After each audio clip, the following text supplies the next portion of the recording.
This is a special meeting of the Flagler Beach Commission sitting as the Community Development Agency Thursday, March 24, 22 at 4:30 p.m. at 105 South 2nd Street, Flagler Beach, Florida. I ask the mayor to please lead us in a pledge of allegiance. I pledge allegiance to the flag of the United States of America and to the republic for which it stands, one nation, under God, indivisible, with liberty and justice for all.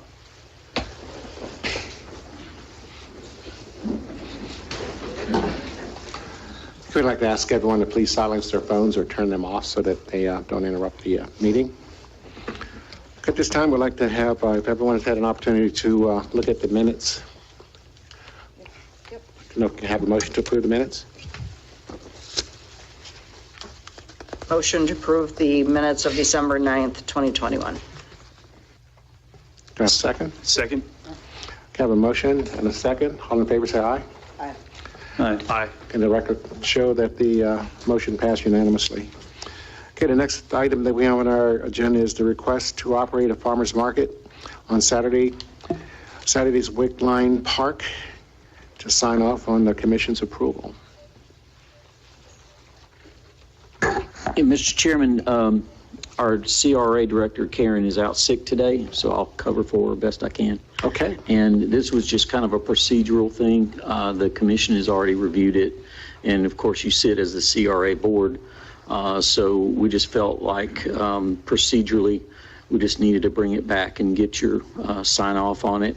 We're all excited about it. There's a plan in place, and we're looking forward to moving it forward. Okay, thank you. Okay, any comments, commissioners? The only comment that I have is I noticed that the layout hasn't changed. Are we going to be okay with them setting up in retention areas?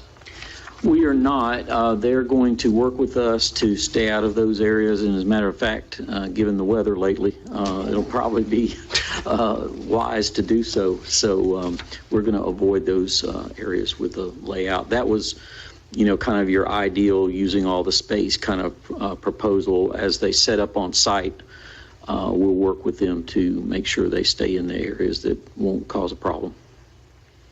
Okay, thank you.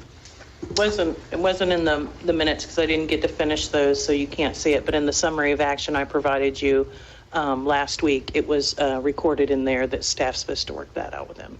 Got it. Okay, excellent. I just don't want them going, hey, this is where you told us to set up, and okay.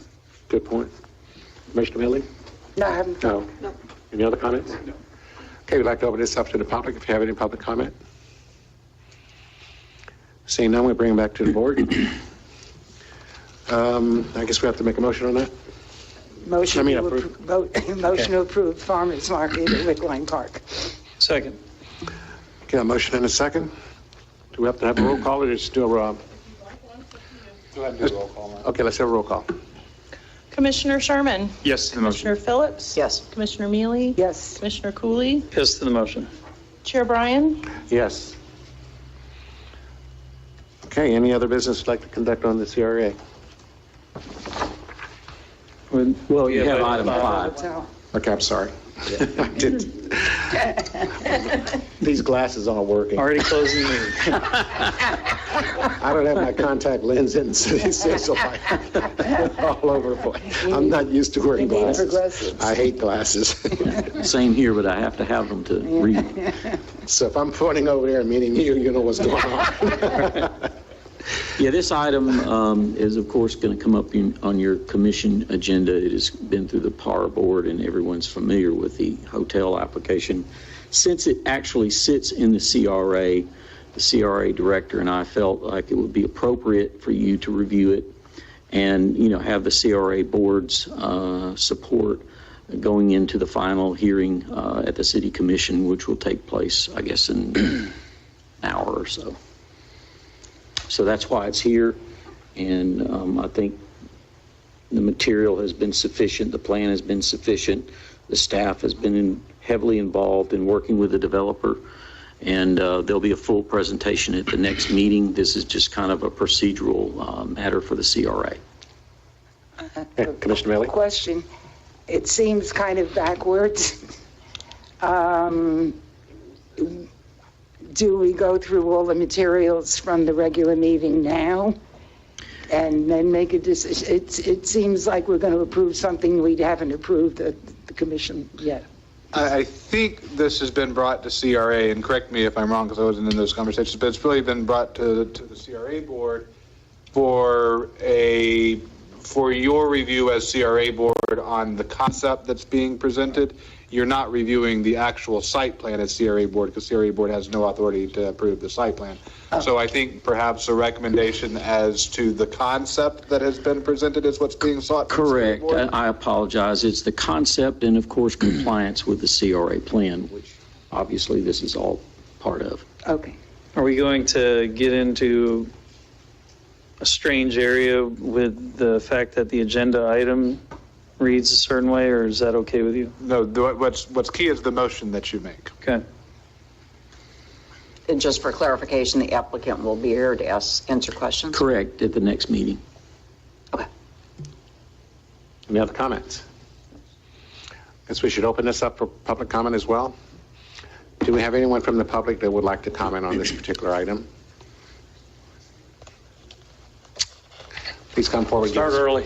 Give us your name and address. Steve Daly, 1764 Windsong Circle. Welcome. I guess, when would the people see the whole application? I mean, I kind of thought that's what we were going to look at, parking, anything that's not totally within requirement or whatever. I mean, there seems to be things in there, the pictures I've looked at and stuff, there might be a lot of questions, and a lot of people are going to come to one meeting and we're not going to see the whole package. So you're talking about the site plan It's the itself? site plan. Okay.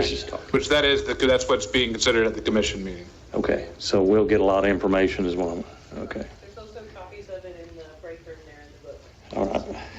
Thank you. Any other comments or questions? Okay, seeing none, we'll bring it back to the board.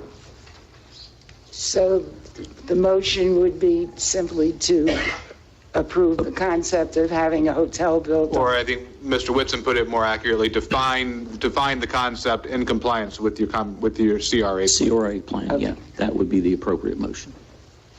Go ahead, Commissioner. Are you ready? Yeah, see if I can get the bit to make this motion. So I can look like an idiot again like I did last week? You're brave. I'll make a motion to approve the concept of building a hotel as falling within the CRA plan. To find it consistent with the CRA plan. So Okay, if you- I is that- find it to be consistent with the CRA plan. Second. Well said. Second. Very good. Okay, we got a motion, we got a second. Any more discussion? Okay, Penny, would you please call the roll? Commissioner Phillips? Yes. Commissioner Mealy? Yes. Commissioner Cooley? Yes to the motion. Commissioner Sherman? Yes. Chair Bryan? Yes. Excuse me. Okay. Any other discussions for any other CRA member? We had gotten a revised agenda, but with Karen not being here, there was going to be a discussion about the CRA in general, I think. Yeah, there's some grants she's working on, some things that are happening. She's also actually homesick, but she told me she made a point that she's working on the RFP for the lighting from home. So, yeah, we're making some progress, and when she feels better and catch you at the next meeting, we'll bring you up to date. But I think she wanted to talk to you about the grant program that we're working on and about the lighting improvements we're going to be doing. We found that many of the, not just the fixtures, but the actual poles are, bad, and we need to include them in the RFP. So we're working on all of that, and we'll update you at the next meeting. Okay. Anyone else? So when you say grants, you mean the local grants? Yes, for businesses the and residents? CRA funds has been set aside for a budget to restart our grant program that we had at one time. And we're going to focus first, she and I are of one accord on this, that we focus first on the small grants, and, get those rolling, like people painting their building, maybe fixing them up a little bit, doing some of the small things, and then we'll open it up for, when we're ready to tackle the larger stuff. Great. I'm excited about that. Any other?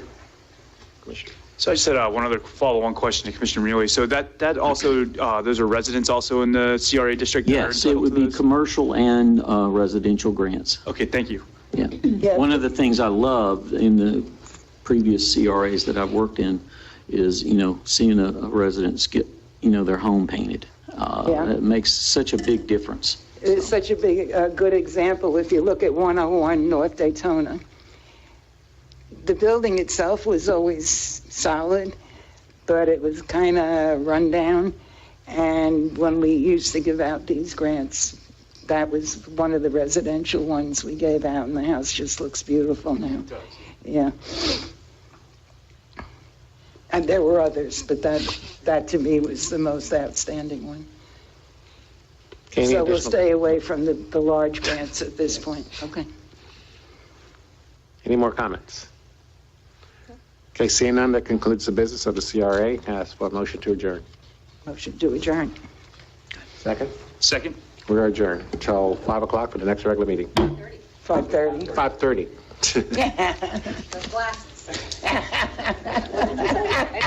I said 5 o'clock. Oh, 5 o'clock. Want to get underway? I think it's more than the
Good evening again. This is a regular meeting of the Flagler Beach City Commission, Thursday, March 24, 2022, at 5:30 p.m., and to be continued until all items are complete. The City Commission Chambers is located here in Flagler Beach on 2nd Street. I'd like to call the meeting to order and let the record show that all the commissioners and the mayor are present. At this time, we're going to have the mayor lead us in the Pledge of Allegiance. It's going to be followed by a moment of silence to honor the veterans, members of our armed forces, first responders, and I think it's appropriate to remember the folks that are on the other side of the world having a pretty tough time as well. So at this time, we please stand. I pledge allegiance to the flag of the United States of America and to the republic for which it stands, one nation, under God, indivisible, with liberty and justice for all.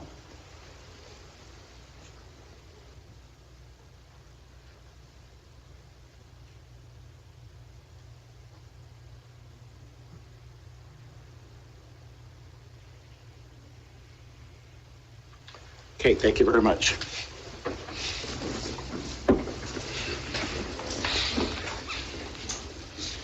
Okay, Madam Mayor, do we have any proclamations? No, we do not. Wow. Okay.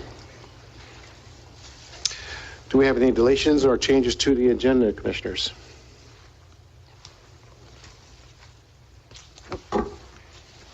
None? Okay. At this time, we're going to have public comment regarding items that are not on the agenda. Citizens are encouraged to speak. However, comments should be limited to 3 minutes. A 30-minute allocation of time will be public comment at this time. If you are coming up to speak, we'd ask that you please give your name and your address. So at this time, if you have a comment on items not on the agenda, please step forward.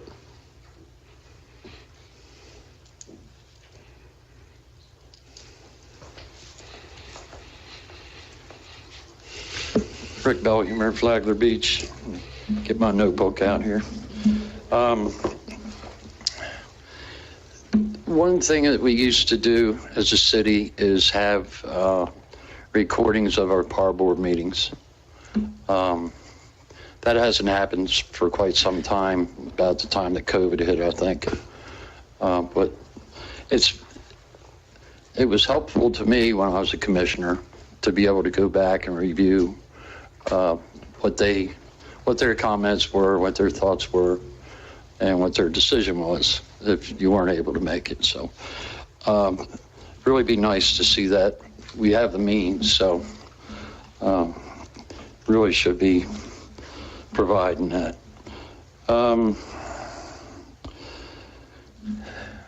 We got the new monument on order.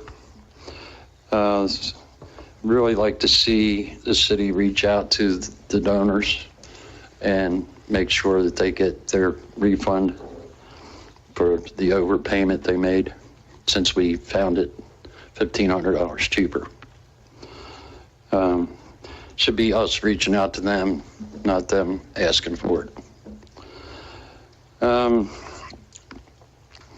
The Queen Palms in the CRA, where the streetscape was all done, on all the corners from 1st to 5th south have Queen Palms growing, and they all need trimming. They look awful. There's a lot of them have a lot of dead foliage hanging on them. And we really like to get an idea when these northern walkovers are going to be done. They were supposed to be done by now. I know that they're waiting for handrails or something, but they've been completed for a month and a half, but still aren't open yet. That's it. Okay, thank you.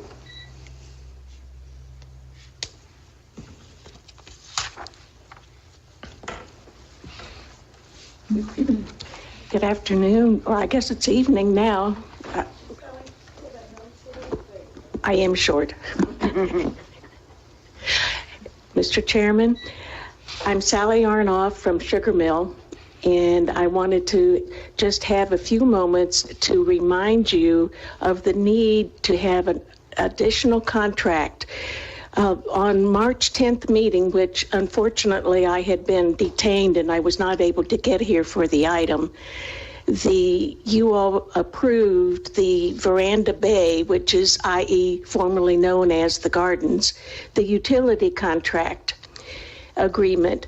But that agreement was missing the mandated by court order and agreed to from the Water Wars that the developer would design, permit, pay for, and complete the wastewater management reclamation facility and then give it over to the city to maintain.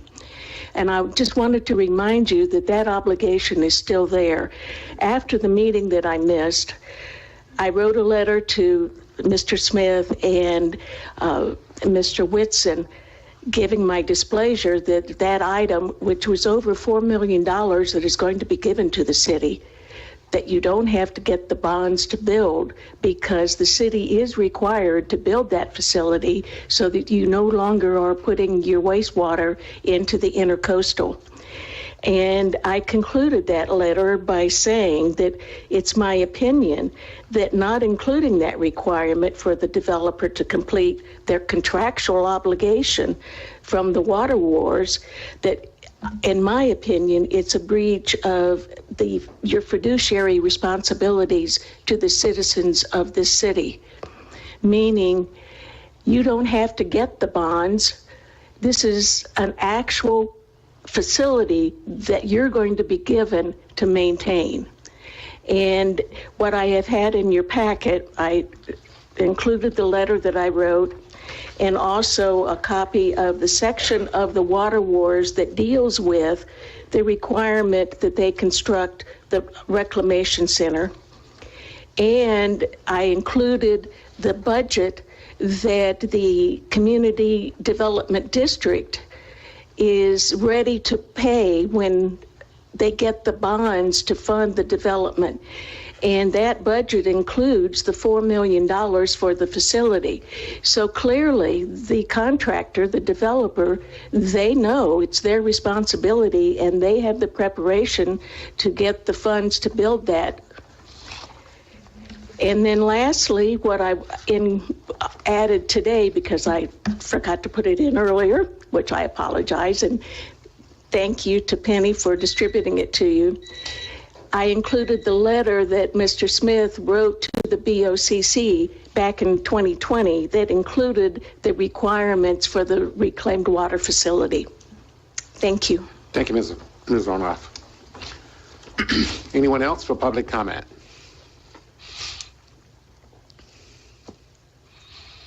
Okay, seeing none, I'll bring it back to the board.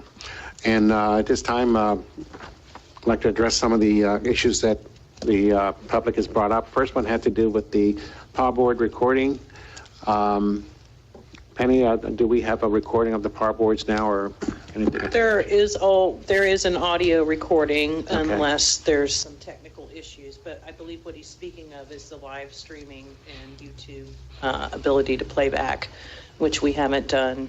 The power board secretary isn't quite sure of her abilities to run it all. So But the audio is always available.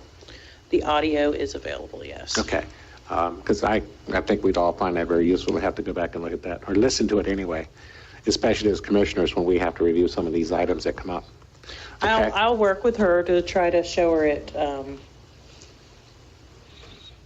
It's not hard. She's just a little afraid. Okay, all right. Well, we'll see if we can't improve on that particular one. Thank you, Mr. Bellhammer. Okay, the next one is the donation, and I think that's a very good point that we are very fortunate to have through a GoFundMe page that former Commissioner Bellhammer established, was the funds to pay for a new monument for Veterans Park, and it is on order, and he was able to get it at a significantly less amount of money, which is $1,500. And I think it is only appropriate that we should at least reach out to the donor to ask if they would like to have it returned, or if they would be so kind is to donate it for other projects in Veterans Park, which we continue to work on. Palm tree trimming. Mr. Woodson, would you like to address that? Yes, sir. The contractor, Vertigo, charges us by the month, and that's included. That's a service that's included. And as you know, we have terminated their contract, and there's a, how shall I put this delicately, a dispute as to when the contract ended and what they're supposed to do and what they're not supposed to do. So there's a meeting that's going to be held in my office soon. It's on the schedule, it's on the to-do list to follow up on that matter. And, you know, my attitude is they need to fulfill the obligation of the contract. And then if, you know, that isn't sufficient to trim all the trees, then we'll take care of the rest. My staff has already been trying to talk to me about, you know, renting a piece of equipment and letting them do it. But I feel like our first obligation is to make the contract perform the way it was supposed to. And then, once we have that matter closed out, to proceed with what's left over. Okay. Okay, well, that addressed that. Last item is, I guess I could turn to Mr. Smith, our attorney. Is there a question associated? Well, the only question I was have is, could you explain a little bit more, because I think we went over this once before, where Last we are. week, and Okay. it's what we talked about during the item and was reflected in the emails to a conversation we had during the break at that meeting, that it's a zero-sum game at the end of the day with that water treatment plant, because anything they pay towards, had it developed with the original developer 10 years ago, however long ago that was, and had they built the plant, the cost of that plant would have come out of impact fees. So at the end of the day, the money comes into the city, it's a who builds it. And what we talked about at that agenda item is, in the years that have passed since that original developer agreement, the city has moved forward on building its own plant. We're far down that road, and the direction that we've been given is to continue down that road. And so while, yes, the item is still out there, once the county made its decision on the gardens, we switched from argumentation mode to negotiation mode, and that's one of those things where the city has thus far said, you know, we want to build our own plant, we'll take your impact fees to pay for it. So. Okay. All right, any discussions or further discussions on those items? Okay, if not, we're going to, pardon me, close public comment. We're going to move on to the first item on the consent agenda, and that's to approve the special and regular meeting minutes of March 10th. Sorry, I forgot to remove those under item 4. Oh, So there okay. was a deletion. I did not get those completed, so they'll Okay. be on your next agenda. All right. Okay, we'll put that off to the next agenda. Going to move on to the general business, was the application for SP number 22-0301, the site plan application for the car wash. Is Mr. Torino here for that? Yep. Okay.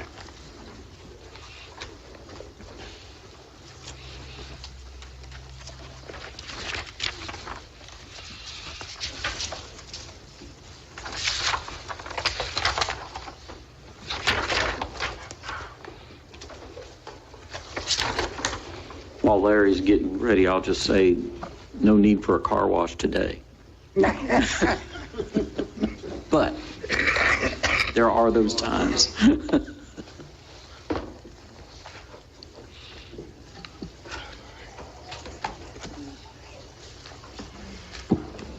Thank you, Chairman Brian.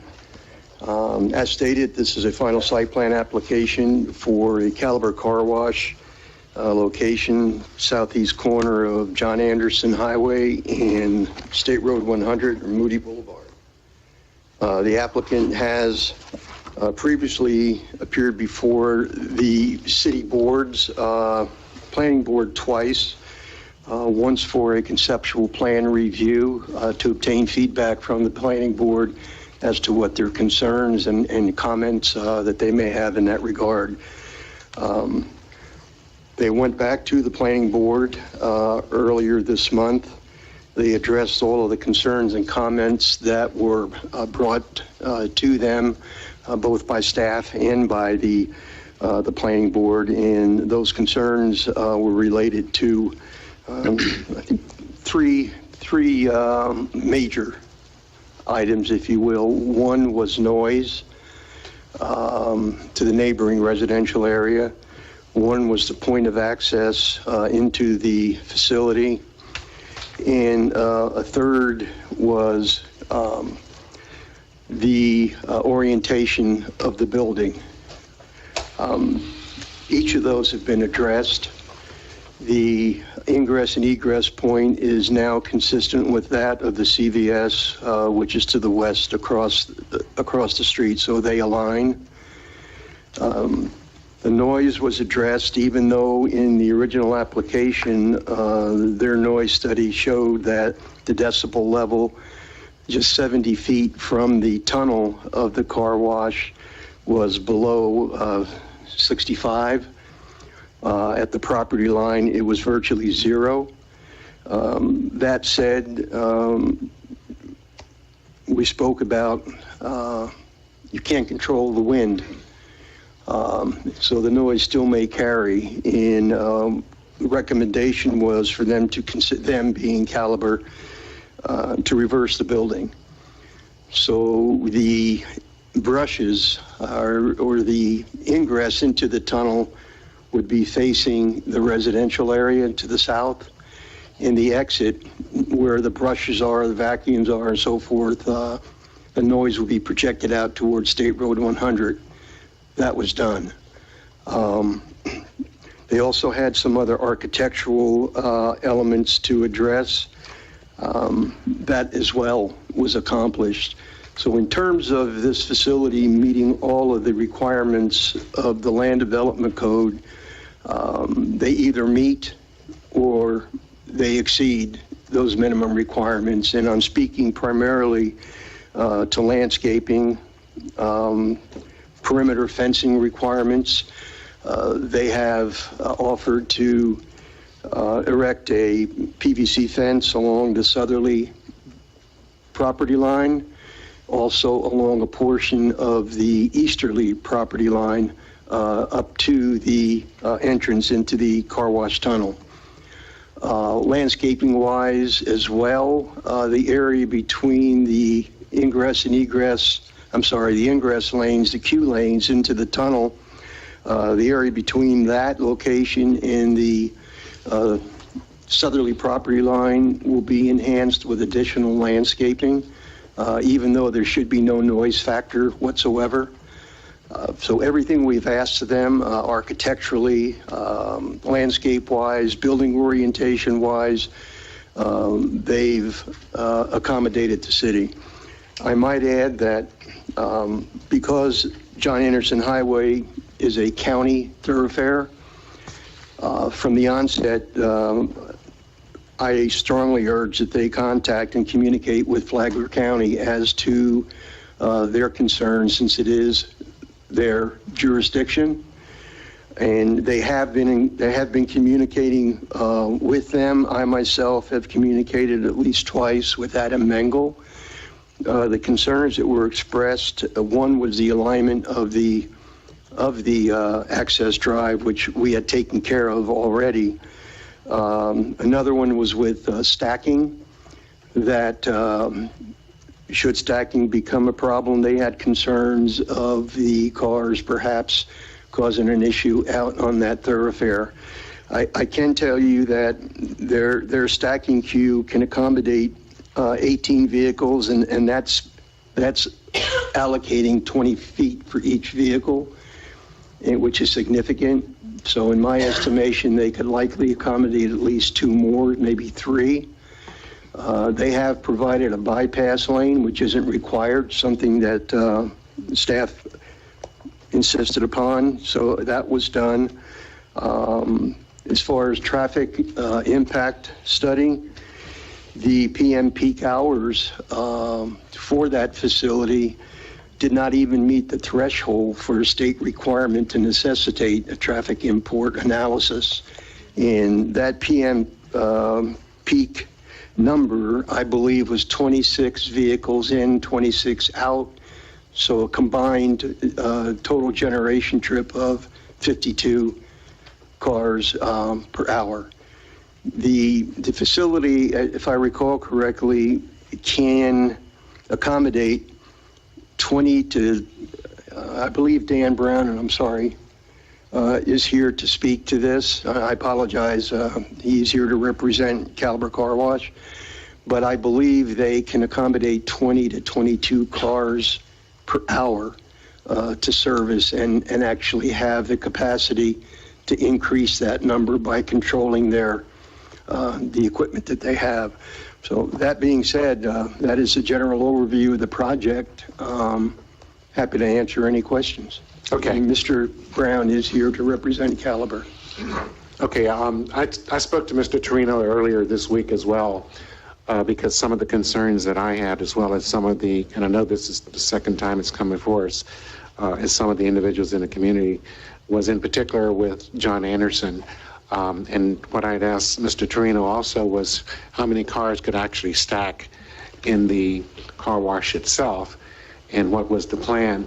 I guess what I would like to have answered is, and I know you're talking about a bypass, I'd like to know how the bypass actually works. For example, there could be a situation on a day like today when it's a lot of rain, and tomorrow you'd be fortunate enough to have 25 or 30 cars that want to get the cars washed, and in which case they would be stacked up not only in the car wash but back out on John Anderson, which is a 2-lane highway. So I had some concern about that, as well as some of the people in the community. So I'd like to have more discussion about how you plan to deal with that in the event that there was that type of a situation. Thank you, Larry. That's very thorough, very good. You would just give your name for the record, please, before you start. Yeah, sorry. Dan Brown, Caliber Car Wash, 309 East Paces Ferry, Atlanta, Georgia. I'm a director of development at Caliber Car Wash, and we've gone through the process with the city. It's been very great. We've addressed what we believe have been all the concerns, and certainly excited to be part of the community. And in terms of traffic, we've submitted the ITE trip generation that Larry mentioned to the county. We're working with them where they've approved the driveway location. We're just waiting on feedback as far as the trip generation. As you said, is low, 26 per hour at peak hour. So non-peak hours is 20 to less than 20 cars an hour. Cars that can stack is 18 from the pay station to the driveway. So that's at the pay station, which is before you get to the bypass lane, before you get to the tunnel. The tunnel operates, Larry did mention, where we can serve 20 per hour. It's actually 100. The speed of the conveyor serves 100 cars an hour. So what we do to prevent stacking, we can accommodate 18, but our business model is not to have 18 cars stacking. If you think about a Chick-fil-A and how quickly and efficiently they operate their drive-through, that's our priority, is more getting the cars, the customers in and out, not so much the best clean that's out there, is more convenience, quick in and out. So the way we are able to do that, there's only 3 options on the menu. There's no upselling, there's no add-ons, there's no extra features. It's a simple menu. 3 options. 70% of our guests are members. So members, when they pull up to that pay station, there's a license plate reader. That arm opens up immediately. You drive through. There's no wondering what you're going to buy. There's no transaction. A member gets unlimited washes per month. So that transaction has already occurred. So that arm goes up. You go into the tunnel. We also, other competitors and full-service car washes will prep the car before it goes in the tunnel. We don't. So once you go through the arm bar, or the gate, past the pay station, we're feeding you into the tunnel immediately. It's an express car wash. You should be in and out in 5 to 10 minutes, even if you vacuum. So those is the main things. It's the limited menu, it's the non-prepping, and it's the 70% members where the gate opens automatically. So the expectation is you're consistently moving. You're not stopping and waiting on somebody to make a transaction. Okay, Chick-fil-A has a pretty quick menu, but they also have tents and bypass lanes and all kinds of things as well because of the customers that they have. So I'm still would like to address the bypass, how it actually works, because I'm looking at the diagram here. So if I were to come up or it was stacked all the way to the gate or to the entrance, how would those cars go around the bypass? The bypass is intended for somebody that you pull up to the pay station and you realize, okay, you've got something on the roof, or you've got a pickup truck with things in the bed of the truck, and you can't go in the tunnel. So to eliminate somebody regretting they're going through that route, the bypass is an exit. So that's the intent of the bypass, is after the pay station, if you shouldn't go in the tunnel, you have a way to exit without holding up the line. But it's still not dealing with the traffic that could conceivably be backing up on John Anderson Highway, correct? Well, that's what everything I explained before with the arm bars. The point is to get people in and out very quickly, so you're not stopping and waiting on somebody to make their transaction. That gate is going up quickly as customers go in and get into the tunnel, so we don't have the stacking issue that is being thrown out as a scenario. I realize that's a scenario, but the other scenario that I would have is that, and I know this is based on the impact statement that's going to come, the traffic impact that's going to come from the county, and it doesn't trip anything at this point, but we have a new development coming up and several developments that, down in the future, which is obviously going to be affecting that entire intersection, which is going to be addressed by the county eventually. But until that time, I have a concern about the traffic that could conceivably get on John Anderson. But I see what you're trying to do, but I'm going to give the other commissioners an opportunity to go ahead and speak. And I'll just add, it's a county road, and they are favoring. The trip generation is significantly below what triggers the study and any kind of concern. And being allowed by right with the zoning, there are much bigger trip generation from other commercial users, let alone the CVS system. I understand that, but here again, we're right at the intersection, and that entry is right across, or almost across from CVS. So I see some potential traffic issues, but that's just my mind. And with the county in their review, they are weighing whether or not a turn lane is needed. At the moment, they don't believe it is, but we are working with them in permitting, and we've satisfied all the city requirements. Okay. All right, I'll let the other commissioners have a chance at this point.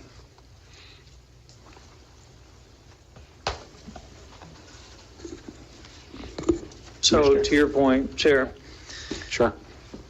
is it worth being proactive? And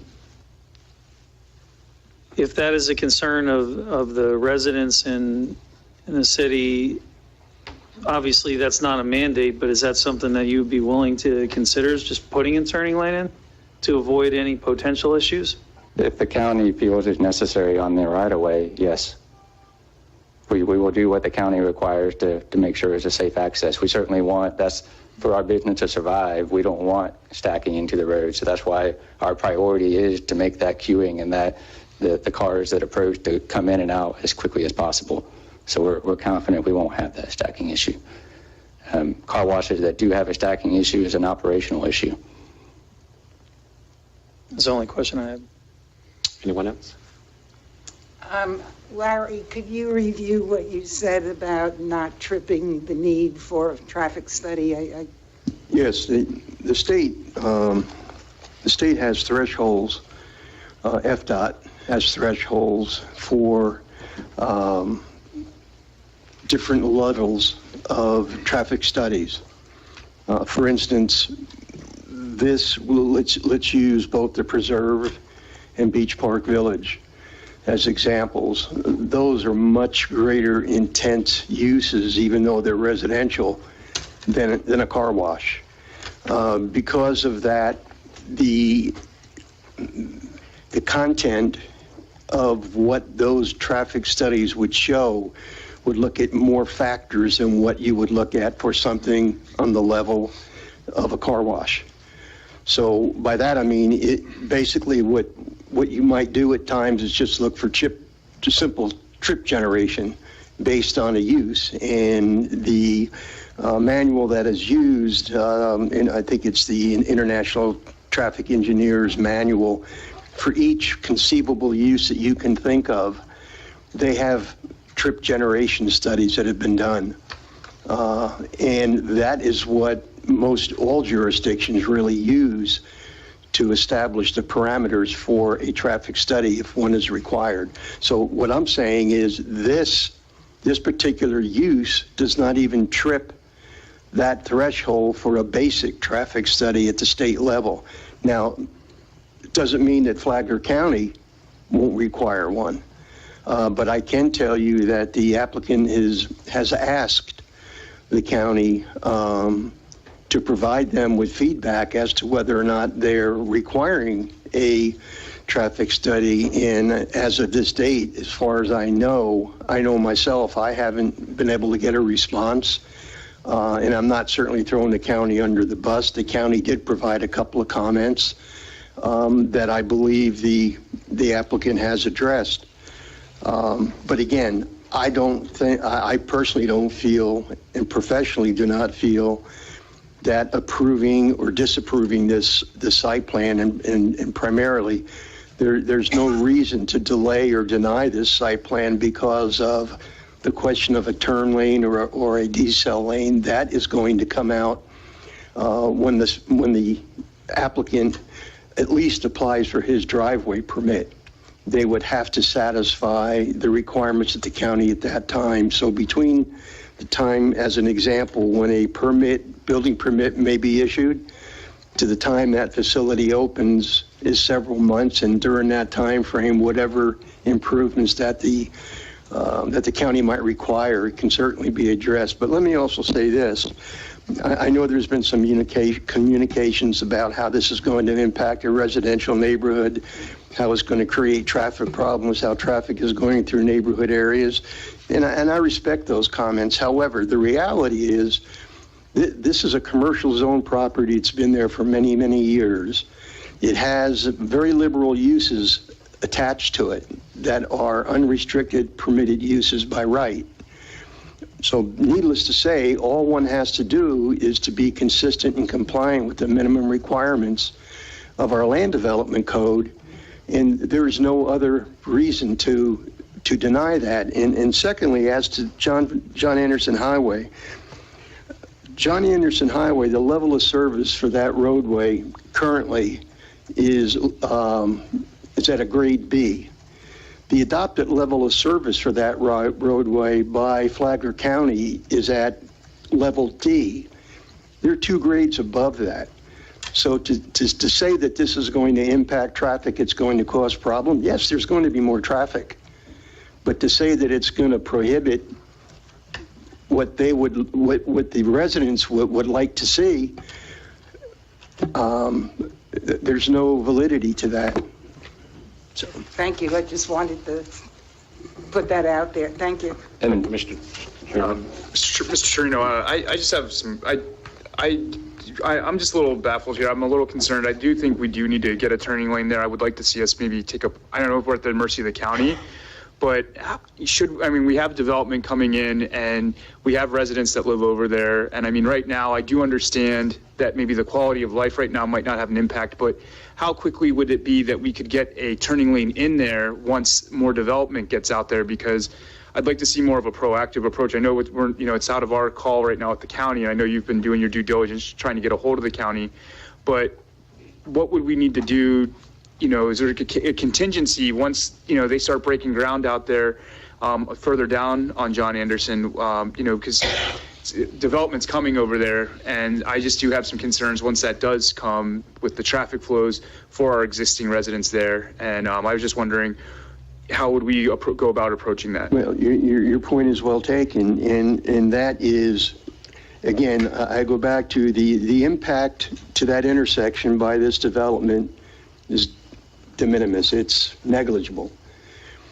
The developments to the south of Flagler Beach, if and when they move forward developing and they exceed certain thresholds that have been established in their traffic impact studies and also in the development agreements, the responsibility of making improvements to the intersection of State Road 100 and John Anderson, to requiring turn lanes, to adding additional lanes, it will fall on those developers. So it's more or less like a first come, first serve. I mean, if, let's say, for instance, there was developments that were south of Flagler Beach, that because of the intensity of those developments did not require any improvements to the intersection. Then Caliber Car Wash comes along. They tripped that threshold that said, because of your impact onto John Anderson, you need to make these improvements to the intersection. Whereas the developers that came in first that are adding traffic, they are not required because the impact was not significant enough to, and I'm just using intersection as an example. So the improvements to right-of-ways, it falls upon the development that you're speaking to at that point in time, good, bad, or indifferently. I will say this, for the preserve at Flagler Beach, the apartments, and for the single family, we did say from the onset that because of the significance of what you're proposing, that we are going to require turn lanes, and they accommodate it. But again, a different level of development. I have a quick question. Like all of us, we've all spoken with lots of residents over the past week about this agenda item. And a resident that lives in the community right behind where your proposed car wash is, they said out of all the businesses, they were happy to have a car wash because it's a quieter business, the way you change the site plan. And they brought up about the traffic, and they said it might not be such as an impact as originally thought because you have your operating business hours versus peak travel hours. So I'm just curious to know, what are your business hours? To open at 7 a.m., close at 8 p.m. Okay. And they were just very proactive about it, and so thank you. Yeah, and at night we secure the site. Certainly don't want any loitering, and do what we can for security. That's it. Okay. All right. I want to see the car wash because it's business at Flagler Beach, but we also have to take in consideration the concerns that some of our constituents have as well as ourselves. And the last question I have is, and this is also to Mr. Torino, I'm looking at the diagram itself, and if there were a turning lane to be put in there, that's a narrow area because you're encroaching on the property where the CVS is, and then on that side is right there where you are, and it looks like it's just right up against the right-of-way of John Anderson. So how would a turning lane would even be proposed or put in there with that narrow of a stretch there? Well, you would have to do improvements to the street itself. It's an 80-foot wide right-of-way. Okay. All right. And there's more than ample room to put a turn lane in an 80-foot wide right-of-way. Okay, that's what I was looking for. One other question is, how many employees are you going to be potentially employing? On site in a single shift is 4, between managers and all the rotating associates, 20 to 25. Okay. All right. Good. Any other questions, commissioners? Okay, at this time, I'd like to open this up to the public. So if you have any comments or questions in regard to this particular application, now's the time for you to come forward and give us your name and your address, and you have 3 minutes.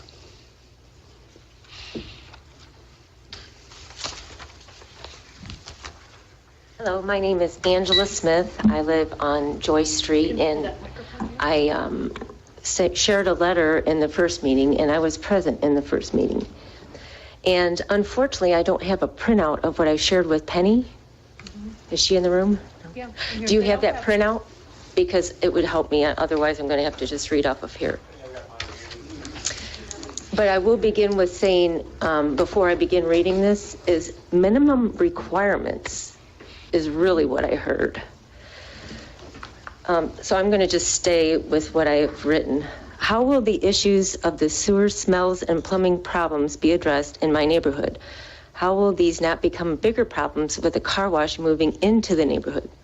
How will the traffic continue to be safe for bike riders and pedestrians with the increased traffic?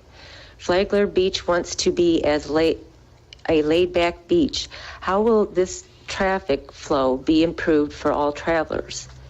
We are creating more traffic without making the necessary structural changes to support the customer base that Flagler Beach wishes to attract. There should be pathways for golf carts and bicycles on the bridge that do not endanger the person by having them be next to a vehicle that eventually will kill someone. This pathway should be easily accessible from Flagler Beach to Palm Coast to Ormond Beach. This car wash adds to an already overused roadways. We must make structural changes to offer the kind of historic, classic sun and surf fun town that is Flagler Beach. Otherwise, we will end up like a bad version of Disney. Flagler Beach is looking for a specific tourist, 25 to 40-year-old with high income and desire to enjoy hospitality and have fun in the sun at Flagler Beach, not more traffic. They can go to Disney or stay home for that. I request the property owners to consider the following. No political signs, the least amount of light and outside change to the natural environment. Allow natural preservation organizations special access to the natural grounds for studies that benefit our community. I would like the consideration to be taken from the community of dog walkers. This property would be a perfect for a dog waste disposal post due to the number of residents that live nearby. And I'm talking about opposite of John Parkway where there's no houses, not Joyce Street. I don't want more traffic on my road.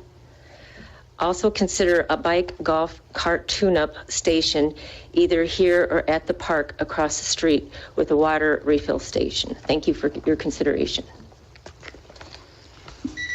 Thank you. Anyone else?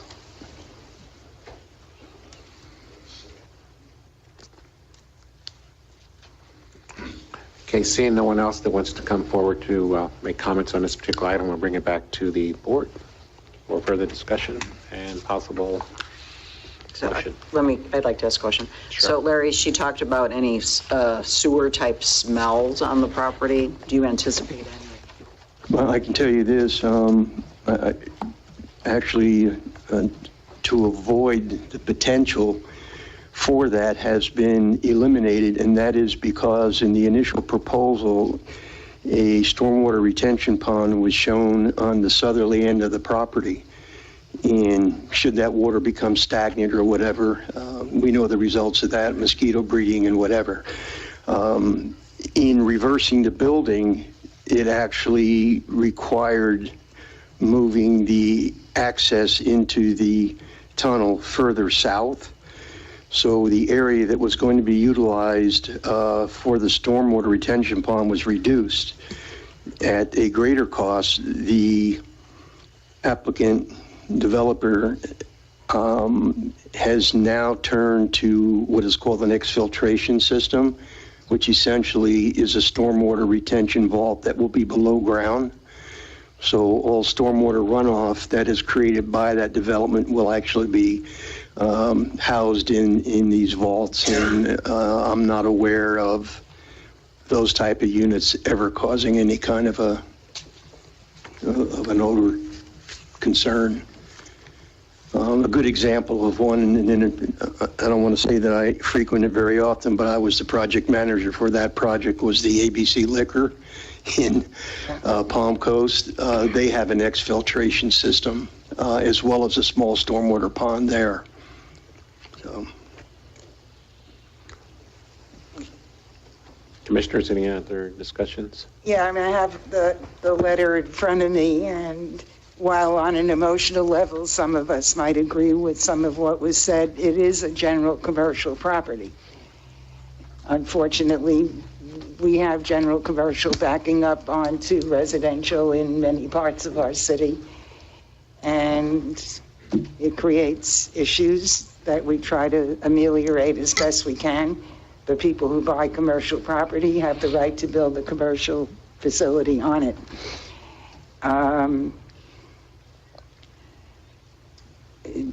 You talk about being able to take golf carts across the bridge. The state won't allow that. So while it would be lovely, I live on the west side of the bridge. It would be lovely if I could buy a golf cart and come over here with it. I can't. Neither can you. Neither can Mr. Woodson. Get a boat. Get a boat. I even thought about getting a jet ski. I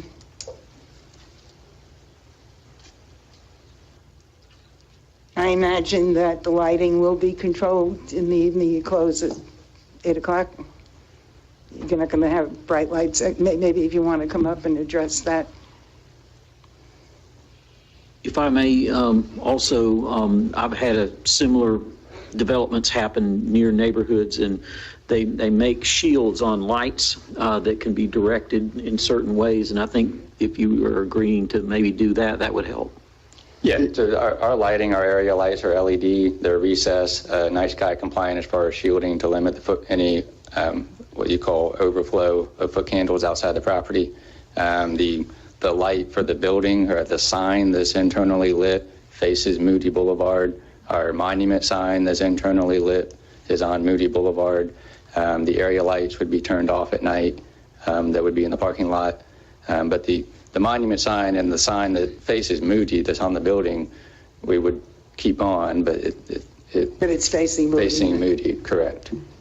Yeah, I know. I moved here 20 some odd years ago, and I used to see all the stars, and then Publix came, and I don't see stars anymore. So I understand. But if we can keep the lighting down, that's great. The rest are things that just can't be addressed with a commercial property as much as we would like to. And I can add to show can I add one more thing about the ITE trip generation? It was brought up, like what triggers the traffic study. From the state standard is 1,000 total trips in peak hour. That's in and out, so that's 500 cars. Our peak hour for ITE generation is 52 total at peak hour, which is 26 cars. So we're a long way from hitting that threshold. It is it's a drop in the bucket in terms of a trip generator for our use. Okay. If we approve this project, when do you anticipate starting construction? And how long will it take approximately? Depending how quickly we get through permitting, I think the longest might be the DOT permitting for the stormwater. We're going underground, but the discharge, we have to plan for flood events. It takes a while to get permitting through the DOT ditch along Moody. 4 to 5 months of permitting, and then starting construction would take 7 to 8 months. So hopefully open 10 months to a year from now. Anyone else? Make a motion to approve application SP 22-03-01. Second. Before you, Yeah, I was going to say that. Larry, you had a requested condition of approval in your staff report. Did you want that condition of approval attached to this on civil engineering plans? Yes. Do you amend your motion to include staff's recommendation that all required materials and approval be reconciled and approved by the city engineer prior to issuance of building permit? Yes, I'll amend the motion to include all staff recommendations. Second. Third. Jane can have it. Okay, we have a motion, we have a second, and before I ask for a vote, I just want to make a comment that I think it was important to have this kind of discussion because it helps for the community to understand that we're looking at all options and trying to take all things into consideration whenever we look at something like this or any other application. There are a lot of concerns. I had some concerns as well. I trust our planner, Mr. Torino, and his judgment and his discussion and the decisions that he make as well, because I think they're all in the best interest of Flagler Beach. And though they may not always satisfy everyone, we do the best that we can in order to do what is right and what's legal. And I think we've already had the discussion that this is something, it's a commercial property that has a number of different kinds of uses. And I think this is probably one of the best uses that we could use. And we hope that the next property that's going to be developed next to it will be also complementary to the Flagler Beach itself. Okay, Penny, would you please call for our roll call, please? Commissioner Mealy? Yes. Commissioner Cooley? Yes to the motion. Commissioner Sherman? Yes to the motion. Commissioner Phillips? Yes. Chair Bryan? Yes. Okay, the motion passes. Thank you very much and good luck.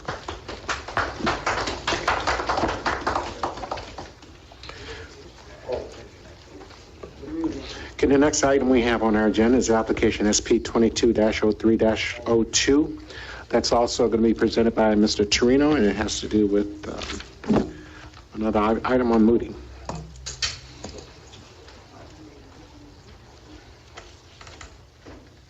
Yes, sir, Mr. Chairman, thank you. Much like the previous application, the hotel application elected to use the same processes that did Caliber Car Wash in. Larry, can you ask them to step outside if they have? No, for discussion. Okay, you're okay. Go ahead. I'm sorry, there was. I think they're leaving. Okay, you can. Anyway, where was I? I'm sorry. The hotel group elected to do the same as Caliber Car Wash. They went through the conceptual plan process. They were given feedback. They were given concerns, et cetera, et cetera. They addressed those questions and concerns. They came back to the planning board at the meeting of earlier this month, and the application was approved, recommended for approval by the City Commission unanimously. You have my updated staff report. The owner of the hotel property and the developer of the hotel is here tonight with his professional team, ready to address any questions or concerns you may have. I know most of you were present at the planning board meeting, and I thank you for that. And because of that, I'm not going to get into any kind of a PowerPoint presentation, just to reiterate what already has been shown. But for the public that is here, I can tell you that this has probably been the most vetted project that I've been involved with in my association with the city of Flagler Beach. And I have to also tell you that this development team has been really a pleasure to work with. A good group of professionals, and I'm not trying to build their case. Win, lose, or draw, they've been fair. They've been very transparent. And I believe the product that has been delivered to the city speaks very well of the effort that they made from the beginning and the inception of the development process to where it is today. In your packets, you will see in the elevations section several different iterations of what the initial plans look like, what the intermediate plans look like, and the final product. I believe the team is here to make a PowerPoint presentation, and I'd like to leave it at that, and I'm happy to address any questions you have for me following their presentation, and let the development team take it from here. Okay. Minaj Bula, 32 Broad River Road, Ormond Beach, Florida. Thanks for having us over here today, today's exciting day, because this is something that we've been waiting for to start. I appreciated Larry's vetting. It hurt us a little bit on timing, but final product is exactly what I think befits this town. We moved in Ormond Beach about 42 years ago, and my family's developed hotels in Daytona and St. Augustine Beach. We've got 4 there, and we just did a Margaritaville in Jacksonville Beach, which we're very proud of. And some of the team members are here that we've dealt with, including the builder. And I've got Rick with Margaritaville Corporate as well, who changed his plans to be here, so I appreciate everybody being here. I won't bore you. We're going to go right to the presentation. I know you guys have a lot on the agenda, so we're open to questions. And the final product is something you're going to be very proud of, and we'll make sure of it. And in terms of who we are, you'll get to know us. We're very community-minded. On board of various things like the United Way. We've got chairman of the Hotel Motel Association in St. Johns County, as well as vice chair for the last 15 years of Volusia County. We've given a lot to the community, and you'll see that. So we'll have, if we need trimming of the palms, or we need a monument, in Veterans Parkway, obviously Veterans Park, it helps us. So that's who my customers are going to go and see. That's the view they're going to need. So besides the benches that start now, it's going to be a whole different town in about 2 years when we get there. So I appreciate you guys giving us your time, and I will turn it over to my architect. We do need a fountain. I'll get you a fountain. I don't mind begging. My name is Margaret Brock, Director of Hospitality for BRPH, 2420 South Lakemont Drive, Winter Park. I'm going to turn it this way because I've learned to do this now. Because I don't want to turn my backs to all of you. I really appreciate the time today. I want to be at least thorough, and I do want to follow what it is I'm showing you, so I'm going to do this as tactfully as I possibly can. I will say that BRPH, our team, our hospitality team, is out of Orlando, but our headquarters are in Melbourne, Florida. And, you know, the East Coast of Florida is very much our home. We do a lot of work on the East Coast, and we're always very excited to contribute to communities around the area. And so, of course, Melbourne, not too far away from here, but this is certainly, most of our work is in the state of Florida, so we're excited about that. All right, I'm going to give this a go, and hopefully the mic sticks with me too.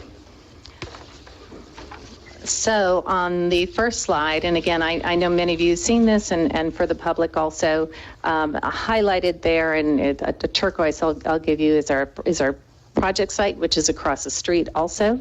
It's certainly along Moody and Central, with views to the park and of course the beach side. And you know, knowing that we're along that grand entrance into Flagler Beach and approaching the beach is important to us, and it did guide a lot of our site planning.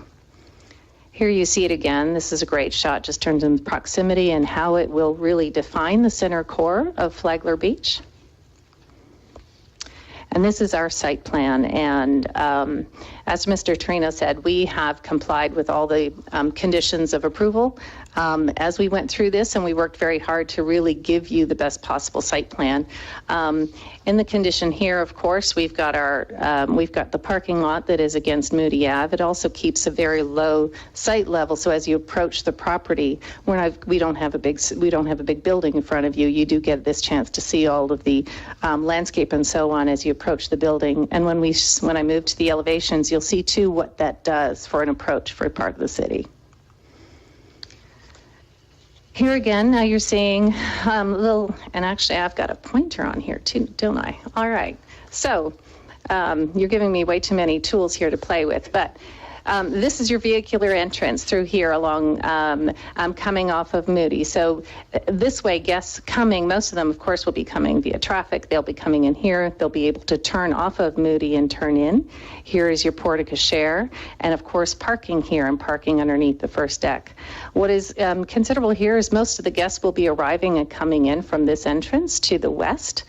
And then what is notable here is that we're really reinforcing, we'll be activating Central Ave with all the pedestrian traffic to the front side. So really the guests, for the most part, arrival sequence is here, but as they enter into the building, they have the viewpoint directly across to the park. So we're really trying to make sure that we're maximizing the property here and making sure that there's a connection between not only the locals, but those that are coming in to take advantage of the area. This, again, this site plan, this just starts to further show the development of the landscape. There is a considerable amount of landscape that's really important to the brand to make sure that this is a lush and tropical environment that speaks directly to what Flagler is and this natural environment that we're in. So there's a great deal of attention put to the landscape to make sure that we have a great deal of greenery and buffering. Okay, this is going to be difficult to read, but essentially this is that first floor, and I'm going to try and show this to you.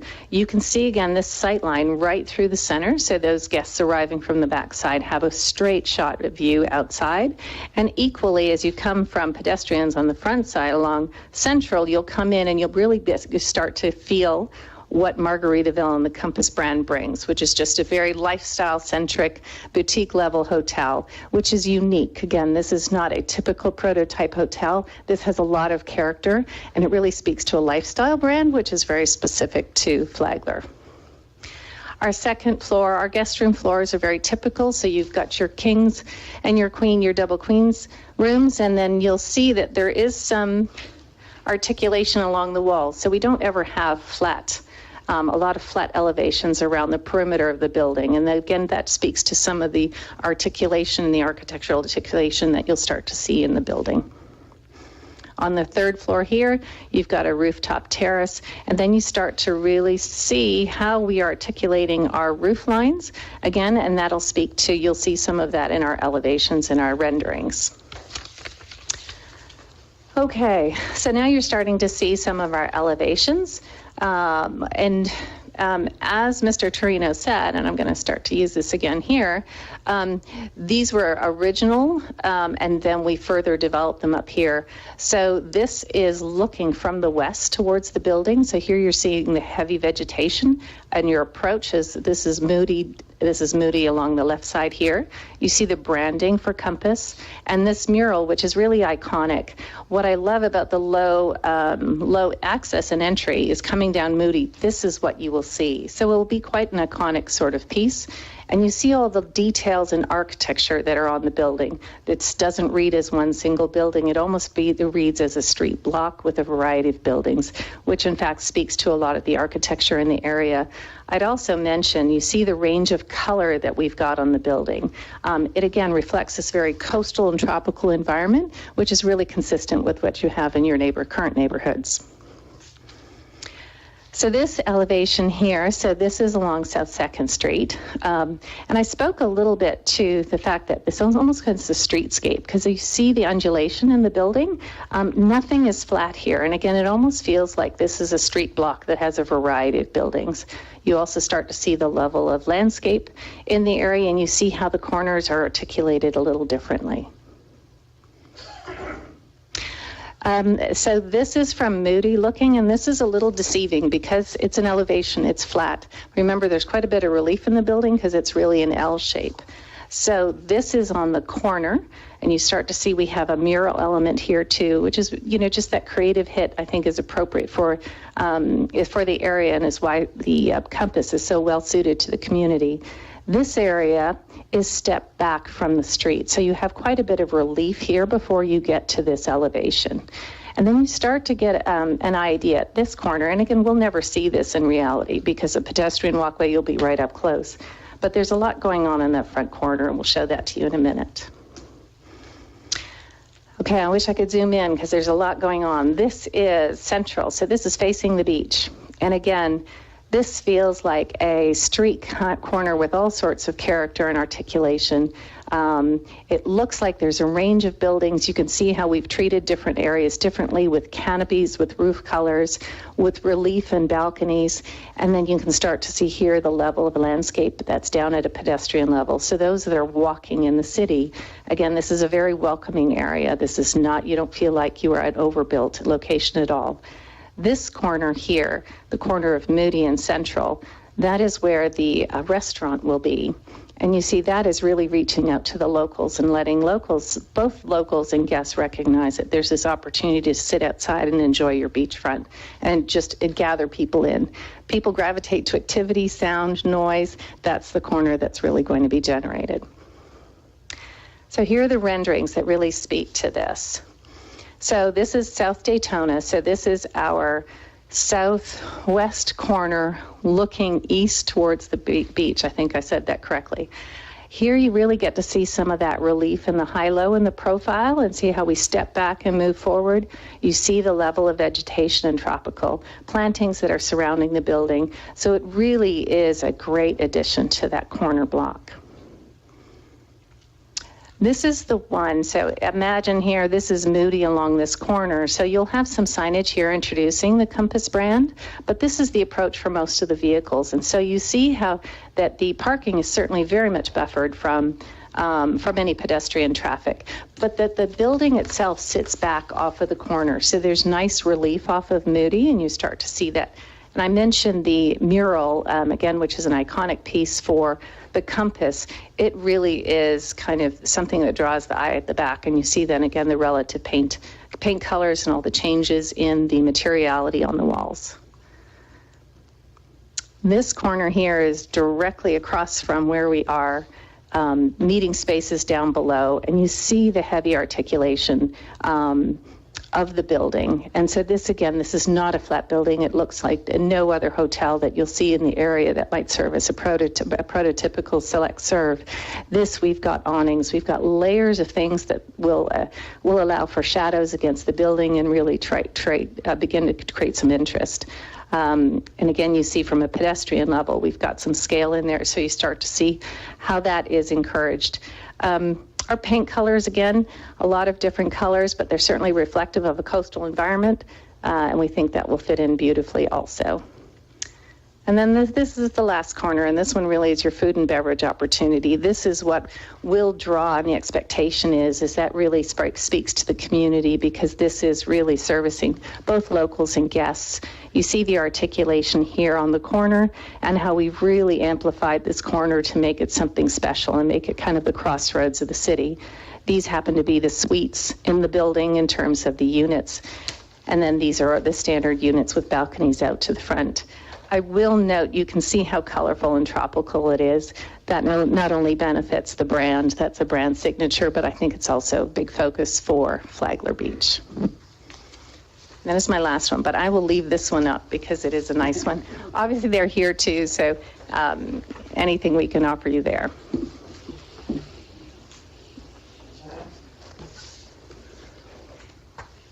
Commissioner Phillips. First of all, the product is beautiful, but I do have some concerns and some questions.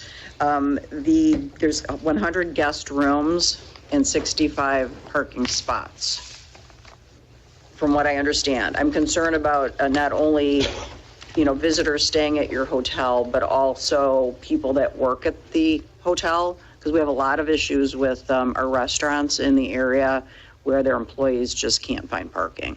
So can you address a little bit how we came up with 65 for 100 rooms? That's my first question. I could address that. I'm not understanding the 65 there. It says here 60, on-site parking 65. 60%, it's 83 spots. No, there's 83 parking spaces on site. Okay, because it says on-site parking. Am I reading it wrong? It's a percent sign. Oh, I don't. 60%. 60%. I don't see that on your conceptual site plan where it says on-site parking 65. Right, but what you see on the final site plan and what you have in the staff report are two different tables. The table on the plans just reflect the required parking and the parking provided and the gap between the two. Okay. But I'll try to explain the parking as best I can because it's a little bit confusing. Yeah, I would appreciate that. And then I have other questions as well, but let's start with that. For a hotel with the number of rooms plus for the proposed seating in the restaurant, the total required parking is 139 parking spaces.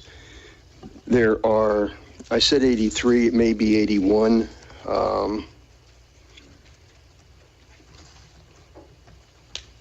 It is 83. So the balance of parking, the difference between the 139 and the 83 that are on site, again, this facility is taking advantage of the exemptions that are allowed by being located not only in the mixed-use district, but also in the new construction parking zone, as well as the parking pool. So by the combination of those three factors, the balance of the parking that is not accommodated on site will be accommodated on the street. No pre-designated parking spaces, but the parking, like many communities, and I think we briefly talked about this in the rewrite of the Land Development Code, but many cities across the country, especially smaller cities, they're identifying their downtown core and they are not requiring, on-site parking. It does not mean they can't provide it, but it allows latitude. They're saying if you want to provide parking, much like the hotel has done, they are providing parking, but technically being in the new construction zone and being new construction aren't required to have parking spaces on site.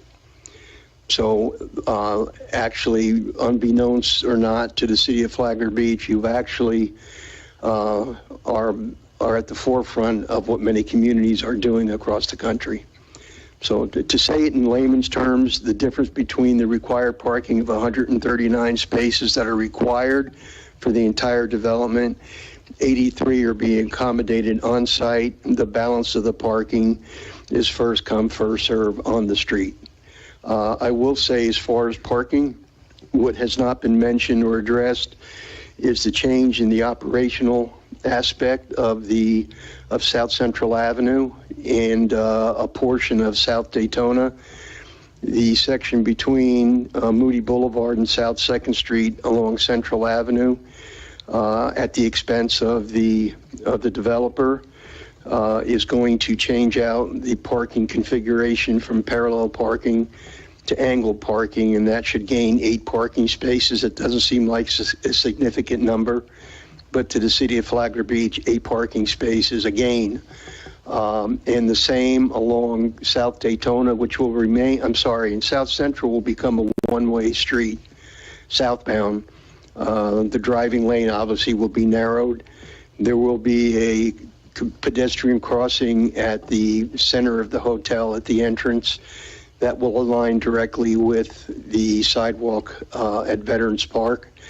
We've been talking, I have not really reconciled yet as to perhaps creating what I call a speed table for anyone that's been in town center and they are aggravated as they drive along town center or Central Avenue having to slow down and go over. There's a reason for it, and it's safety. So that is something that we're looking at for that stretch of corridor to make it more pedestrian friendly for anyone crossing the roadway. On South Daytona, that will remain two-way. However, the developer will change out the parallel parking on the east side of the right-of-way, and I believe pick up another 4 parking spaces along that corridor. Manesh, did you want to answer or add to that? Yeah, I just had 2 more people that I had fly in here, so if they could just finish the presentation, I appreciate the questions, and then we'll go right into that. I had 2 more quick thoughts. So if Jeremy, you can just come up here. Thanks. Good evening, everyone. My name is Jeremy Bain. I'm with Wellboro Building Corporation. Address 2301 Maitland Parkway, Maitland, Florida. Just to reiterate what they quickly mentioned, we've worked with Mr. Bulla as well as Mr. Rick on the Margaritaville there in Jacksonville Beach. We were able to incorporate the local community in that project, and we're able to also finish on time and within budget.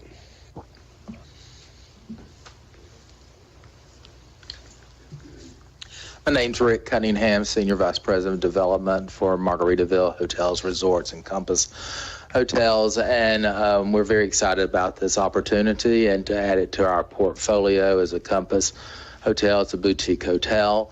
It will complement the other hotels in our brand. And also, Manoj has done a beautiful job of developing the Margaritaville Hotel and Resort in Jacksonville Beach. So from the brand standpoint, we fully support what he's done, what the design team has done, and we're very excited about this. Okay, thank you.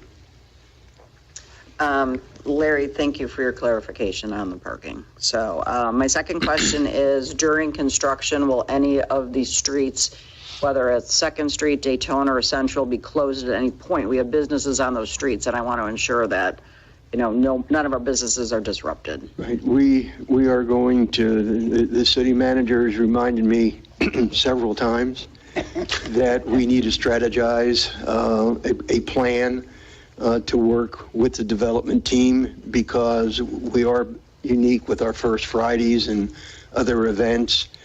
So this is something we have not done yet, because we're hoping that the project will be approved, but once it is approved, then we have to put our mindset towards addressing those matters.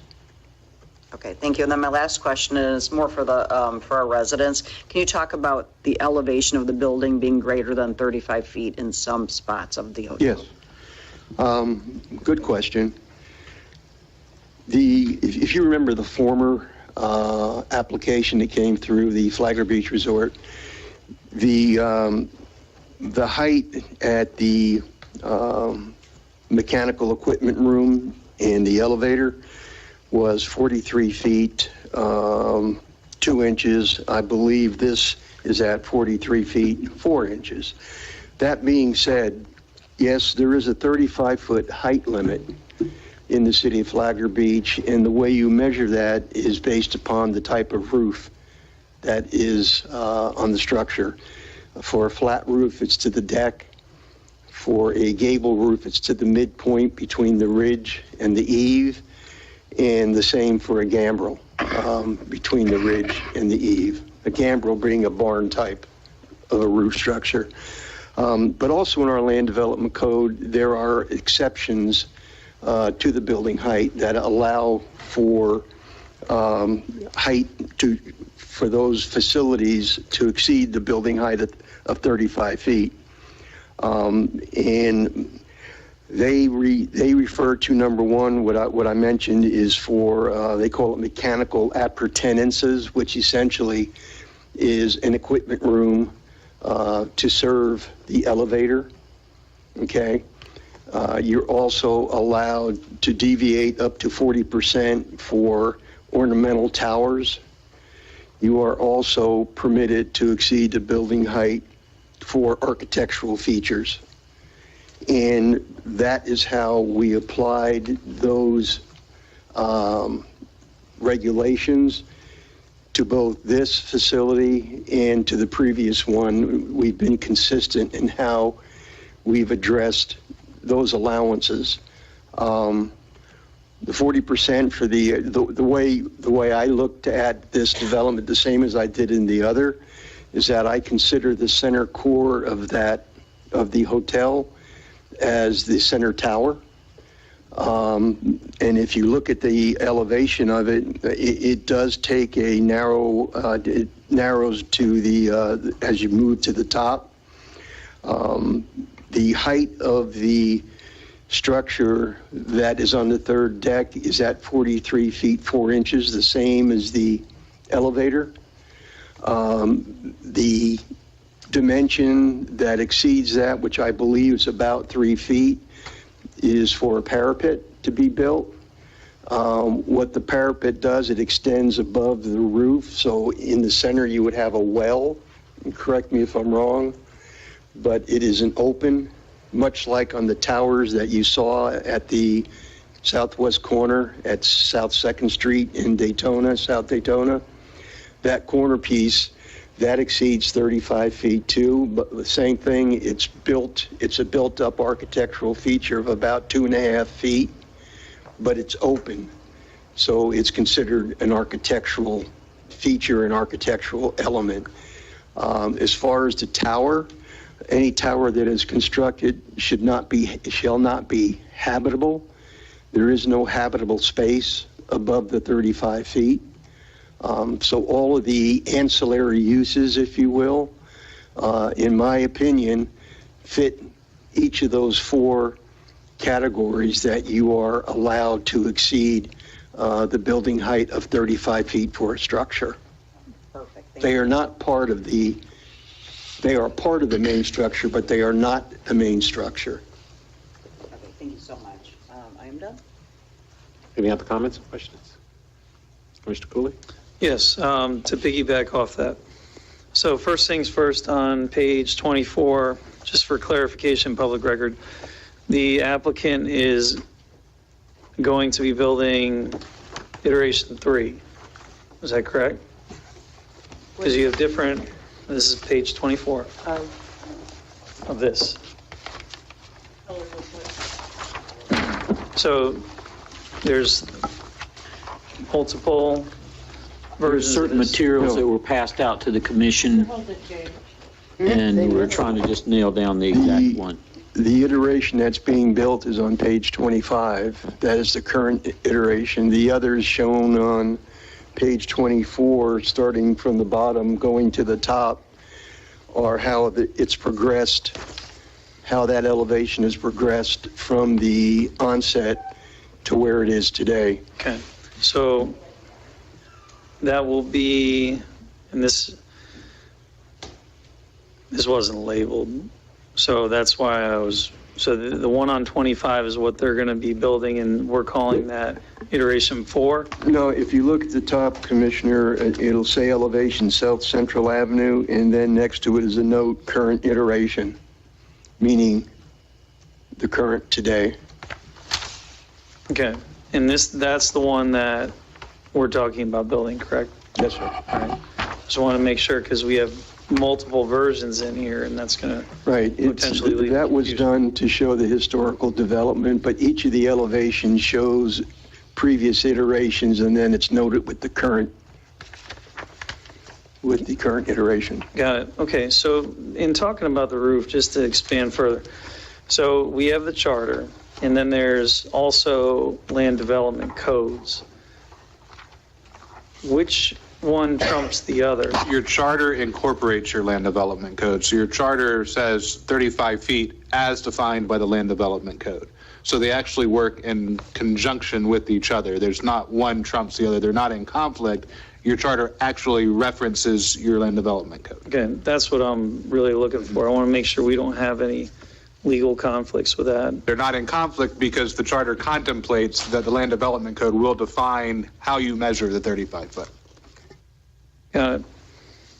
Because that's quite a bit taller than 35, and there's going to be some. Yes, I mean, if you actually, an ornamental tower is allowed to exceed the 35 feet by 40%. Got it. And so the last question is, so this is considered an ornamental tower, but it is also a functional tower. If you look at the plans, this is for access to a rooftop deck, correct? Correct. So it's not really ornamental. Will that still work with the land development codes? No, 'Cause this is- the ornamental feature is above the usable space. So the only ornamental feature we're speaking of is that 3 feet above the 43-foot roof line. The parapet. Correct. And the access to the rooftop deck is below what is considered mechanical roof height? Yes. Okay, that answers the height question. The other question I had is if we go to, this is going to be on page 7, and applicant, whoever has the controller, can you put your slide on slide 3?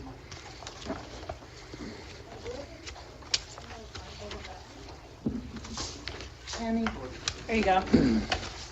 You got it?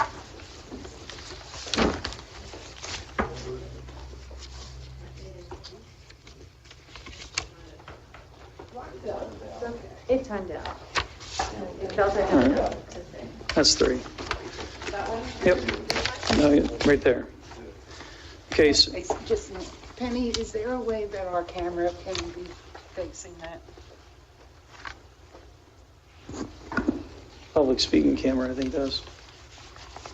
It's facing, they better have Superman vision, but yeah. Okay, thank you. I'm sorry. me. I got a message from. So just looking at page 7, okay, just so we all know what we're looking at. There, if you look at the ocean, there's a thing that says beach park, part of project site, boardwalk access, chair service to be added. There in part board and in this packet, there is nothing talking about any of the construction that, according to this, which is part of the project site, is going to be built. We are doing a site plan application, but according to the verbiage that's on this page, that segment, which is on that slide on the sand there, is part of it. If we are going to approve it, since there is nothing about what's going to be built, I would like us to make sure we address this verbiage that will have to be a separate approval. We can't approve something we have no data for. And that's going to have a significant impact on our beach, the city, and the verbiage bothers me by saying that is part of the project site, which is the site of plan that we're approving, when it's never been discussed. It was never brought to par board. It's not in the packet. There's no details other than that, which could be a potential problem. Are you done with that part? I'm done with that part. Okay, can I add Yes. on to that? That was a concern of mine as well. I circled it on there. It was slid through during one of the par board discussions. Little radar went off in my head about something on the beach. I know we have regulations about no sales on the beach. No, we've had other restaurants wanting to put chairs and rent them out or whatever, various projects that have come up over time that we've always said no to because of our regulations. This is the one thing that bothers me about this whole project. I love the hotel. I love all the work that you did with it. I love all the cooperation that went on between the developer and the city staff. But this is something that won't fly with me at all. We have, what's the legal term for open beaches? Customary use. Customary That does not mean that a private beach owner cannot use their piece of the beach. It means they cannot gate it off and prohibit access. Correct. Yeah. But if I'm coming to the beach not as a hotel guest, and this is a very popular part of the beach, to have it limited to, or I don't know if that's the plan. I think they discussed this at par board, so you might want to ask that question because that was asked at par board, Okay. whether it was to be exclusive or not. And I think they have an And I answer to also that. discussed it with them. I guess the use of it would be to enhance that area. So we'd have chairs, umbrellas, or something like that we take down at the end of the day. But that's open to the public. It's not to be rented. It's just an amenity for somebody who's either staying at the hotel and going toward there, like you see the other couple of hotels on Flagler Beach that, the hotels that are presently there and have their own access to go to the beach. It's similar to that. So if I'm coming to Flagler Beach with my own chairs and my own cooler, I can't be there. You can't. Because your chairs will be there. I can sit on your chairs. You can sit on my chair. It's private property, yeah. It's just not gated, yeah. That's part of the property? Yes, that's private property. We own that. And what they're saying is you can't set your chair there, but you can sit on their chair. The same as if I get to the beach before you and set my chair here, I might let you sit on my chair, but you can't put your chair there. That part of the beach belongs to... Correct. Yes, that's private property. That's why we have the customary access, is because there are portions of our beach that are private. Yeah, I know. I didn't know that part of the beach belonged to the hotel. And that's why it's included as part of project site, is because it actually is part of this property that's being developed. Okay. I don't like it, but okay. Well, what we discussed was that it would not be exclusive to the hotel guests, that the public could come and use the area. So you're free to use it. Well, going back to my point, I'm not even okay with including that as part of the approval to the site because there's no data on what is going to be built or not be built there. And correct me if I'm wrong, what they're saying is they're not building anything. That's going to be a location where they set chairs up on a daily basis. Yeah, we were going to see what we can do there and leave it open to the public as well. So if we can enhance that to make it easier for customers to go to that beach walk, and obviously because it's on that side, we'd have to get state approval, it's past the CCCL line. So if we have to elevate it or make it handicap ramp or whatever we need to do, we'll abide by those rules. But it's strictly open to the public as well. And where is it in relation to the ramp that we have now? Right next to it. It's north of it? North of it. What do you mean by see what we can do with it? That's part of the project that we bought from Zoe Forland. So it was part of the project that she anticipated as well. So it was used as an amenity feature. So it's allows us, and we'll have to check on property rights, but it allows us to put something there as long as we get the right permits, and we leave it open to the public use as well. Right, and that's part of your site, and that's part of the site plan approval, but you have a site plan for the western project site, but you have no site plan for the eastern project site. Right, we haven't designed that. Correct. So how do we approve it if you haven't designed it? So Drew, would they not have to come back to us to get approval for that if they were going to? If they were going to build in that, yes. If they were going to put temporary chairs in there, no. And that's the key distinction that's being discussed. So it would be, they may come in for an amended site plan to amend the site plan, or just a new site plan for that beach access area. Right. Agreed, Larry? Yes. I think where the confusion is falling, and I agree with Commissioner Cooley, is that when he says we have to decide what we're going to do with it, other than chairs and umbrella. Is that what you're alluding to? Correct. I'm not worried about chairs and umbrellas. Let me try It would be it. used for that, yeah. Okay. Let me try asking a question and see if I can make a clear record for you. But Penny, do you want to? Your current code and your LDRs regulate what can be built there in that recreation zone property, and it's pretty much a boardwalk, a walkover, and observation deck. So you are already limited. Anything over and above that, they would have to, I don't even think there's an exception for a variance or a special exception on there. I can tell you, FDEP, the only structure that they allow on the beach is a crossover. That's it. No other kind of structure. No concession stand to No, go along with our nothing beach chairs. structural. Okay. So Just access. Sorry. As we're sitting here today and they're looking at the site plan that's presented to them, is it fair to say that the area marked as Beach Park, you're showing that on your site plan today as they review it for an area that you would use for moving chairs out there like you've discussed? Correct. And limited to that. Would you accept a condition of approval if that's the direction that it goes, that states that specifically, that there would not be anything built in that area until you'd come forward for a modified site plan? Absolutely. Okay. That works. That good? That part works. Last thing. Applicants doing the road improvements, and y'all are going to teamwork that and everything. Is it in here written? I didn't see it, but that doesn't mean it's not there. I just want, is it documented that who's doing what? It's not in the final site plan, but I would suggest, I believe that would be more of a legal question. I'm not trying to throw it in Drew's lap, but a developer agreement to specify precisely what the developer is committed to. Ask me a question again. I want to make sure that the developer is the one that is doing and covering the costs of the road improvements on Central and Daytona. It's not specified in here. It got discussed, but Yes, it's not specified.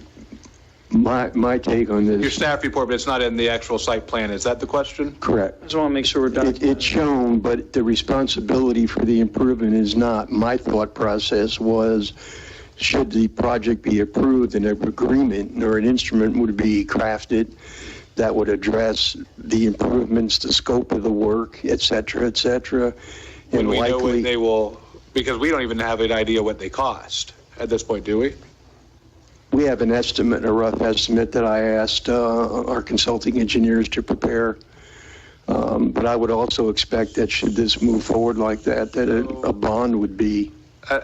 Yes, absolutely. We'd have to. State law requires to have for them to have a bond on that if they're doing construction on the public infrastructure. But what you can do is a condition of approval, again, that prior to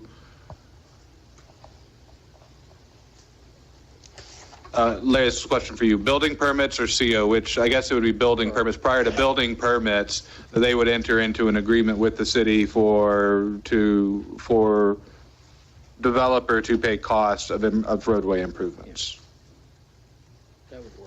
Yes, and I also think that the owner is committing 3 to 5 feet of his property for the angle parking for that to be able to be accomplished. So that is, again, I think that should be memorialized somewhere. And that, again, is giving back to the city. Yeah, that's one of the reasons I felt like that could come later, because he's actually on the site plan showing his own property, giving up to do that improvement. So to simplify the wording, I'll jot it down when I get done talking too, but you could add a condition of approval that prior to issuance of building permits, developers shall enter a developer's agreement with the city, memorializing those public infrastructure improvements developer has committed as part of its approval process. That way you don't have to list them out 1, 2, 3. We've got the record of the hearings, so we know what the promises have been made, and then we can, between now and building permits, we can iron that out, put it into a short form agreement, and have it there in paper, or on paper. Is that something you're comfortable with? Yeah, we could do that. We'll do a 1-year bond as well with it. It's what we did at the Margaritaville. There's 2 entrances on the side street which belong to the city, and what I did is I repaved everything over there, although it's not my property, and we striped it, we asphalted it, and then we had a 1-year bond. So if there's any issues that happened, nothing happened, and then we relinquished our bond. So it cost a little bit extra, but yeah, I'm okay with it. And most of the reason for the bond is if somebody starts work on public infrastructure and they start the work and don't finish the work, that creates a problem for the cities, and so that's why state law requires those bonds, really. So 1-year bond would be sufficient for that. And the only other comment I had is, don't let working the bugs out think that it's a detraction from this. You have a very nice project here, and the finished product is much better than I would have thought it would have been. It's you did a great job with it. Looks pretty awesome. Well, I wish I could say I could take credit for that. We did, even if you see the murals on the side, when we started with Margaritaville, we had a bunch of sea otters and we had some large animals. And then what Zoe did is, hey, she's got a surf shop. We put 2 surfboards there, and we looked around the town and everything is, with the turtles going on. So we changed that whole concept to incorporate that. So there's a lot of amazing people behind me, and they're the ones to thank. Andrew, I don't know if we need to or not, but we perhaps in all of those ads, we would just need to specify the iteration if you think it's needed, since we have so many different ones here. That's all I have, Chair. I'm sorry, what was that comment?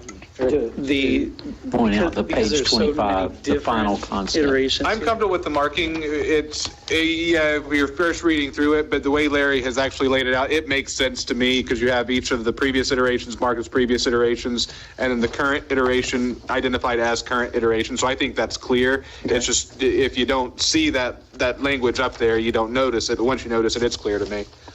So I'm okay with it. Thank you. Okay. Any other comments? Commissioner Sherman? Yes, I just want to kind of piggyback off of what Commissioner Phillips had a question about the parking. You said, I believe Mr. Torino mentioned first come, first serve with parking. So we have a first Friday. So now you have a guest that's checking in on a first Friday. Are they, I'm just kind of looking at this holistically here.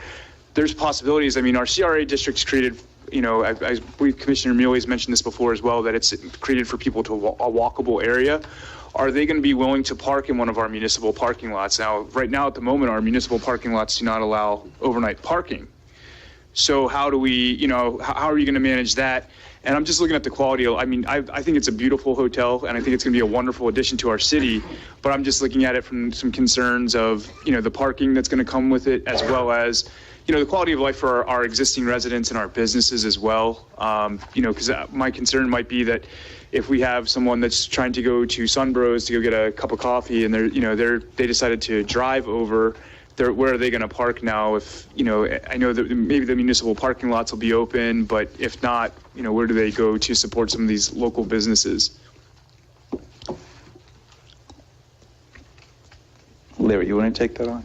Thank you. I would like to say, I mean, the realistic answer, in my own opinion, is you can't answer that. It's basically something that I believe will take care of itself. Someone is either going to look for a parking space, and I don't like using this example, but I mean, I live it and I experience it and I live with it, and that's going to St. Augustine. There's many times there that I'll drop off my bride, and she'll be there and I have to park 2.5 blocks away, but she is nice enough after dinner that she'll walk back to the car with me. So that's, but I mean, in all honesty, the reality of the situation, we get into parking. I mean, we could talk about it all day and all night. You're never going to solve the parking problem, but you can try to manage it and control it the best you can. Again, my opinion, if a guest happens to be out on a Friday evening and there's First Friday going on, and they return to the area, they're going to have to search for, I mean, it's, to me, the burden falls on the owner of the hotel. He's taking the risk of building under those conditions that he feels he can obtain full occupancy, regardless of the fact that he's not parking all of his vehicles on site and providing a space for them. So if it's, the risk to me is more on their behalf than it is on the city's. And Chair, if I can ask just a follow-up while Larry's still talking on that, just because I think it may help the commissioner on this one, since he wasn't around when we were developing it. You mentioned the parking pool, and this is pulling spaces off of the parking pool. And when we set up that parking pool, you did an inventory of the parking spots in the area. And so every time a property or a new development or an expansion of an existing development has come in and pulled spaces from that parking pool, what happens to your tally? Correct. And that number for the southern zone, Commissioner, is at 178 spaces, with the number of spaces that will be requested from this development will leave a balance of 58 spaces. So there's still that, and that was the point that I wanted to get to help understand. There is still day-to-day, regular in and outs. We still have excess spaces in that parking pool tally. Now, I understand your point, and worst case scenario, busy days, spring break, everything is overloaded. But there is a system in place to track how many spaces, on-street spaces, are being chewed up, we'll call it, by commercial development. Yeah, and if I may, just the last point, having done a lot of parking work over my career, there's something called turnover and short-term spaces versus long-term spaces. And the idea is, a person to come that, frequent and get a cup of coffee or buy a gift at a shop or whatever, they're going to be in and out. And so that space, while it may be occupied when you come by, 30 minutes later may be open. And so that turnover is important, and that also helps with the inventory the more they turn over. If I can just add two things. We did a traffic study as well, which we turned over to the city to use. And instead of just doing my project, we did multiple other areas as well. So the city can use it toward their traffic study and improvements in the future. Two of my hotels, which I have parking issues, you would imagine parking issues with. One's a Hilton Garden Inn that I built 25 years ago by the Speedway. And during Daytona 500 or Bike Week or what have you, we're 100% capacity for 10 days. We never have a parking issue because they come with corporate people. They've got 4 people to a room, and they have come with 1 car. We just went through TPC at the Players Championship up in Jacksonville with the Margaritaville there. We've got 202 rooms and a 2-story restaurant.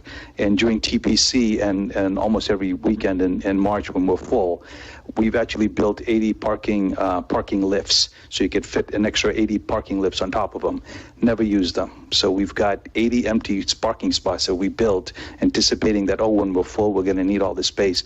We still don't need them. And that's at 100% capacity, both the restaurant and the hotel at once for a couple of days. So even during special events, people don't drive in 1 car in 1 room anymore. I'm assuming you're going to have valet. That's exactly where I was going, but instead he wanted to add lifts, more expensive than a valet. We can't do lifts because we got a hotel. We got to move up another story. So, no, we're not going to do valet. It's not a full service hotel. It's not, it's nice, compact. It's just 100 rooms with a little hotel, with a little restaurant. So, but if you come to check in, you'd pull in off Daytona. You'd pull up to the front of the hotel. You drop your stuff. Yes. Get a room. Yeah. Then you can go park the car. Exactly. So it's not like we're requiring people to walk with their suitcases and stuff like that. Yeah, at all. We've got 11 hotels right now that we own and run, and we've had them for 25 years, and we don't have any issues like that. Only one of them is with valet. And you got to keep in mind, there's the north side parking pool that this is right on the border of, which has an abundance of space left. So for First Friday and for this, you have all of those spaces in addition to being able to expand on South Side. You know, should anybody risk crossing 100? Improvements coming. Yeah. Okay, any other discussions or comments? Minaj, I think everything's beautiful, and you don't take my upset about the beach as That's okay. still bothers me, but I'll get over it. Jade, it's as much your beach as mine.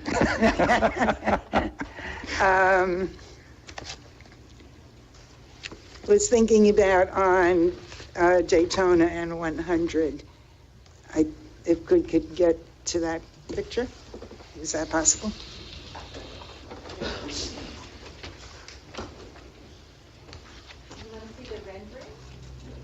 Which one do you want, the rendering or the? The renderings or the site plan? The outside, that's good. Rendering? That's good. It's on second. That's on second. I want the one on 100. On Moody, Yeah. Okay, so you have those bushes, hedge plantings, trying to find a nice word for them. Would it be possible to put little fencing in between, like chop it up a little bit with some fencing? Maybe you can address it. I thought they had permitted corners that had to be open.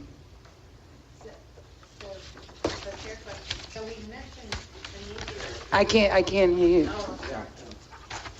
So there were conditions in place with the permitting group that required us to do certain plantings and so on. So I believe this is the condition that is met. This is meeting the conditions of approval, the way this is now. Oh. For me. Wouldn't be allowed. Larry, is that true? You can't put fencing on the corner there? Are you speaking about permitted Little fencing. just on the corner, or is that what you? Well, maybe starting in a little bit, going around. Oh, well, maybe we did talk at one time about, about putting in a low profile, perhaps with a scallop type PVC picket type fence, just to give it a more beachy, homier look. We did talk about that, and I don't know really where it went. I mentioned it to Eric, I know. Right. We looked at that concept. We looked at fencing the entire project, and then obviously we wanted the feel of a nice resort, and we had to get Margaritaville Corporate to see our vision as well.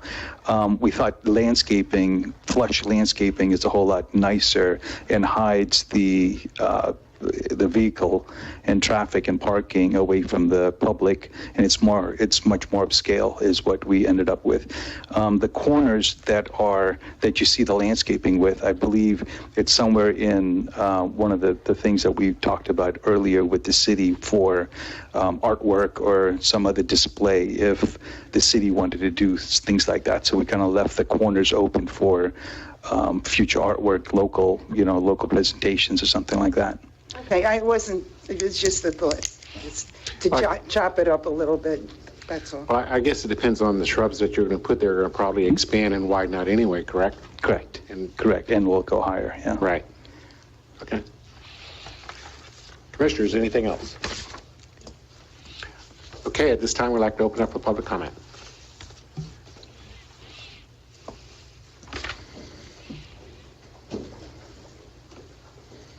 John Haran, 209 South 4th Street here in Flagler Beach. Just want to mention a couple things, and we all know that we really need a hotel in our town. My wonderful son won't stay in the town because there's not a nice hotel. He typically goes on to St. Augustine. But I wanted to mention something primarily in regards to the beach property because it seemed to be a bit of a concern. The most difficult permit typically to get is a DEP permit that's east of the coastal construction control line. So anything that's going to be done on that beachfront property is going to really take a lot of scrutiny, and a whole lot of scrutiny. And then the city's got to look at it as well. So I think we really don't have to have a lot of concern about that because it's going to take them a good bit of work to get that type of permitting. Thank you. Thank you, John. It will have as much scrutiny from us as it will from DEP. You think? Good evening. I'm Deborah Naughton. I'm with the Tourism Development Office. And I am happy to be here tonight on behalf of our office to share our support for this beautiful project and to welcome it to our community. We could not think of a more perfect location than to have a hotel back on the same site where the historic 1925 Flagler Beach Hotel once stood. Everything old is new again. We're thankful to Zoe Forehand for making sure that the project planning process kept Flagler Beach and its lifestyle and vibe at the forefront of its decision-making processes, ensuring the completed structure will be a good fit for this community. This attention to detail and consideration of the community is what will make this unique project iconic for years to come and continue the rich history of where the Flagler Beach Hotel once stood.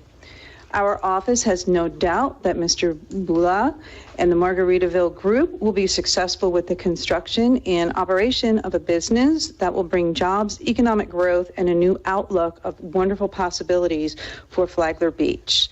Tourism staff is looking forward to working very closely with them to support and enhance the visitor experience of their guests when they're ready to welcome them. And I just have one little piece of advice, Mr. Bula.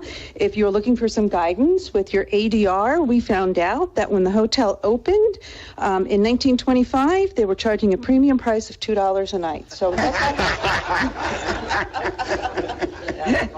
I don't think that's going to happen. Any other? Okay.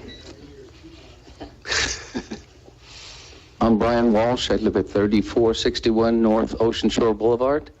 And Flagler Beach has been a second home to me for the last 32 years. We actually just built our permanent home here up at the beach. So I'm speaking from a person who loves the beach. I love the laid-back attitude that we have. I love the quaintness of our town. I love the fact that Commissioners and Larry have done a great job of really restricting and being selective on what goes here. But with that said, too, every time I've driven over the bridge for the last 30 years, there's been a gap. There's been something that's needed in the center of town to create a level of activity, a catalyst for other things to go on. This town needs this project, and I don't think it's going to impact its quaintness at all. I think it's going to add to it. The last thing I'd like to say, and just from my own personal experience, I've been in the building business for 40 years. The team that you have here is excellent. Well Road Construction is one of the better builders in Central Florida and maybe around the state. BRPH is an excellent architectural firm. And I know from my own experience that Manoj Bula just builds wonderful quality projects. So there's no doubt in my mind that considerations for traffic control or quality or landscape, I don't have any fear that those things are going to exceed our expectations. I'm in full support of the project. Thank you, sir. Any other comments? I have a comment. Hi, you guys. Biz Wallace, 211 Ocean Palm Drive. I just have a quick question about if this plan gets approved tonight, is it grandfathered in from one or two commission meetings before where we were talking about the traffic control?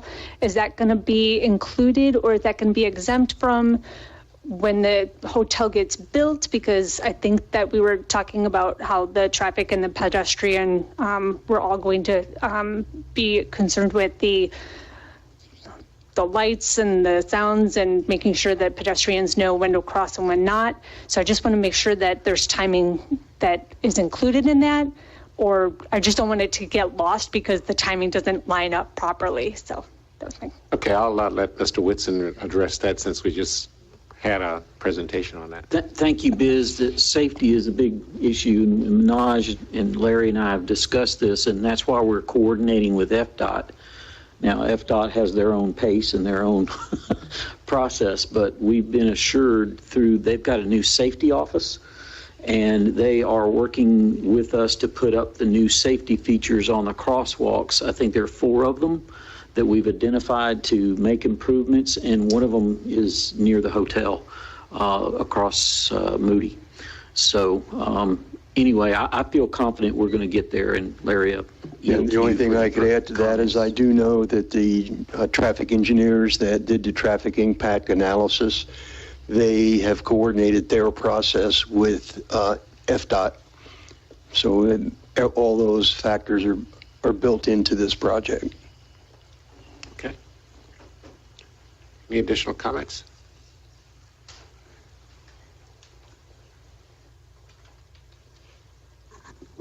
Sally Arnoff from Sugar Mill. I'm with Jane. It's just a day-to-day operational question. With the chairs on the beach, will there be signs on those chairs that they're the property of the hotel, or how is that going to be handled? And how is it going to be handled if the chairs are all used by beachgoers from the town and hotel residents want to have those chairs? How is that dispute going to happen? Thank you. Thanks, Sally. Anyone want to toss that to another? I would defer to Minaj. This was a discussion we had, that it would be open to the public, and I just yield to you and your experience with that.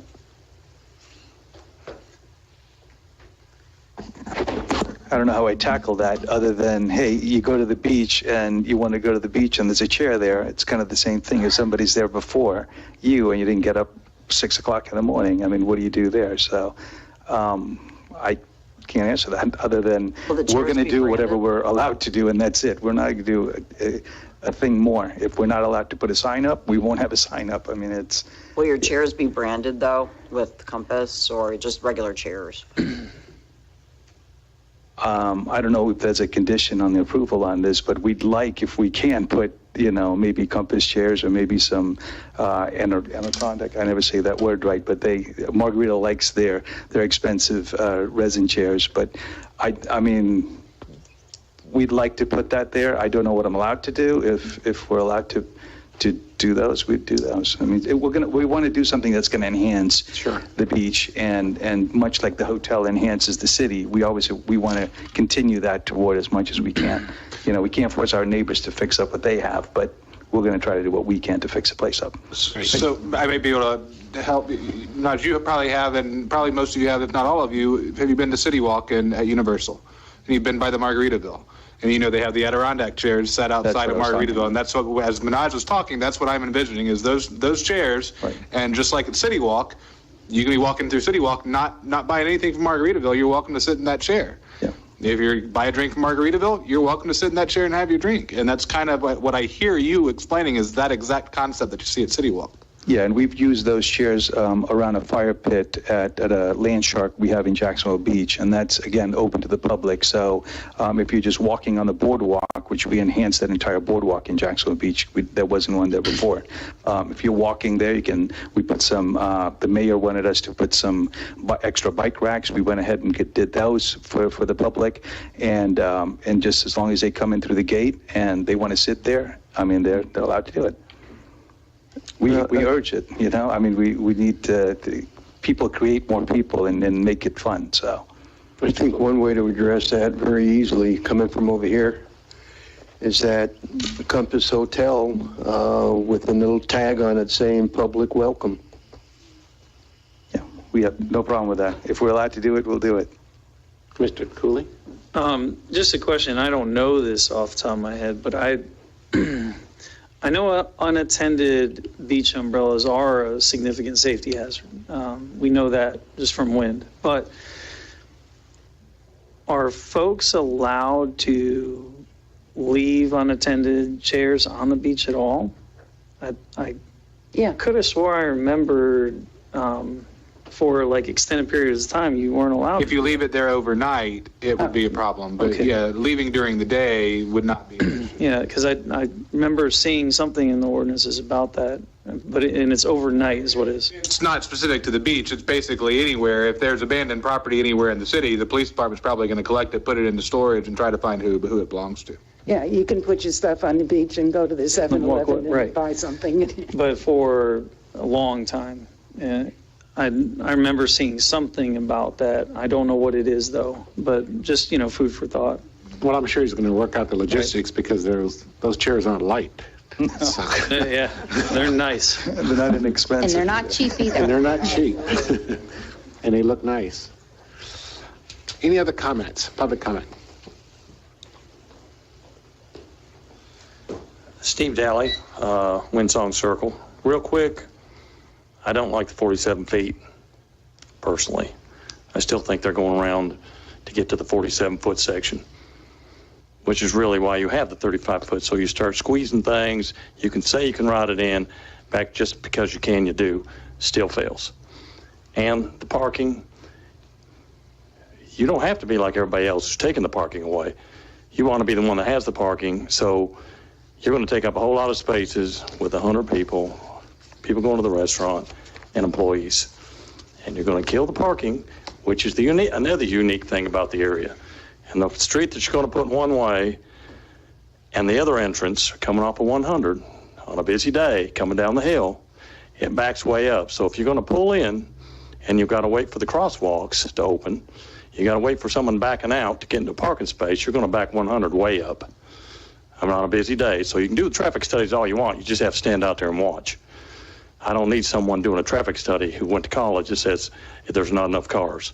Because right now it backs up and you don't have people pulling in and backing out, especially on this one-way one where you're going to have someone come in and have to wait for someone to back out to give them a space. You're going to back it all the way up, and you're going to back it up again. In the same way with the other entrance that doesn't have a light.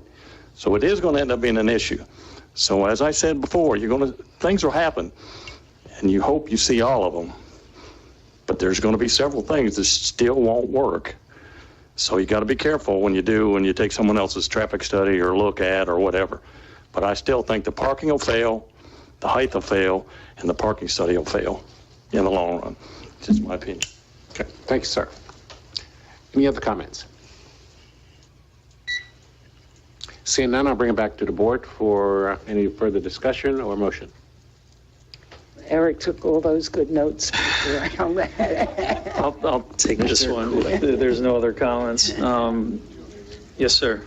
Okay, so, Larry, are you still requesting your civil engineering condition of approval? Yes, sir. Okay, so your staff report has the condition of approval that all required materials and approvals to be reconciled and approved by the city engineer prior to issuance of a building permit.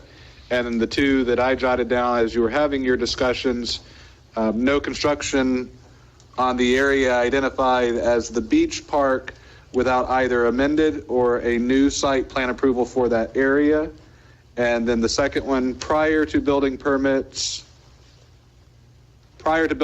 being issued, developer to enter an agreement with the city memorializing the commitments the developer has made regarding public infrastructure improvements, memorializing the commitments developer has made regarding public infrastructure improvements. All right. How about so moved? I'll make a motion to approve application SP 22-03-02 with the included comments from Drew. And city, yes. And that city includes staff. city staff. And that's all we need.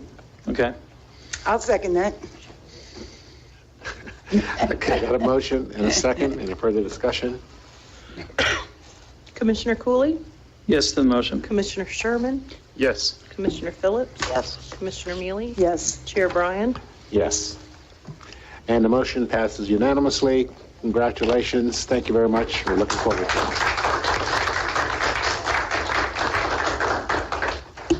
Next item on our agenda is going to be presented by Mr. Whitson.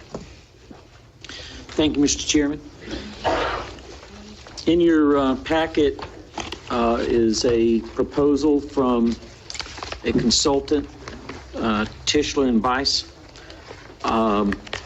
I requested these RFQs to come back to us because should we just let these? Yeah, we can let them. Yeah. Oh, yes. Yeah, I'm fine with that. Sure, absolutely.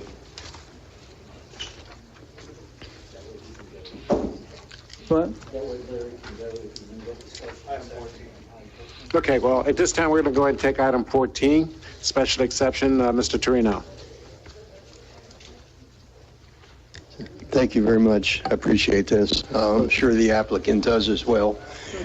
This is what I begin to call now a standard procedure for a request to build a single-family residence in the tourist commercial district.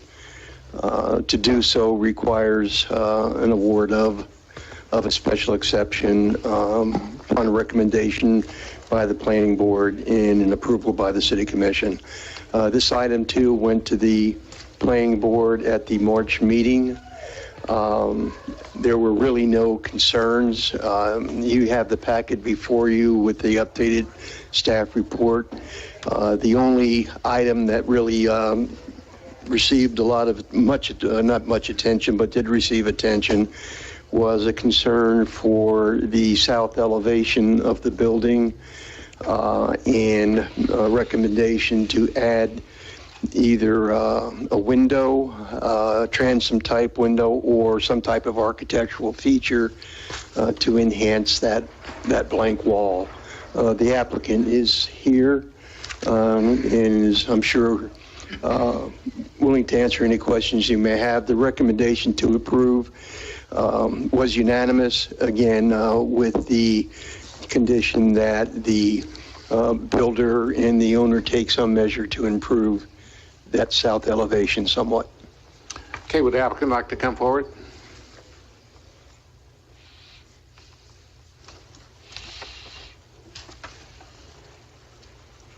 Robbie Richmond, Intercoastal Construction. Good evening, sir. Good evening. It's green.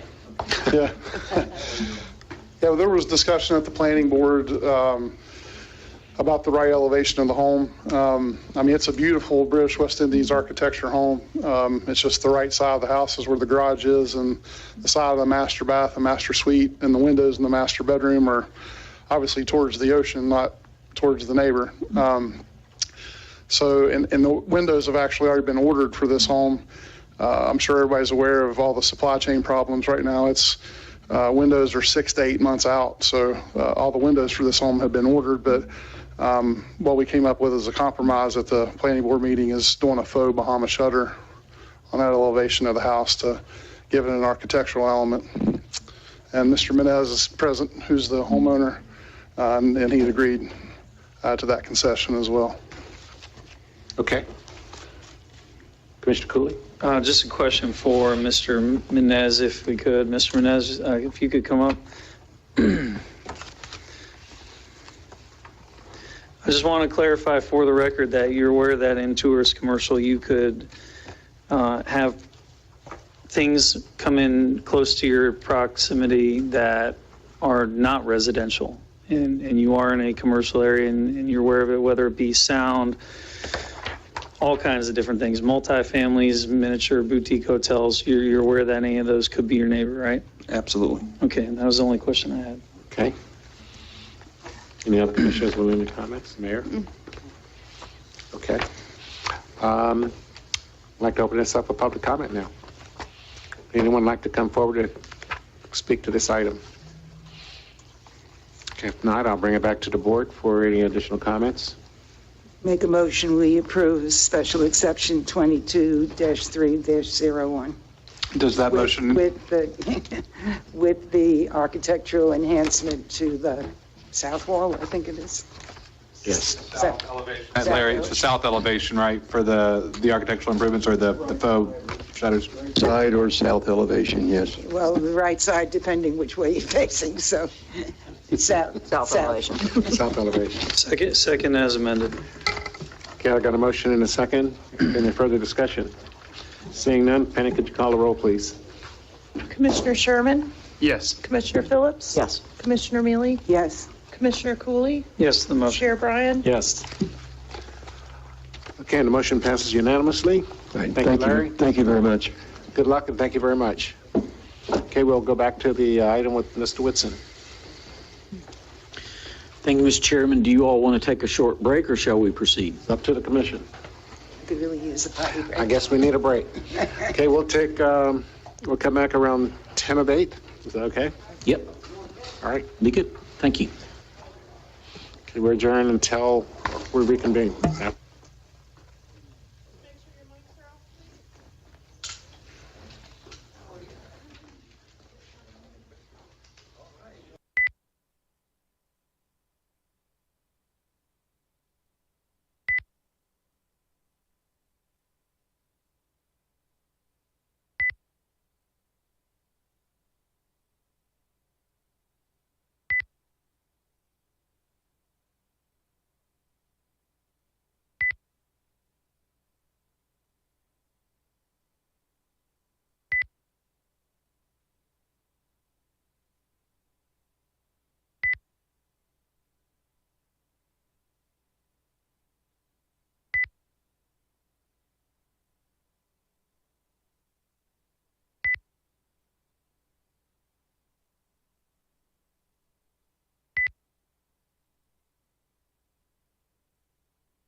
Number 9.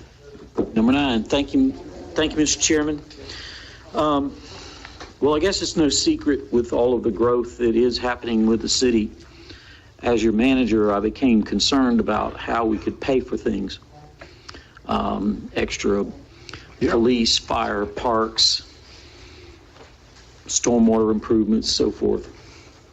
And so understanding the laws of Florida and the structural process we have to go through to show the cause and benefits, the test that the laws provide. Many communities go and have experts that are familiar with every jot and tittle of the law, perform the appropriate studies and bring back the results.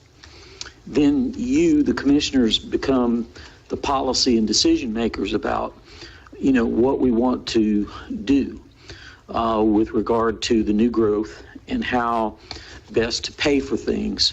And it would just provide you with additional options. So I went out to, I wrote an RFP, actually, in this case, because we were comparing price as one element of the overall package. And I got 3 proposals back, which we were very happy with. They were all very well qualified, but our staff vetted these proposals and felt like that the Tischler-Weiss proposal was not only the lowest proposal we received in terms of the dollar amount of $49,120, but it also, they were probably one of the more qualified firms, having done over 1,000 studies across the country, and many in Florida and in particular here in Flagler County. So I would suggest that you consider this. The first question I know you're going to ask me is, was it budgeted? And I will say no, because again, this is all catching me. I'm coming in, I'm assessing the situation, I'm looking around at the tools we have and what needs to be put in place down the road. And this was unfortunately one of the things that should have been in place but hasn't been in place, that I feel strongly we need to consider. So I would just ask you to maybe allow for a budget amendment in the future to take care of this out of reserves and proceed forward, because we need to get the studies in place, put the policy options in front of you before the big growth wave comes. So I'm trying to get out in front of it, and this is the best tool and methodology to do that. Okay, do we have estimated time of completion as far as once we get the study started? Well, of course, the faster I ask them to go, the higher the price tag. But I would anticipate, I talked to Mr. Beisch on the phone. He said he was willing to proceed as fast as we could, give him a notice to proceed. I told him I was presenting it to the commission tonight. And I will just say I'll try to get it done in the next 90 to 120 days. Okay. Commissioners have any comments? Bring it back to you. Okay. Any comments? Okay, seeing none, we'll open this item up for public comment. Anyone like to address this item? Seeing none, we'll bring it back to the board for further discussion. Or I have a question. Sure. Is this something that can wait until the next budgets? Well, if you do that, and then, every house, rooftop, everything that gets built, then that's water under the bridge. You can't go back and assess them. You have to do it from a certain point forward. And the other thing to contemplate is that with the new legislation from last year, that once we determine what our increase is going to be, we have to take 2 years to get there. We have to break it in half. So even the sooner you do it, the sooner you are getting to that increased impact fee that you need. Okay. Thank you. So I'll make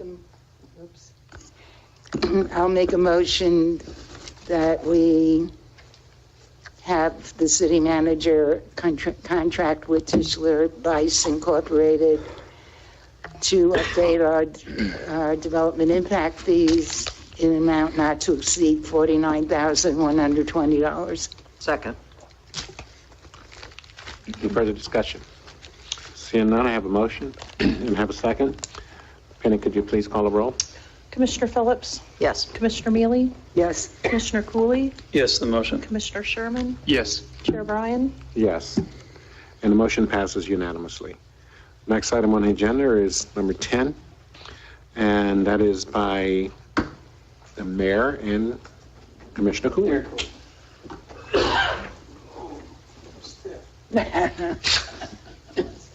Comes with age. I was going to say, wait till you get older.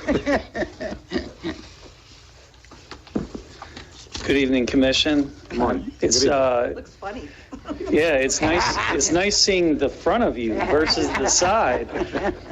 Mayor Cooley, 1617 North Central Avenue. So looking at the application for the first time ever, and this is something that as a dog owner, been wanting to do for many, many years and have decided to take the plunge on this. So one of the reasons why I even moved here long ago was because Flagler Beach is a dog-friendly city and beach, and it's very rare. There's only so many dog-friendly beaches in Florida at all, and it's a big draw. And it drives tourism. It drives a lot of people here. It's a novelty, and it works really good. It's part of our character and it's part of our charm. And during the years, came across this ridiculous concept that people are doing, mostly on the West Coast, of surfing with their dogs. And then, in addition to surfing with the dogs, they're actually letting the dogs do the surfing. And it's catching on. And how I got to see this firsthand was St. Augustine has a competition that they do in the fall at Guy Harvey Resort. And I'll get to why Guy Harvey Resort is important here in a minute. But it was surprising. It was ridiculous. But then it was also amazing because you're bringing in families. It's wholesome, it's lighthearted. It's everything you would want. It's not a stuffy. This thing is just to give you an idea. They have a dog kissing booth. Oh yeah, which we're going to do. You're going to do. Yeah. It wasn't very popular, but it did get used. They have dog costume contests. They have like little biscuit hunts. They do, a lot of the dogs that show up for these are multi-talented dogs. They're Frisbee dogs, they're showmanship dogs, and they have many talents. So that, as the competition goes on, one of the things that they look at is other talents. And so it's an exhibition. The bottom line is, it's just a lot of fun for a dog-friendly event. People who have interest in it, and the most important thing is this is raising money for dog rescues in the Humane Society, which is severely underserved. They're always struggling for money, and they never seem to get enough, and the need never goes away. So the reason why we're in front of you is this particular event normally would just get approved except for one thing. We are wanting to do this event in the same area that the surf events get done, and I'm going to tell you why. Number one is because of the wave action. For those of you that go on the ocean a lot, you'll know that when you get outside of that particular area of the beach, there's a massive drop-off. You'll go down the beach, and you'll get about 2 steps into the water, and then you're going to be shoulder height instantly. It's a severe drop-off, and that's one of the things that catches tourists off guard is when you get, pretty far outside that area, you will immediately, and so that's not conducive to the style surfing. We need to have spotters and safety folks lined the whole way that these dogs are doing the surfing. The dogs, there's a lot of them that also like to pull their own boards out. They tie like a tennis ball with a string to the end of the board, and the dog grabs it and goes out and gets on it himself, and the owners don't do anything. That's not my dog. But, some of these animals are amazing. But so over in that particular area where all the surf contests are done, and because of the wave action and the sand action with the pier, it has a very flat slope. And if any of you have been to Matanzas, it has that feel. So it's safe to walk out. It's gradual. It doesn't have the drop. The drop is the biggest thing. The drop is it's not something that's workable. It's too dangerous for the animals. It's too dangerous for the people. And just the whole thing isn't good. When you get into an area of the beach that has that significant drop, the only thing you can do is you're just paddling out on a surfboard. You can't wade in those waves. You can't do anything because you're immediately over your head when you get wave action. And it's just too dangerous. The other reasons why I want to do it there is a lot of infrastructure there that is conducive to the contest. We have good access to power. We have good access to water. We have good access to supporting businesses and sponsors. And all of those folks, if they were to go to other places on the beach, the parking and the situation and everything else and all the things that drive a surf contest, it really becomes cumbersome, if not impossible. All day long in surf contests, you will see folks shuffling back and forth to my store, and I'm talking about the organizers and volunteers. My store to Tortugas and all the businesses, because you're on a beach and you have to constantly jog equipment back and forth, and this is no different. So to put it in a non-traditional surf competition area, it becomes a problem, and it almost becomes, there could be a way to possibly do it, but it would be extremely difficult, and then you're dealing with road crossings and higher speed traffic areas, trying to lug equipment from parking areas that don't exist. And the reason why the surf contests have evolved into that spot, which happens to be in front of Fifth Avenue, my store, is because it works. And that's where everything is, and that's where all the support is to be able to do it. So what we're asking for is to have a area the traditional size of a small surf contest. If you've participated in May Day or the Flagler Surf Series, it's a relatively small area. It's about half a block, and on the beach and in the water, an area for these folks to be able to do the function. We're not bringing in scaffolding. We're not doing anything like that. This is going to be a couple tents and just a lot of fun. We don't expect this to be a huge event. This is the first year. First years are always not well attended. But it's going to draw a lot of, and another reason why you want to do this is going to draw a lot of spectators. And all those spectators can be on the boardwalk, which is where they traditionally are for surf contests, versus being in the competition space. And you're not dealing with a log jam. The contest itself is between setup and tear down. You're looking at about 7 in the morning to about 3 in the afternoon, so it's half a day. I chose to do it on the 21st because school is not out. That is the week of finals. It's the last week of school before they're done. We did not want to compete with summer break with the schools. We don't want to try to wedge ourselves into the beach when all the kids are out. We want to do it while they're still in school, while the beach is still calm. And the wave action is right, which is why we're doing it in May, because if you try to do it in fall, you get the crazy waves. And, dogs that are, well, in my dog's case, about 6 inches high, you're dealing with tidal waves. We need to have little baby waves for little baby dogs.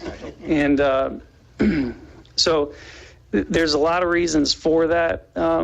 We are doing the date and time in a way that the impact is very minimal. And just like always with the surf contests, and y'all know me, how I am about beach standards and conduct on the beach. That place, after the contest, needless to say, will look better than it did before we even got there. And how we will control everything, we'll call it, is there's going to be little feather flags you can just stick in the ground, a couple orange cones that just kind of delineates, letting the participants know, here is your area of the beach that you can go. It's not very big, just that, that small standard width. They're to be in there. All dogs are to follow standard dog rules, we'll call them. They're going to be on leashes, except if they're competing, they're obviously not. But other than that, it's all we're insured. So in order to have insurance, you have to follow all the insurance rules. And so all the dogs have to be updated, medical, and they all have to be, not crazy and wild, and they have to be able to interact with other dogs. And surprisingly, so this brings us back to St. Augustine, Guy Harvey Resort. And then for those of you that have ever been to Guy Harvey Resort, they are picky. It's nice, they're picky, and they've been doing this for almost 10 years. And the reason why they do it for 10 years is because it is such a success up there, and it has little to no negative drawback to the resort at all. In talking with staffers for the resort and volunteers, it's a huge event for them. They love it. It's well received. It causes no negative side effects. And, all the owners are very respectful. It's never a problem. But so what we are asking for is to be able to use that area for about half a day. And, including setup, it would be a little bit before 7, and we'll end early afternoon when it gets blazing hot. And usually the tourists and kids don't even come out till about 2 o'clock anyways. So you're not interfering with beach traffic or anything like that. But we need Commission's approval in order to be able to set up a small dog-friendly area in a non-dog-friendly area. and that's where y'all come in. And any questions at all? Oh, I got to show you the logo. It's in your packet, but I might as well do this. See, I'm a member of public right now. So that's our little logo there. Yeah. For y'all to see. And sorry, Chair. Yep, that was good. But any questions or concerns or anything? Commissioners have any questions? I just have one. So we're going to be taking a section of beach that people normally go to the beach. Correct. Will we be telling people ahead of time that for this half day, plan on going somewhere else, or? No, because the public is welcome, and they can be in that area. And all right, but there are people who don't like dogs. I know Correct. that's hard to understand. Yes. But there are people who don't like dogs or are allergic to them or whatever. And so like the 10 to 10 thing of not having to put up with dogs. So we're taking a small part of that away. And I think we should let people know that. Correct. Penny, you want to So address some that? kind of a sign or something. I would just say that it can be put out on the website through our special events, and Matt's Facebook Police Department page gets a lot of traffic. We could also post something on that. Okay. Some banners could be posted. Okay. I mean, if it's not bad weather, you could even do paper banners. It wouldn't even have to be something you'd have to. Okay, now that was my only concern. Well, I Good. assume that somebody's walking down the beach, they can just walk around it anyway, right? Correct. It'll be very easy to navigate. There's not going to be enough people where you're not going to be able to traverse through there, Right. and there's not going to be a bunch of loose dogs everywhere. The owners are responsible of keeping them inside that area. And, most of the dogs will be probably up on the boardwalk, to be honest with you. The main core of activity will be just a lot of people, a lot of photographers. The closest tie-in to this particular event would be Surfers for Autism. If you're familiar with Surfers for Autism, there's not a whole lot of competitors, but there's a whole lot of public interest. And so it draws in a lot of general public into that area, and a lot of photography, and the whole event is set up very informal. It's not structured with a lot of heats, and it's surfing dogs. So Yeah, no, Eric, don't misunderstand me. I Right. think this is a wonderful idea. I just know that not everybody's a dog Correct. person.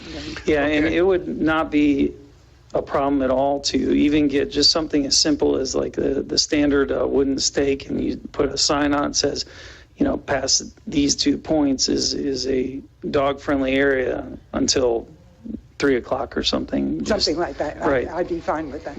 Okay, seems like you got it well thought out, and all the dogs going to be on leashes and all, so I think that's fine. Okay, any other comments before I open it up to public? Anyone in the public like to address this? Seeing? Okay. Sure. Anthony Sinelli, 204 South Ocean Shore Boulevard. Come on, it's surfing dogs. It's half a block, half a day. I think we can do this. Surfing dogs, how cool is that? Any other comments? Okay, I'll bring it back to the board for discussion or a motion. I'm going to bring my cat in, Max, and go smoke and go smoke all those dogs. It does discriminate against cats, doesn't it? Before you get to motion, I just want to clarify, since you stayed out in the audience, Eric, I assume you're declaring a voting conflict on this one? That is correct. I will not be voting on this. You get on the form. I just want to make sure you got the form. I'll make a motion to waive section of the Flagler Beach Code of Ordinance to allow a dog surfing contest within the banned area for dogs to be on the beach. Temporary waiver. Temporary waiver. I'll second. Okay, I got a motion, I got a second. Any further discussion? Seeing none? I think, can we just do a roll call? You can just do it. Just do a regular, okay, we'll just do a vote. All in favor, say aye. Aye. Aye. Opposed? Seeing none, motion passes unanimously. Rough. You're going to see Flagler Beach go viral. Yep, and thank you for taking time on this. Absolutely. Sounds like fun. I'm going to definitely try to come out and watch it. Max better bring it. Max is bad. He's a Maine Coon. Okay, we can move on to the next item. Excuse me. And that is to ratify emergency action by the city manager.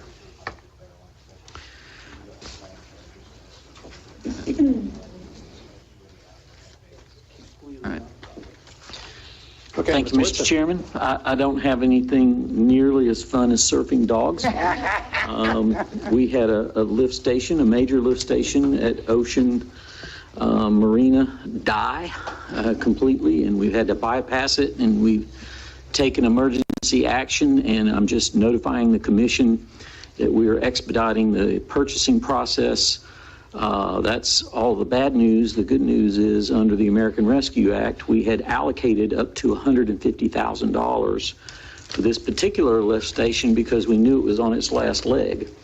But we're going to try to salvage what we can out of it and move forward rapidly on the rehab and rebuilding of it.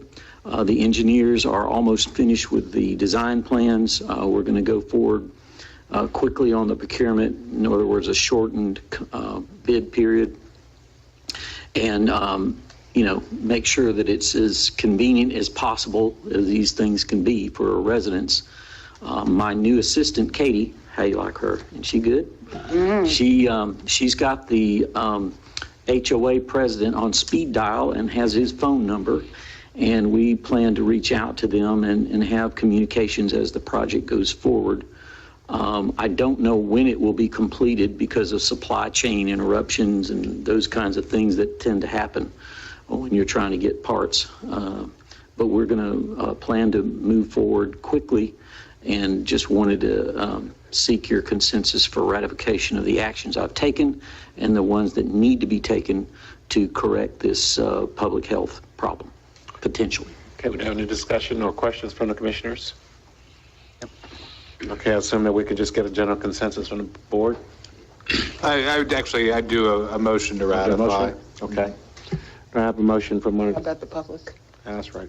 Public, do you have any comments regarding ratification of an emergency action?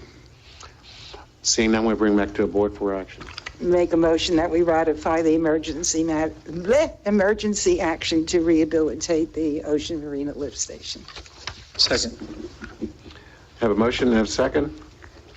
All in favor, say aye. Aye. Aye. Okay, the motion passes unanimously. Excuse me, we'll move on to public hearing 12. Ordinance 2022-04, an ordinance of the City of Flagler Beach, Florida, amending Chapter 14 of the Code of Ordinances, providing for regulation of the placement and maintaining of improvements and vegetation within city rights-of-way or other public property, requiring written authorization for the placement of improvements and vegetation within city rights-of-way or other public property, providing for review of requests for authorization and appeals of denials, providing for codification, providing for conflicts, and providing an effective date.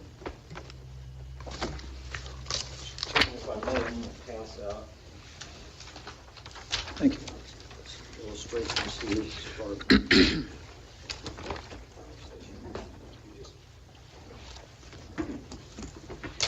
You want me to do it, Mr. Woodson? I can tell you were never a teacher. Definitely never a teacher. You did, just gave it to the kids and told them to do it. That's right.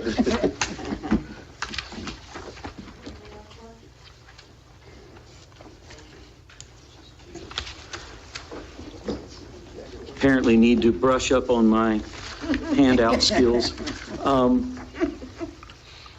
This ordinance was kind of initiated out of our discussions with the Land Development Code and some of the continual complaints that I receive, not only from residents, but from commissioners. And what I'd like to do, and the idea behind this handout, is to just kind of walk you through what a right-of-way is, what is public property, what is it there for, why was it even created?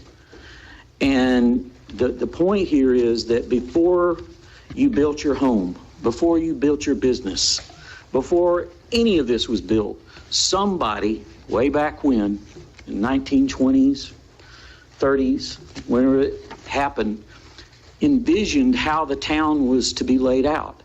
Where was the public space so that you could have a mailbox, so that you could have utilities, so that you could have drainage, so that you could have parking, all of these things that it takes for a city and a community to function.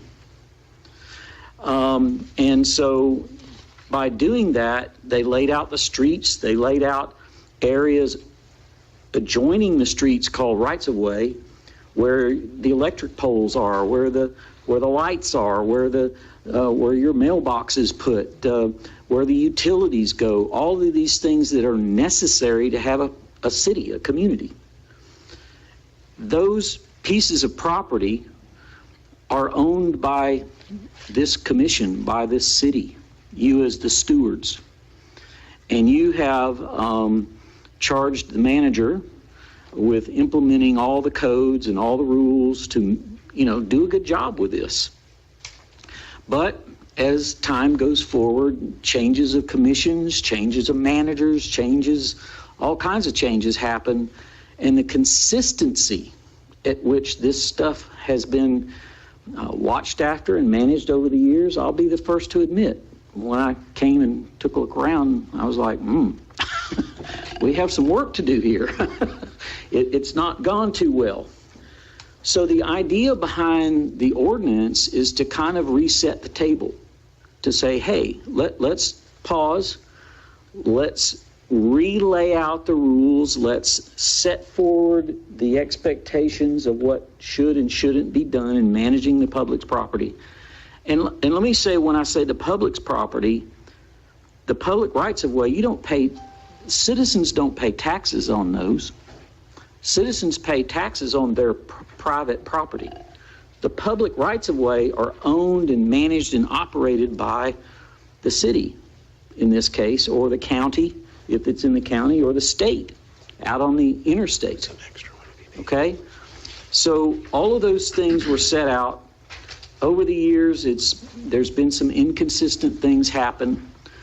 And so what I've done here is laid out, if you were sitting there trying to draw up the ideal city, here's how you would draw it out. In this case, this right-of-way is about 48 feet. The typical right-of-ways in most communities are about 50, but they can vary. You heard a conversation earlier tonight where the public right-of-way is 80. It just depends on your plan, your vision, everything that was laid out long before a house showed up, long before a business showed up. It was all kind of set forth. And so this just kind of illustrates how that looks on the drawing board. We'll flip over to the next page, and this is an example of what happens.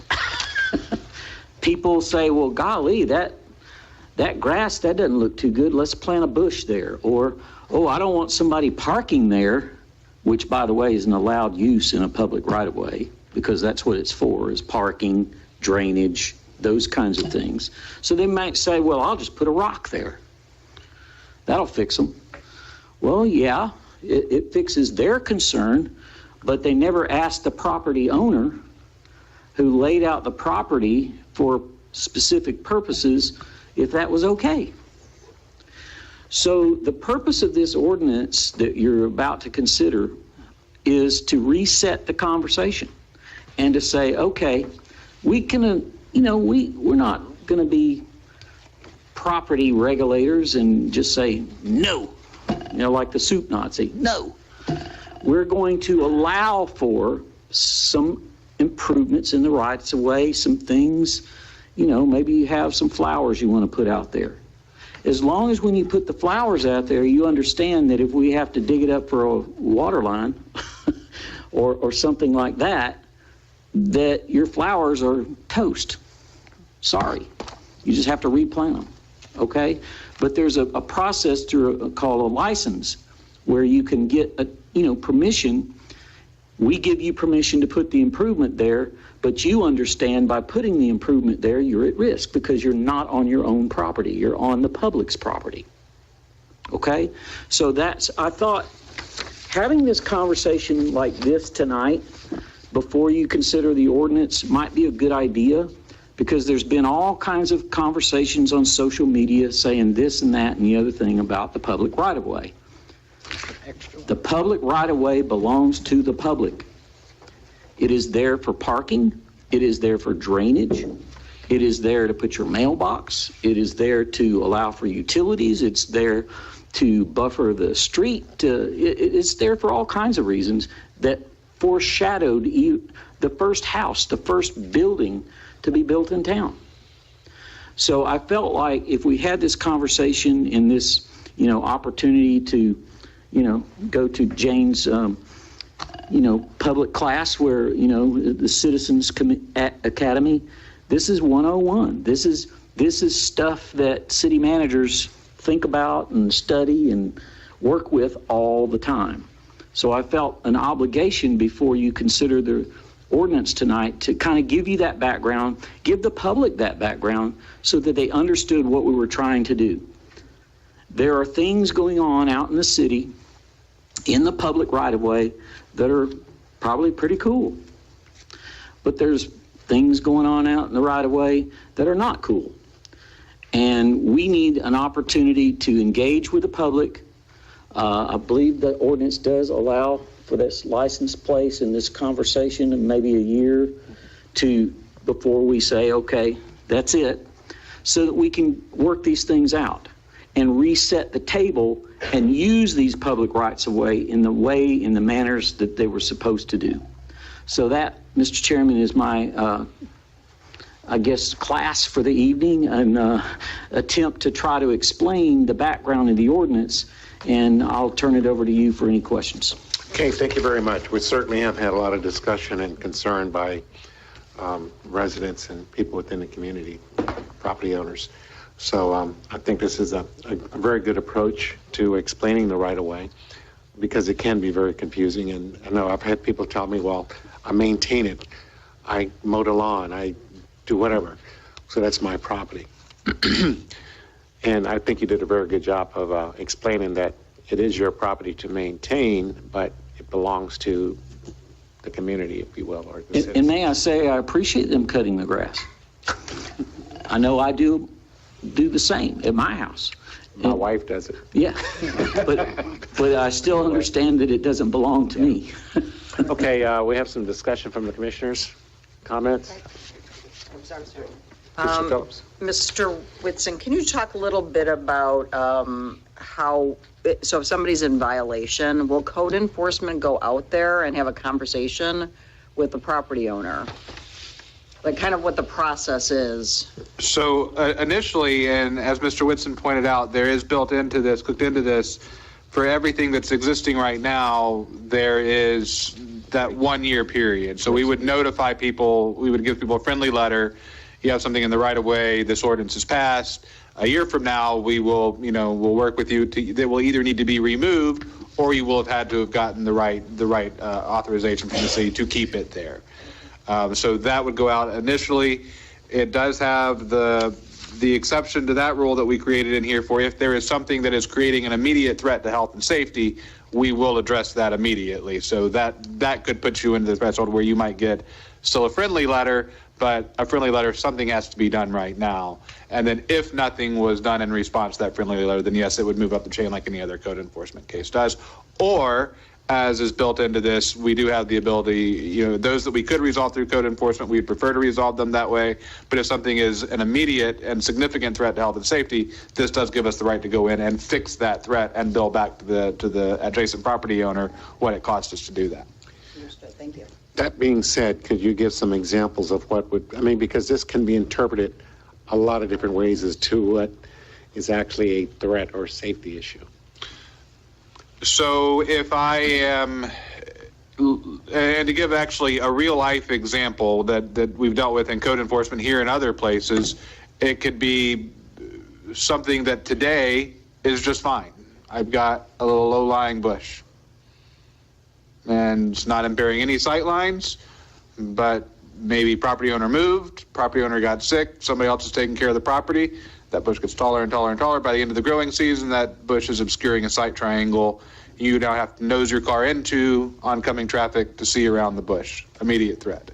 So when we're talking immediate threat, that's what we're talking about. It's either impairing the sidewalk in a way that I can't use the sidewalk for what it's for. I have to step off of the sidewalk into the street to get around this obstruction, whatever it may be, or it's impairing a sight line, it's something that's threatening to fall on a person on the sidewalk, any of those things. But immediate threat is immediate threat to health and safety. Okay, so we're also talking about like hardscape, rocks, or any number of things like that. Depends. Okay. If it's a hardscape rock that if I hit it with my car, I might damage my car, it's a threat to my car, it's not a threat to my health. If it's a big boulder, that if I hit that boulder, I might kill myself, immediate threat to health and safety. So there's scale on everything. Okay, and the reason I'm asking this is because, these are the different scenarios I anticipate. Because, and a lot of people have good intentions, but other folks also try to use the language to whatever advantage they may have in order to do whatever they want. Yeah, and that's why I say ideally, if we have a case that's questionable whether it's an immediate threat to health and safety, if there's any question on city staff's mind, I think that's the kind of case that's going to wind up in front of the magistrate, because the magistrate is the right person to make that determination in a code enforcement case. Okay. Those where staff sends a letter that says, from our perspective as staff, this is an immediate threat to health and safety and you have to fix it right now or we're going to fix it for you, it's going to be those most grave where there is no question whether or not it's a safety risk. Okay, that's what I think if there were any question at all, I think they're going to wind up at code enforcement. Okay. So, yes, I just had a couple comments / questions. So the sight lines, I know that's definitely one that we would identify as a safety issue. And so those things, are we going to go through and kind of I would assume our code enforcement officers are going to go around, identify high risk, medium risk, low risk? Is that where we're going over this course of a year? Okay, and then also I was wondering, is there any way, maybe, I think this is an educational thing for everybody. So one of the questions I have, I know, for example, when we bought my home from my father-in-law, we didn't have an actual survey done until we actually bought the house, right? So that when you get a survey done on your property, that gives you clear identification of where your property lines are. So, is there anything we can put maybe in our welcome packets and I don't know if there's anything we can give to our new residents to kind of maybe educate them that, where your fresh survey lines are, where those poles are, is where your property stops. And, that we would appreciate your maintenance of that, but, really, just something to maintain that, because as you can, we're seeing that maybe some of this has gotten a little out of control. You see people with cobblestone sidewalks on the site, and those right-of-ways now, and so some different things. So I just want to make sure that we're educating our residents over this time, and, maybe just kind of putting something out there if we can, and some sort of welcome or something that we can, I don't know if there's any way we can do that to kind of maybe educate our residents on that matter as they buy new properties or what have you? Yeah, I think that's an excellent point. I think education is the key here. And one of the things that I really like about our new code enforcement officer is he's a teacher. He's much better than I am about illustrating these things and explaining things, and he would rather see compliance come through cooperation than he would write a ticket up. So I think we will have that, and of course we will do our best to reach out to residents, and in some of our new communication, abilities are going to get better and better. With the addition of Katie to the staff, with the addition of the new app that we're working on, with the addition to the new tools we have on our website. I mean, we're getting much better position than we had been in the past when it comes to communication, because the strategic planning retreat, we had identified communication as the #1 issue. So we're going to keep putting more effort into it, trying to do better. There will be those cases where people just, they'll either disagree or they won't understand. But I know our code enforcement officer, I talk to him all the time, John Gifford. He is doing a marvelous job, and he would much rather get somebody to cooperate than he would just write them up. Commissioner Millie? All right, so something like, I know there's a very pretty garden that I drive by occasionally, and I can't remember what street it's on, but it's south. But it comes right out to the edge of the road with a fence around it. So the flowers, if the person understood, we could just mow over that if we needed to. But it's the fence that I see as a hazard. If there was, it's on one of the side streets, so it's not very wide. If there was some kind of an accident, a fire truck or an emergency vehicle could not get through because of that fence. So that's the kind of thing. Yeah, we have a mixed bag all over. Yeah, I mean, I know. all you have to do is That's look at just my one that always ideal has been glaring to layout me. versus what you see out there, and it's all over the place. It's fences, it's rocks, it's line of sight issues. It's a combination of those things. And Sometimes. those pretty little white pointy things. Pointy things, yes, there are pointy things in the right of way. Is that, that's a very official. That was a very good description. I was going to add, this ordinance allows consistency. You brought up, you drive by a fence. I have someone on my block who actually had to take down their fence because it was in the right of way, and now there's a fence that's in the right of way that's okay. I think that this ordinance would just allow some consistency across the city. Yes, there's might be some beautiful landscaping that is in the right of way right now that someone might love, but we can just move it back a couple feet. Everyone's in compliance. Well, if the fence is up, then they didn't get a permit to put it up in the first place, or else Probably not. planning wouldn't have approved it. So, And I'd like to add to James' comment about education for where is your right-of-way. Flagler County Property Appraiser site, flaglerpa.com. You can type in your property address, and you can see exactly where the right-of-way and what your property is, where exactly it is. Okay, I'm sorry, I'll let you go ahead, Commissioner. Just a couple call-outs. Line 107, 108 in the ordinance. In the event a permit is secured, applicant at applicant's own expense shall complete work specified in the authorization within 30 days. That might be a tall order. Would y'all be okay with 60 or 90? Probably 90, just supplies, labor, because you keep in mind you can't move forward with a project until you're approved. So you have to get approved, then you got to hire somebody, wait for them to show up, do the work. I don't see that happening in 30 days. Good catch. That's one I had here. I was also looking at page, line number 155, where they also addressed 30 days. On 155? Mm-hmm. Yep. Page 4. Well, that's a payment of, that's two different 30 days, though. That 155 is payment of costs that we incur in fixing a problem that you created. I looked at the damage. The other call I Well, if it had is a job, they should be able to do it then. is who's doing the approval? Is this all staff? I mean, are we going to get a whole bunch of folks all of a sudden coming to commission? It's an administrative approval with the right to appeal to commission. Okay. And the last call I have is I was actually sent a autographed picture by the super Nazi. It hangs in my store. It actually was on topic. Any further discussions? Okay, seeing none, I'll open it up for public comment. Anyone in the public wishing to comment on this, feel free to come forward. You have 3 minutes.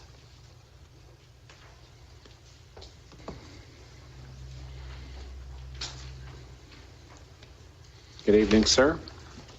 Good night, sir. To the taxable part for the city, doesn't our city run on taxes? That I'm not paying taxes on that public property. And then I'd like to know where I could go read what our current public use is. Like I hear you say you can park a car on it. I've been wanting to buy an old pickup truck. I got nowhere to put it. So I could put it in my neighbor's public area next door? Because my wife wouldn't let it put it in mine. Is that what you're telling me? Please address me, Rami. Okay, because I heard him say parking.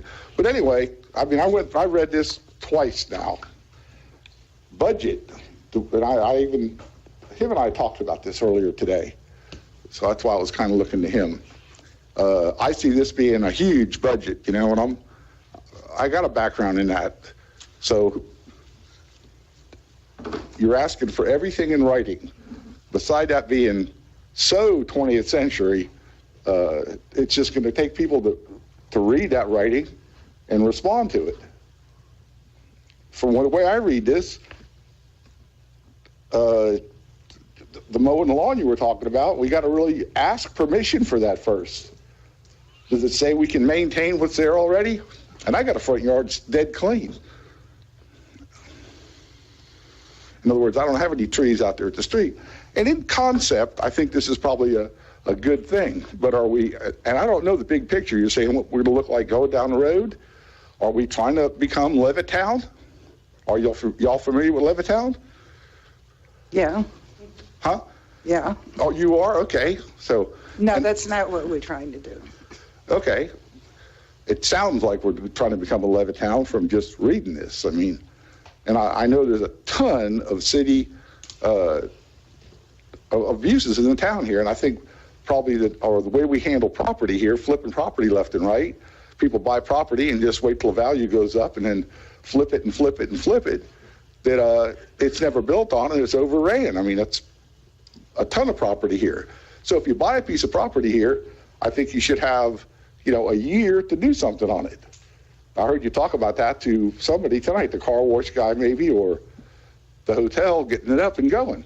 But I think that should be when you buy a piece of property that here that you got a plan for it, somebody to build a house on it, and that you have to act on that. You just can't flip property. A couple of you guys might have been in the real estate business, and you know what I'm talking about. Realtors buy property from each other and then sell it when it gets really high, and nobody takes care of it, and it gets overran. And that's most of the lots that are not, for sale here. They're growing over where the curbs growing out into the street because there's no, can't think of the word for it, but you know what I'm saying, right? And what else did I have wrote down? Well, since I do think we need this, I think in concept it's a good thing, but I think that the budget overrun on this is going to be humongous. I really don't see how you manage this without creating a whole bunch of people having to buy equipment and all that. Maybe we start with commercial. Your time is up. Can I finish the rest of the sentence though, and I'll walk away? You can finish this sentence. Start this with commercially zoned property, and let's do it for like 3 years, and then re-examine it and see, what the financial impact was to the city, because I think it's going to be humongous. Okay. That's all. Thank you. Thank you very much. Any more comments?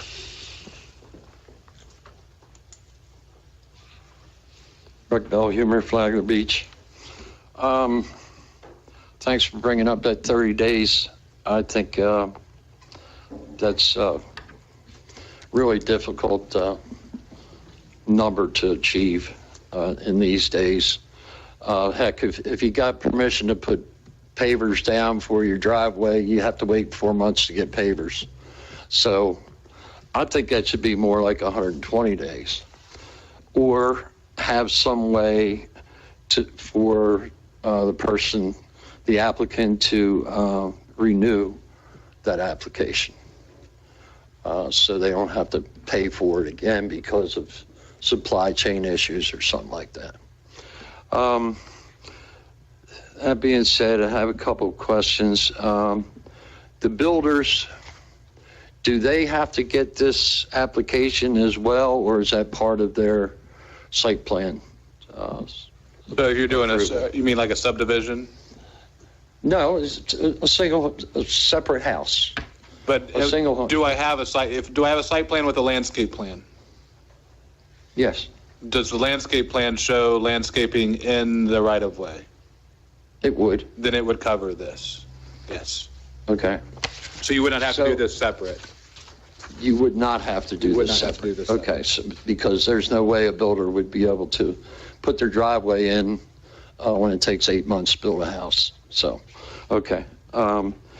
And if there was a sewer break in my front yard, does that mean I have to pay to replace my grass after you repair the plumbing or driveway? Potentially, yes. And that's the biggest one. Cities that allow pavers in a right of way, because a lot of cities just don't allow pavers for this reason, is if you're going to pave the driveway, and if you pave in the right of way, you will sign an agreement that says if we have to tear up your pavers, you're just going to have to replace them. We're not going to pay you back for them. And that's part of the point here. Okay. Part of building a house is getting a driveway permit as well. So if they pavers, you can pretty much put back.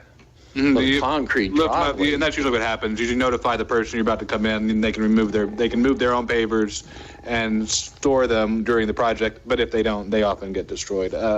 So you're saying just concrete driveway. We would replace the concrete driveway, I'm guessing, in that situation, yes. And sod that you've been maintaining for decades? Sod? Depends on the situation. Okay. Just something to think about. Okay, thank you very much. Any other comments from the public? 3 minutes, too. Pretty good. Yeah, 2 more seconds to talk. Okay, I don't see any other comments. I'll bring it back to the board. And I think there's a valid point in regard to the 30-day, because Commissioner Cooley had brought that up as well. And I understand that there are a lot of issues that we have with supply chain issues, getting materials and things of this nature. I would hope that this doesn't continue in perpetuity. So it could, but it may not. But I think that Commissioner Bellhummer also had a very good point that having the option of applying for an extension is probably valid and a good idea. Because we never know how long this is going to last. I think that's pretty good. So you think 90 days with a potential extension of 90 additional days, that would give them a total of 180 days? And the main reason for that is we just don't want to have somebody come in this year, get an authorization, and everybody in this building has forgotten about it, and 3 years later we have something go in the right of way, and now we're barking at them, and they're telling us, no, you already approved it, and so it just lets us kind of keep it fresh. So I don't think either one of us has any problem with what those time limits are. It's just to make sure things don't gather dust and then become a problem. Sure. Commissioners, do you have any heartburn with that? No, it's good. Okay, I think we all have a consensus that we would agree to the conditions. Mr. Chairman, would it be appropriate for me to address some of Robbie's concerns? Oh, absolutely. What was my next point? Oh, okay. No. I want you to address them. So again, we have an obligation as a city to manage our right-of-ways. We can't walk away from that. It's public property. And we have a process on the front end as development is coming in to check a lot of details. There is a lot of details that get checked on the front end. Over time, you have change of property owners and things happen out there. That's why we need kind of this reset. And we have new staff now, if they have the tools, the communication efforts, the ability to grant administrative waivers. I mean, we are going to work with the public to make our rights of way look as good as they can. Will it be perfect? Absolutely not. I'm not going to sit here and promise you that we will have perfect rights of way and it'll all look manicured. But I will tell you that we need the tools to do a reset. We need this ordinance so that we can begin again to do a better job than we have in the past, because over time, different owners have come and gone and things have happened out there, and we just need to have this conversation as a community, do a reset. And as far as the expense of it, we already have crews that have been budgeted by this commission. You stepped up and, you said, we're going to put this in the budget and we're going to do it. And you also gave, we had in the past a part-time code enforcement officer for this entire city. Now think about that, part-time. Thanks to you, we said, hey, we're going to go full-time. And the person that we have hired has a gift for teaching and communication. Just exactly the recipe we've been talking about. So I have every confidence that we will, once we have the tools, the education processes in place, the information, will we be perfect? No. But will we be better than we are today? Absolutely. And that's what we're going for. Okay, well, I think that we're all on the same page here. And when we had some of these discussions during our strategic plan, I think what we're seeing now are some of those things come to fruition. And I think that is the code and the key right there. And I was just kind of jotting them down there. Those are the things that we've been talking about. We've been talking about education, communication, consistency, which we were lacking for a long, long time. And then along with that, we're seeing a lot of reset, which is to some degree upsetting some people because, they've been used to a certain way of things occurring. But we're finally getting things back on track where we're operating the city in a manner which is supposed to be. It's not that we're trying to be dictators or Nazis or anything like that. We're just trying to put the city back in the condition it should have been all along. But, for various reasons, it didn't happen, and we're doing that now. I mean, we have a strong commission, we have a strong leadership in our management, and we have staff that are there to help with what we're all trying to do. So I appreciate it. And if I could just add one. Sure, absolutely. In reaction to Robbie's remark about Levittown, Levittown came out after the Second World War when everybody came home from the war and needed places to live, and they made these cookie cutter communities. So every house looked the same, every blade of grass was the same, everything, which is so not Flagler Beach. Right. And I think that was his concern, that that's where we were going, and that is not what this does at all. It just creates a safety factor and creates the ability of the city to function within its property, to provide the utilities and the services that we are expected to provide. Mr. Cooley? I think it's a great point, and just, again, new services coming in. We just got approached by a fiber optic company that wants to come into the city and upgrade the fiber and the internet in this city. That's going to cause some upset. But again, if we work with them closely, these rights of way will be better managed, and we'll have these services available to the citizens that weren't available 25, 30, 40 years ago when these things were Fiber set up. wide. Yeah. It also presents a lot of opportunities for tech companies that don't have to have big boxes. I mean, you can operate out of your living room. So it's a job. Commissioner Cooley. Okay, so city manager, I hypothetically am a citizen that has flowers and rocks and a fence, all kinds of stuff in my front yard. So let me just, for clarity, and let me just kind of run through this scenario, and you can tell me if I'm right. So I can, and I know that that's all not going to fly. So I can cruise on over to building department and asked to talk to somebody, and y'all are going to kind of sit down with me and say, this is what you can have, this is what you can't have, and kind of help me through that process, and we can draw up this plan so my fully out of compliance yard will at least get reeled into be mostly in compliance or in compliance. And that doesn't necessarily mean I'm going to clean sweep my entire front yard, correct? Correct. Okay.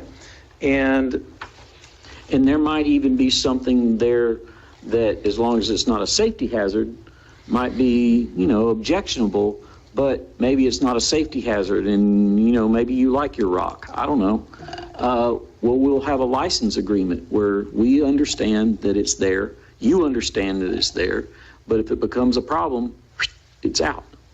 so we as a city are not telling everybody, you are getting everything out of here and you're going to do it within X amount of time, or we're coming to get you. Nope. Correct. Okay. And that's why I wanted to kind of get that on the table. Very good point. And there are more and more cities in this state that are going that direction, because I think what you're doing here, what you're contemplating here, is a middle ground that's being lost in some of the argument that you've seen playing out on social media on this issue, because people are going to their opposite extremes and refusing to do what you're trying to do here, which is, some things, if they're not a safety hazard, some people might think they're ugly, some people might think they're great. We're going to let those stay. Lots of cities are just saying, you know what, get everything out of the right of way. We're not going to deal with it anymore. So I think you're really kind of taking that middle ground approach, which is harder. But it is what makes Flagler Beach Flagler Beach. Right. And if I have a pet rock, there is a potential that I might be able to leave my pet rock in the front if I put it in a spot that might not be in the way, even if it is in the right of way, because the city potentially will work with me on placement of it in the plan and say, you can put your pet rock right over here, and you might even be able to surf with it. Correct. Make sure you clean up after it. Well stated.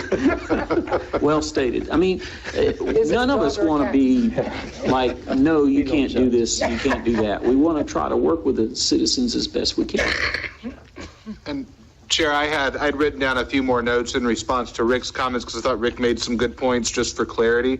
And for the definitions, I'm just going to lump them all together and tell you what I've written down, so you can tell me if you want me to keep that in if you see this again for second reading. For the definition of improvements, the definition of place or maintain, or placement or maintenance of placing and maintaining means that long, horrible term I was trying to define, but place and maintain. And the definition for vegetation, I added to each of those improvements that were approved through a site improvements installed pursuant to a site plan approved by the city shall not be included in this definition, to make sure that it's clear that if I came in and built the house pursuant to an approved site plan, that driveway isn't subject to this ordinance. That tree that I had to plant to satisfy a landscaping code isn't subject to this ordinance. Okay. So I think that was a fair comment that Rick had made. I agree. Rick's name is Robbie there, Kingfish. No, it was Rick who made that one. Oh, him? Okay. Kingfish. I'll ask what that means later.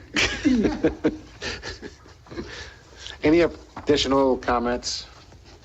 I think we have it back to the board for either additional comments or motion.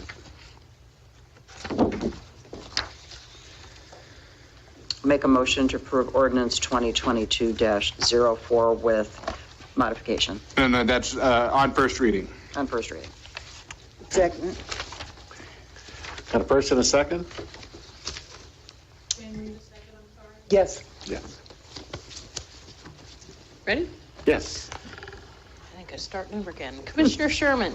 Yes. Commissioner Phillips? Yes. Commissioner Mealy? Yes. Commissioner Cooley? Yes to the motion. Chair Bryan? Yes.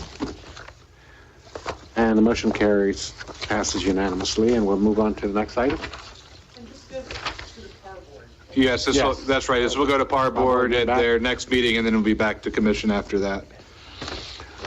Ordinance number 2022-05, an ordinance of the City of Flagler Beach, Florida, relating to the outdoor display of retail merchandise, providing location, size, and time requirements for outdoor displays of retail merchandise, providing for codification, providing for severability, providing an effective date. Okay, we have a discussion on that, commissioners. Yeah. Commissioner Mealy? Good first try. My feelings, I'm looking forward to the discussion. Because Okay, good. well, yeah, not going to hurt my feelings. All right. I'll tell you what I had in mind. And I know there are, what I had in mind were propane cages primarily. So if there are issues that can be dealt with through size, I would like to hear that. If there's issues to be dealt with through where does it supply and where does it not, yes, let's have that conversation. The conversation that I'm most wary of is one where we have, and I already started this a little bit because you see towards the end, I was tacking on all those exceptions that I thought were necessary, is I don't want to have 10 lines of regulation and 500 lines of exception. So that's my concern with this. Yeah, I've had 3 friends come to Flagler Beach for day visits with relatives from out of town. And after they've gone by the places that we are most upset about, have decided to go home. And have, of course, called me to let me know that our town is not attractive to them.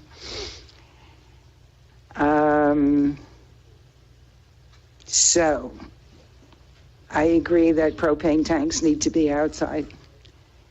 Maybe ice machines, that kind of thing. But if you buy more T-shirts than can fit in your store, I don't think they need to be outside. You need to learn how much inventory you can have in your store. And it's just an example. So I don't know how we get to that.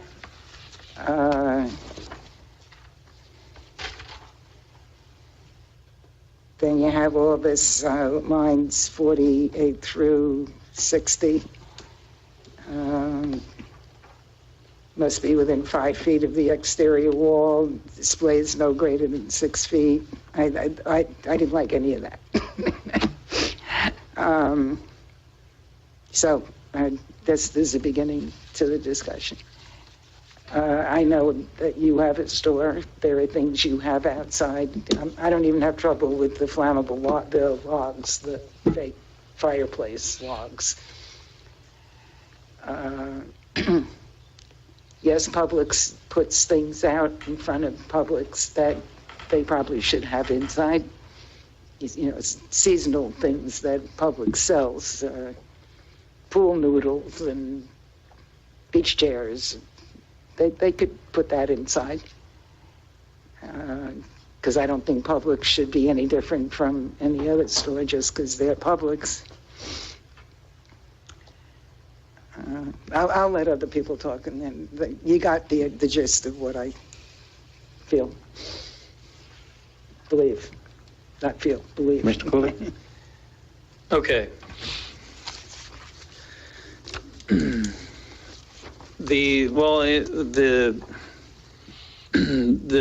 I see the intent.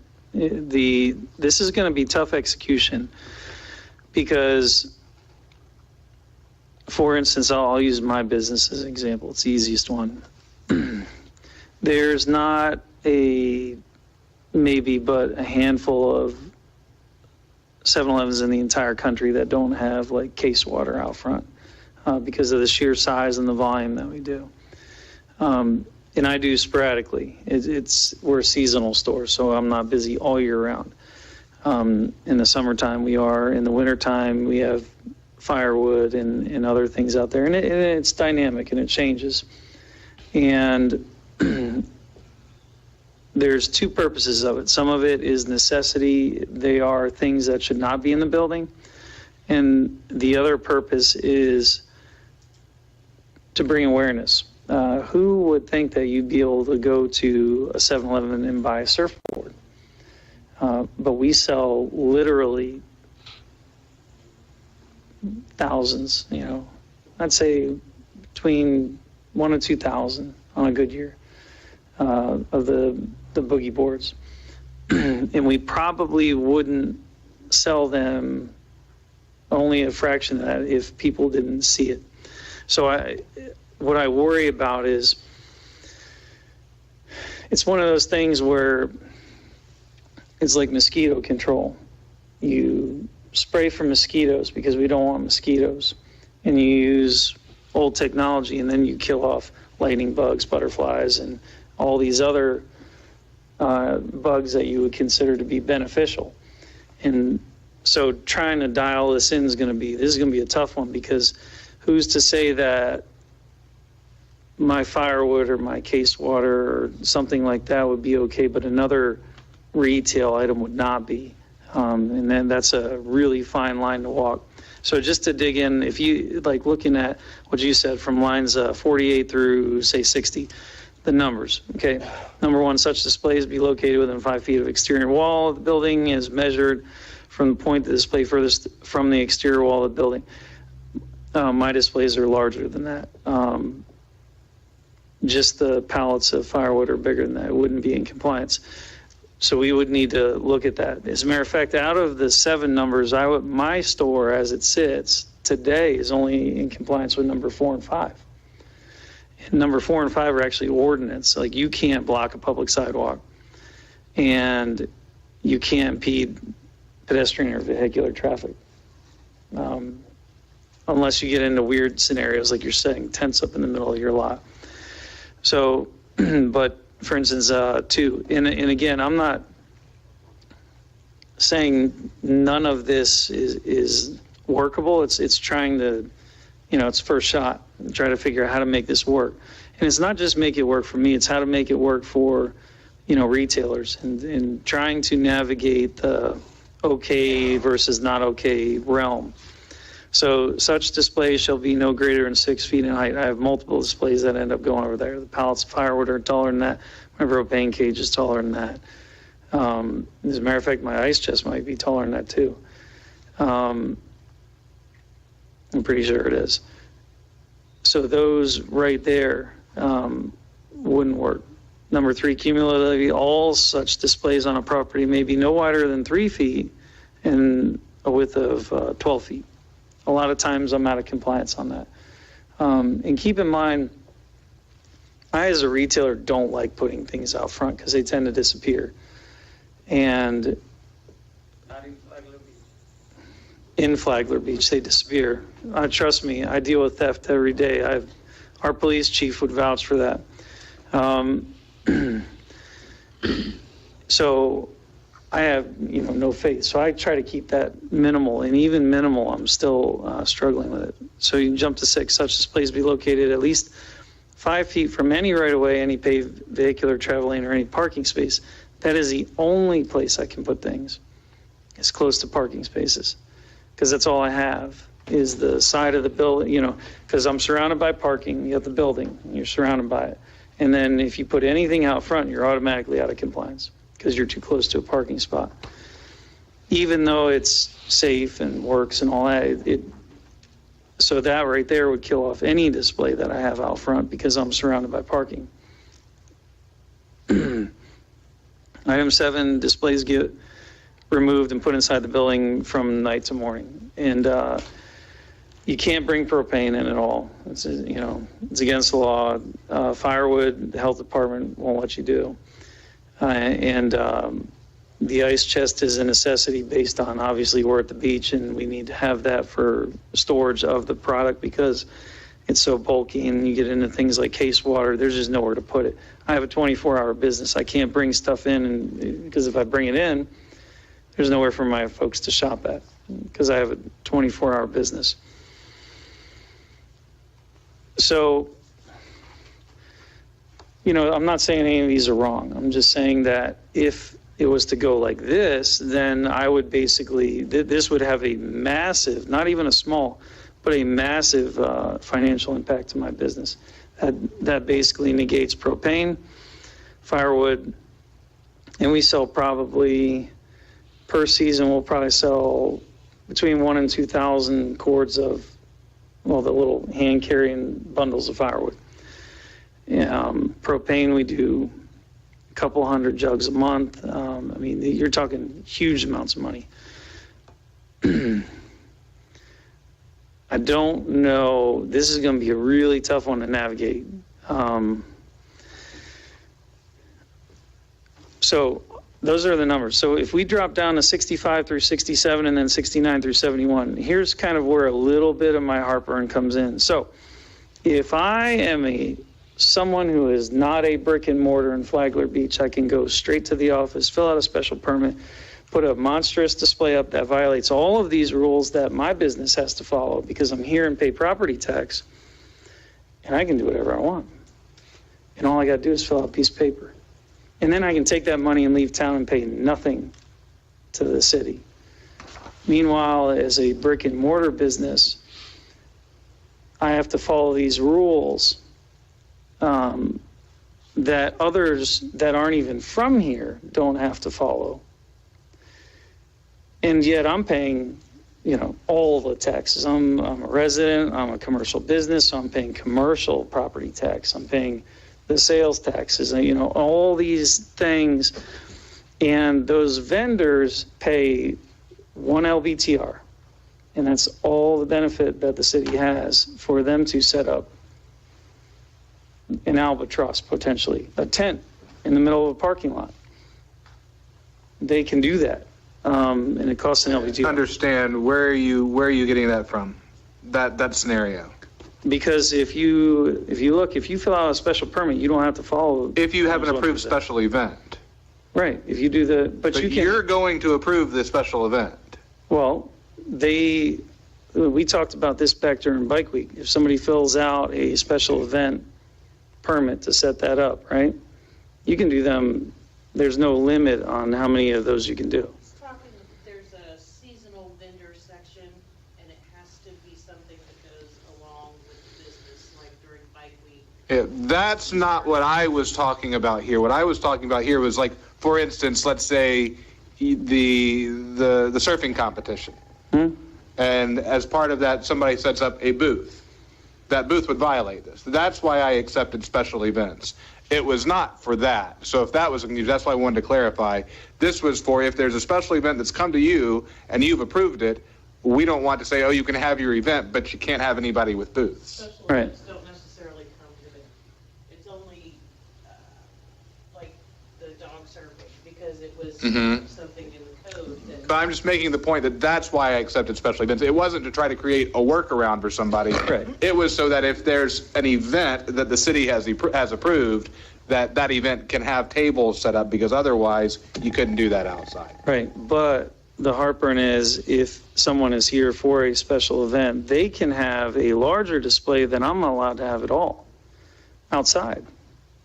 Yet I'm the one here. And I wasn't trying to take away from your point. I just was wanting to make sure I was understanding what the point was. Yeah, and hopefully that clarifies it. So there's that whole thing. So now you're getting into the whole concepts of like where First Friday went wrong and stuff like that. So then brick and mortars are no longer, like they can't set up a display that even competes with a special event.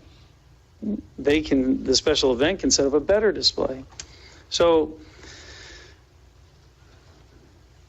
those are my concerns. And unfortunately, I don't have a lot of suggestions on this, because this is going to be a really tough one.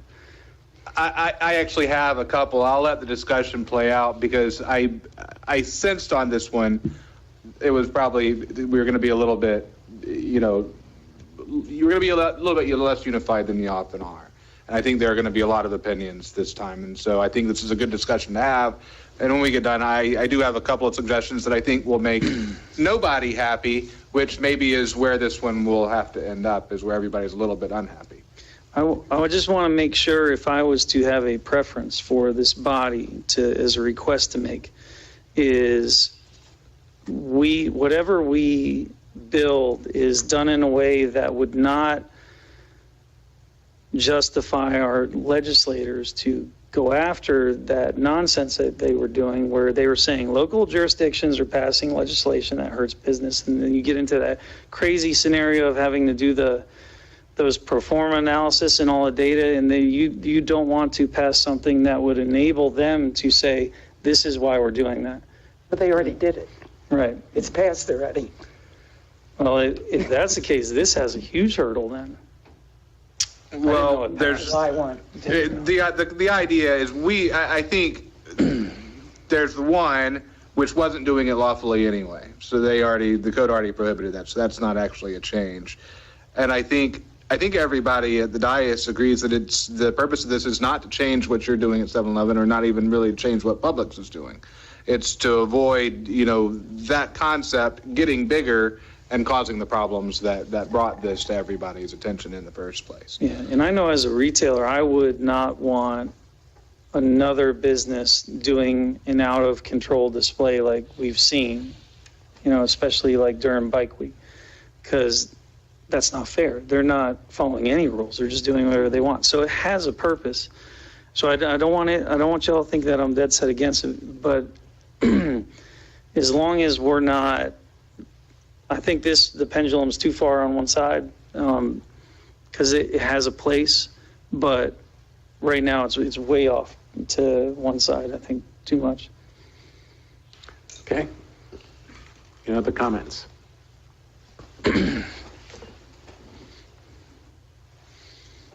Wow, that's it. So, if you wouldn't mind, let me throw out my ideas, and I'll tell you where I got the bulk of that 49 through 60 is the time, place, and manner stuff that actually comes from Winter Park. So that's what Winter Park, their guidelines for Park Avenue.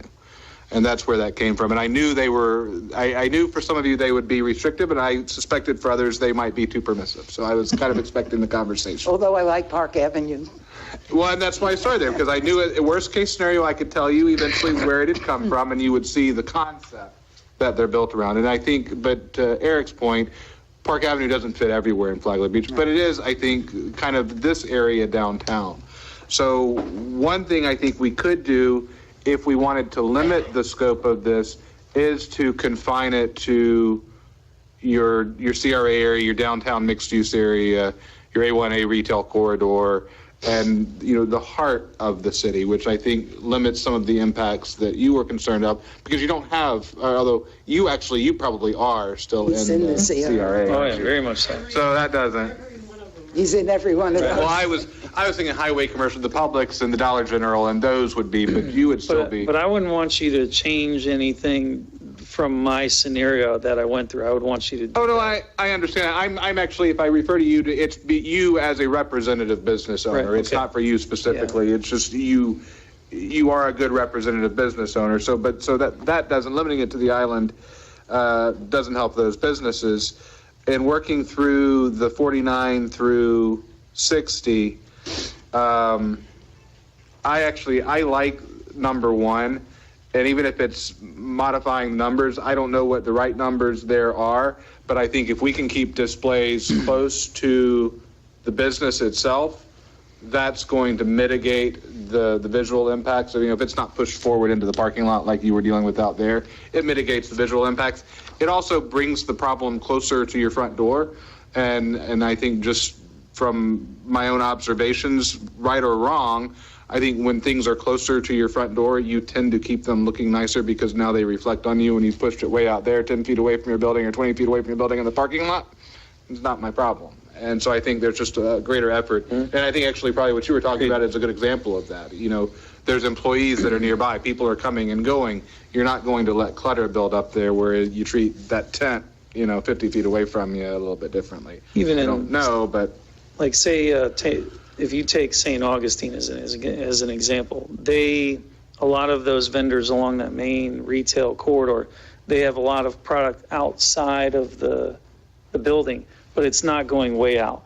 I don't know what their numbers are, but it allows somebody where you're dealing with driving or foot traffic to be able to actually see what it is this place sells, or get a, kind of a teaser, a preview or something, without it becoming a mess or a nuisance, if that makes any sense. Yeah, I think so. And, I mean, for the, just for clarification for those that are watching, those that listen to the commission itself, I don't want to give the impression that we're going to be gearing this entire ordinance around your specific business, because that's the impression it could be giving at this point.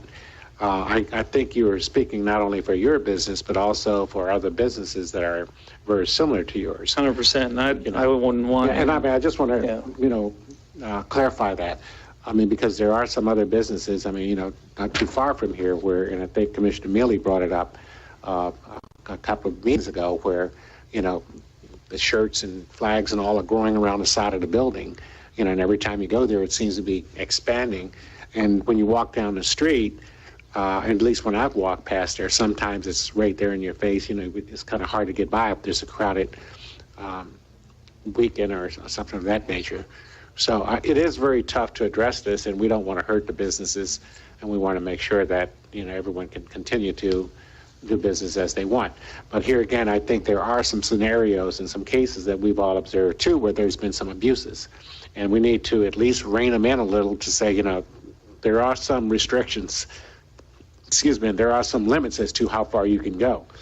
So I think that's what we're trying to work towards here.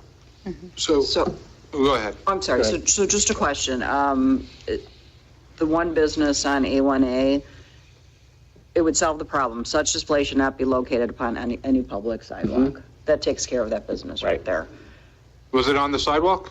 It's on their sidewalk? No, on their sidewalk or on the public sidewalk? They don't have that much.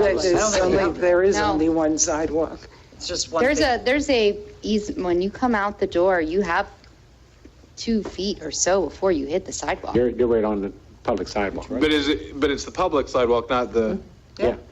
They're on the public sidewalk, I think. I think impeding the sidewalk. Yeah, but I mean, I never walked over there, so I never noticed that. But that's why I brought up that example, because there are some cases when you, like on a First Friday. And again, that's something we actually have to say here. That applies today, regardless of what we do here. Where we put it here to make it very clear, what the Plus, if this is the front of the store, and there's another store here, the goods are going around up to the corner and around the corner, and around the corner the other way. And here again, I think it's another case of where we've talked about this as far as consistency and enforcement. And I'll go back and the kite lady that used to be in that same store wanted to put pretty flower pots outside, and we prevented her from putting pretty flower pots out there because it was narrowing the sidewalk. Yeah, she was trying to put them in the right of way. Yeah. I remember that. And they were very pretty things that she wanted to put out there, but it was a hazard in the right of way. Okay, so we weren't going to allow that. So I think just having that in there's will take care of one thing. I think we've given Drew enough direction at this point to kind of get an understanding of where we're trying to go and what we're. Yeah, look at that face. I think Commissioner Mealy said this was a good first try. So if we could just kind of take this and maybe table it to a date certain to come back with. Yeah, I can. This is a short ordinance, so and yes, I'm grinning because you've given me two sides of the battle line, but I do think I think now I think I can work with the two that were most vocal tonight, and those other comments. I think I can work with that, and again, I'm not going to make everybody happy with this one, but maybe I can get everybody content enough to get a consensus. Commissioner, if I may, one other point that I hadn't heard mentioned that may be helpful for Drew is in a certain situation there was covering up of an ADA parking space, so non-compliance with ADA requirements may be another item. Again, that too is something that we can enforce today. We don't have to do a new ordinance for those. So, but it'll be fun. I sense it's moving. I know that we're moving towards the motion to table, but if there is anybody who's sat around in the public who has comments, sometimes public comments on things. Sure. Yeah, I was going to ask. Okay, we'd like to open it up for public comment. We have one taker coming forward. Tomer Oshri, 200 South Ocean Shore Boulevard, Unit Number 3, Oceanside Gift Shop, the best gift shop in town. Yes. I've been here in that spot of what used to be the kite lady. And everything that I do with the city permission. One time when I was new, I put my fishing cart there with flags. Then the city came to me and told me you cannot put it on the right of way. This is public area. So I removed it. And every mannequin and display that I put outside, I ask before I do it. And I forgot his name. He came, he said, this is the public. You have a line that you can see, which is public area, the sidewalk, and everything that I put is I put on a private property. And Bike Week, Miss Karen came and said that something is wrong, like with everything, there's going to be new ordinance and this kind of stuff. But what I'm trying to say is, I don't mind Dollar General putting their stuff out or Publix out. It's good. It's drawing people in. You said that you had like 3 people called you and they were very upset and they said that they're not going to come back to Flagler. Well, I can tell you, I invite all of you to my store to be like for 1 hour and see how many people come. And when they stop, they said, "Oh, I stopped because I saw that dress outside and I said, I have to get it." So they stop. They buy that dress and they said, "Where I can get a coffee? Where there's another restaurant or something like that." And we send them all over. And if you go to St. Augustine, I used to be in St. Augustine. I used to have a business on George Street.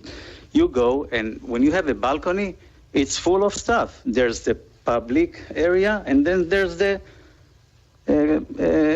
private area that you can do whatever you want there. To my point of view, I don't see any issue with that. Unless if you take in a parking, unless if you really make a hazard to the people or something like that. But if it's in my private property, I don't see any trouble. I don't see any trouble if it's a T-shirt or if it's a propane gas or a firewood. It doesn't make any difference. We're here to do business.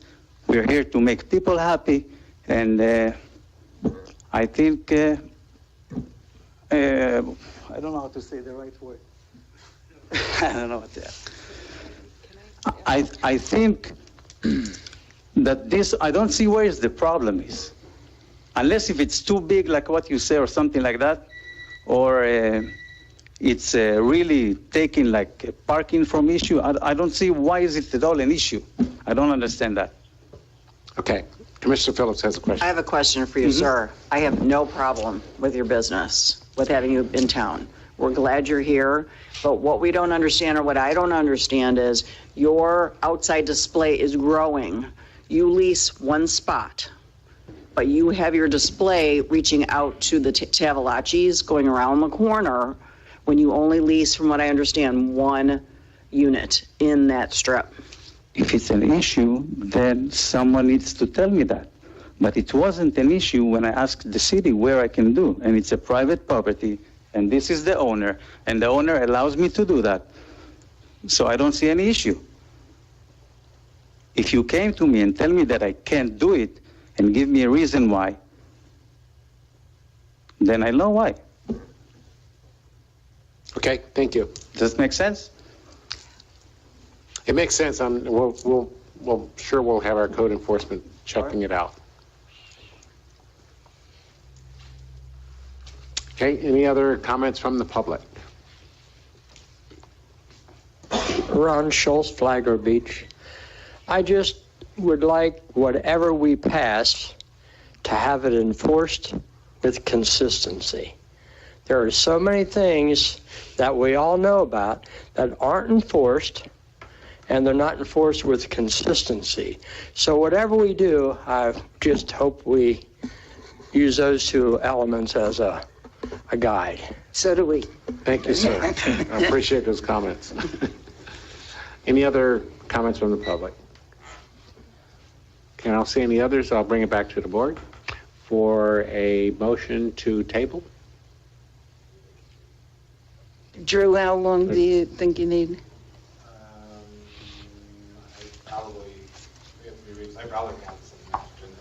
So you just want to table it? You don't have to. No, we just want. You haven't advertised anything yet, so we don't need a date certain. You can just table. Okay. But it'll probably be on the next agenda. All right, sounds good. All right. Is it going to FAR as well?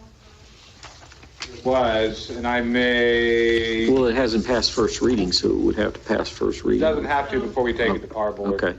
And just to keep it moving forward. Yeah, it might be interesting to hear their Agenda out comments. Tomorrow, so that might be too short for me to make them up. Yeah. That's okay, I'm gonna give them a different one tomorrow, so.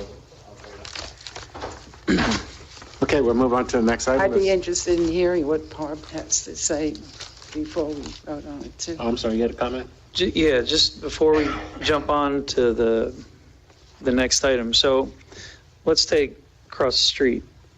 For those of you all that approved it and you remember looking at their layout, that was designed, they have a big giant breezeway and they have the whole front area that they were going to put booths all around the property. And that was all approved on when they did all that work. So I think we're gonna need to put some thought into that too. Well, actually, there was an exception in there for anybody who had a site plan. Okay. So, which would allow even, for instance, you could come, not that you would want to, or a business owner in similar situated, could come forward and then their site plan to show an outdoor display area. And I was thinking, what I had in mind, it wasn't so much that, but I was thinking when we did that, but it was the Lowe's. Let's say you had a Lowe's or Garden Supply that wanted to come into town, well, you don't want to have to tell it, no, you can't be here because you have too much stuff outside, because they have huge outdoor displays. So what about, instead of this, it gets almost treated like the right-of-way, where if somebody wants to do this style of merchandise, they go to the city with their plan and a layout gets worked out and agreed on. And then that would become, what would you call it, Drew? Is it a site plan or is it some type of, but the process that works the same way as right away. If you want to sell something outside, then you have to go to the city and you have to submit a plan as a little mock-up of your area, and this is where you're going to go, and then it gets agreed on. The problem with that is we still wind up, I actually started off thinking of it as going through a permitting process with it, and then I thought, well, that's going to, like we heard comments earlier, that's going to, take more staff and more staff time to accomplish what, and it is a different situation than the right-of-way, because the right-of-way is our property. We have the city's property, the public property. The city has the exclusive right to tell you what can and can't go in the public's property. When it's your property, we are in a much different balance as to what the city can tell you can and can't do. So really, even if we were to go that route, and then so somebody comes in and meets with staff, where can I put this? This is what I want to do. How do I have to set it up? We have to have legislation that tells them what criteria they're applying. So really, we wind up at the same place because there have to be guardrails on how that operates, because now we're on to private property where we're imposing that. So that's where the challenge of that is. Good idea. It's where I started. It's just we still have the problematic part is still the problematic part regardless Still of need the which one we're looking at. parameters. Yeah. Yeah, I kind of liked what you were saying while you were saying it, and then I was like, but based on what? Right. I have a thought. Since we discussed about products starting to kind of just it grows, and you have the Anchor allowed you to put firewood in front of their store. You could continue down the street. What happens if you were allowed to have your product in front of where your LBTR is? That's actually a note that I wrote down, is limiting displays to the business front. Mm-hmm. That's one that I gathered from the listening, was that exact one. Yes, ma'am. Okay, we're going to love it next time. That's usually how this goes, right? Okay, we're all good? Yep. Okay, next item. Oh, we already went to 14, didn't we? Yep, we did Man, 14. We don't have to do it efficient. again. Okay, we're on staff reports. Drew? So I know some emails have gone out. I know who's been copied on it, but I think most of you probably know that Larry Torino, Mr. Whitson have been working with the property owner who bought a property with significant wetlands on it, knew that it had significant wetlands on it, did not realize when he bought it how narrow the building envelope was when applying our wetlands plus buffer zone ordinance that we've adopted. So it's, it's 25 feet beyond the end of the wetlands. Well, we had a meeting with the property owner and his attorney, Mr. Trino, Mr. Whitson, and myself, and they provided the diagram, which I'm not going to introduce today because I'm just seeking direction that we all agreed on leaving that meeting. But it brought some important points out that I think on a go-forward basis for all properties is worthwhile considering, and those of us at the table agreed on that, because what their environmental report that they've had prepared shows, and I just have convenient lines here that show me where the demarcations are now. The wetlands closest to the canal are a mangrove swamp. And I don't know what the wetland rating of those are. I'm going to guess they're pretty highly rated wetlands. The wetlands that are more towards the buildable area that are creating the problem on this individual property, and I'm sure would on others, has been colonized by Brazilian peppers. And the wetland rating of that was a 0.1, which is the lowest rating a wetland can get and still be a wetland. And in our ordinance, we distinguish between three varieties of wetlands, the lowest, the middle, and the highest, but we actually did not do anything with that. And what a lot of jurisdictions will do with low versus high wetlands, we're really interested in protecting the higher and the middle wetlands. The low wetlands are serving a purpose. We don't want to ignore them, but we're really trying to protect the higher rated wetlands. And what we like about the lower rated wetlands actually is the fact that they often buffer the better wetlands. You actually have that transition with wetlands. You have your nice protected wetland here, and then your low grade wetlands are actually your buffer. And so when we're having this conversation, I think several of us at the table, well, do we need a 25-foot buffer from the low grade wetlands that are doing their job and buffering the wetlands we meant to protect? And so after that meeting, I said, well, let me bring it up to the commission tonight, seek direction to maybe make a couple of tweaks to our wetland ordinance, keep the 25-foot buffer from middle and high-grade wetlands, which would then allow a low-grade wetland. If you had a low-grade wetland in that buffer area, you wouldn't have to be 25 feet further away from that, but it would let it do what it does in the ecosystem, which is protect the better wetlands that are downstream of it. So we're not going to mess with the low-grade wetlands. We're just not going to require 25. This is That's what right. you're asking. Yeah, as I was refreshing my memory on the ordinance as we were sitting in the meeting, and I said, this actually would be a very easy thing to do because we put the machinery in the ordinance to do exactly this. We just didn't do anything with it yet. Yeah. It's the flexibility for the buffer we're looking for, if that's acceptable. We're not going to end up with another situation like we had at 1401 North Daytona Avenue, What was the situation? Remind me. where the guy bought a piece of property where he could build a house this big because of the wetlands behind it, and he kept encroaching on the wetlands. This would not cause a recreation of that, no. I mean, there's nothing, I don't know that it's apples and oranges, I think, to that situation. Okay. I just want to make sure that... No, I was just thinking it over. The thing is that I don't think the change that we're talking about would not have made that any more troublesome than it was. That's how I would say. Okay. So you're looking to put something together based Just on... looking for consensus on, one, the concept, and then two, direction to go forth and execute, basically. But it just, because I know we're all very interested in protecting wetlands, but there are grades of wetlands, and seeing it on paper today that this wetland is such a low grade wetland, and then thinking about that concept, because we're not even talking about building within that 0.1 wetland. That was what I was trying to... We're talking about, do we need 25 feet to protect it when its job is really to protect the higher grade wetlands that are downstream of it? Okay. And there's a house on the lot next door. So, it's a situation where we just feel like that, could we interpret it, the code this way? Could we, have your consensus to go forward and draft a solution that we think would give us more flexibility in this real-world situation. Would St. John It's off of Flagler Avenue. And I was about to go exactly there. And so it is, even a .1 wetland is still a wetland. And they would still have to go through permitting through FDEP. They'd have to get their permits. They'd have to show mitigate. us all that.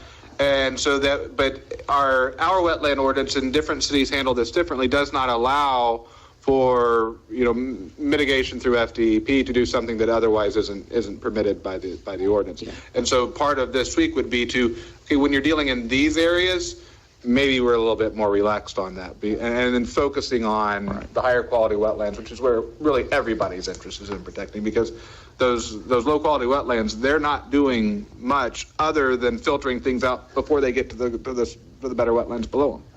Yeah, again, I would just sum it up by saying the tweaks we're suggesting that we consider really align us more with the regulations of the state and the federal government that recognize the varying qualities of wetlands, and it would allow the agencies to make their determinations and do what they do.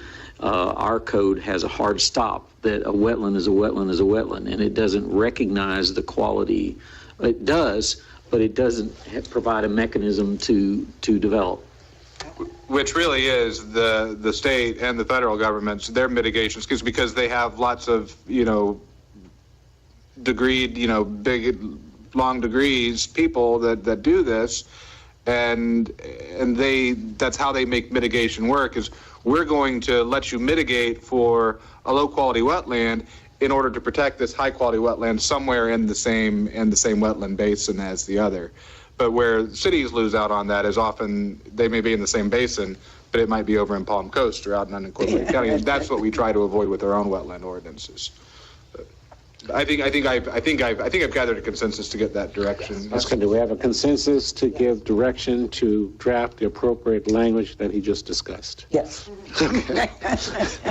Only other thing I had to report is, it wasn't on your agenda tonight, but the sandwich board A-frame sign expansion is going to PAR board this coming meeting, and then it will be back to you. Mr. Whitson. Thank you, Mr. Chairman. I'll make this report short. I'm happy to report that in preparation for your strategic planning retreat, we are going to ask the public what they think. And the survey will be live in the morning. It's actually live right now. If you want to go to the city's website, it has a link that'll take you to. I would read the link, but it's rather long and boring. Once we get it out on social media and get it Googled and all of that, it'll be easier to get to, but that is now live, and it basically asks you to rank what you think the top 10 issues of the city are out of a possible 15, or write in what you think. And then it asks if you could keep anything about the city that you think is great, what would you keep? And then if you could change anything or improve anything, what would that be? So I'm looking forward to the public's answers, and we will reveal that before you have your discussion. And Matt's going to put on Facebook that this exists. Yes, ma'am. Okay. Excellent suggestion. I like that. Yeah. So then going in the next item, on April the 4th, thank you, commissioners. Finally, the new meters will begin to be installed with the radio read. So April 4 is our target date to begin that process. And so I'm very happy about that. And then wanted to encourage the public that are still up and listening to mark April 21st on their calendar, because the city will have a major announcement to make near Earth Day about recycling. That's it. I had a question. I'm sorry. No, that's okay. And you're going to do it because Jane, 10 a.m. Commissioner, thank you. The question I had, I know you're sending out invitations. Are we sending those out to some of the commissioners in other municipalities, such as St. Augustine Beach, or this kind of thing? You let us know who you want to invite, and we'll invite them. Already verbally invited them when they called me. I did too, but I told them they're going to get a formal. I was speaking to Commissioner Rumwell actually this morning. So yeah, just turn in the list, and we'll make it happen. Yeah. That's great. Yeah. Penny? I just provided in your packet today, I gave it to you today, an email we received from Northeast Florida group and some municipalities up in the Panhandle that are supporting them for rate hikes for FP&L. I'm not expecting a decision tonight. You haven't read it. I haven't even read it all. But maybe if I could follow up with you on email individually, see if you have any interest. And if I have enough of you that have interest, I'll put it on the next agenda for you to have us draft a letter of support. Okay. Mayor? I wasn't quite sure what this was. Yeah, it's a little whack. Okay, Mayor. I just had a couple items tonight. One, I'll start with a question. I've noticed the beach walkovers on the north side. Some of them are getting benches, and one particular has never had a bench in the history, so I didn't know if we're redoing all of them, where the money's coming from, where was that decision made? So just had a bunch of questions. I can continue to go through my list and then you can, oh, okay. I had that, and then I also wanted to bring up about, I read the staff report that comes from the police department, and tonight we had discussed about encouraging residents to use that north side parking pool. And as the city grows, and I've noticed that we don't have a lot of tickets that are written from, or tickets that have been written from people with crosswalk violations. Every single day, almost at every single crosswalk when I drive through it, I see a crosswalk violation. You can't tell me that we're not having them in this city. And I was just going to ask if we can add some enforcement on all of our crosswalks. This is the time before our city grows and we add a hotel and we add all these additional businesses that we start enforcing our crosswalk and have all these drivers learn to stop. This is we need to follow what St. Augustine does. St. Augustine heavily enforces all of their crosswalks. I mean, it is, you put a big toe in it, you got a ticket. And that's something that I think that this city should start to really have our drivers learn. And then I just had two other quick things, or three things. One, don't forget April 1st is our first Friday. April 2nd is our first Saturday. It's our beach cleanup at 9 a.m. Meet at the A-frame at the pier. And then I just wanted to give one last thing. We had a finance meeting update. It's a quarterly meeting. We have not had one since 2020. We met and we've strategically planned out for some future meetings to then be putting in a RFQ for a financial advisor to help us with our city funds. That's it. Okay. Can I just piggyback off one of the points? So I cross 100, that crosswalk, quite a bit. There happens to be a flip-flop shop over there that I like. And I also, usually a lot of times I'll park on north side and I'll walk south and everything. Using that crosswalk, never, ever have I used that crosswalk and folks have yielded. It's never happened as long as I've lived here to this day. And I noticed in the reports that since we've been talking about it, I don't believe there has been one ticket written.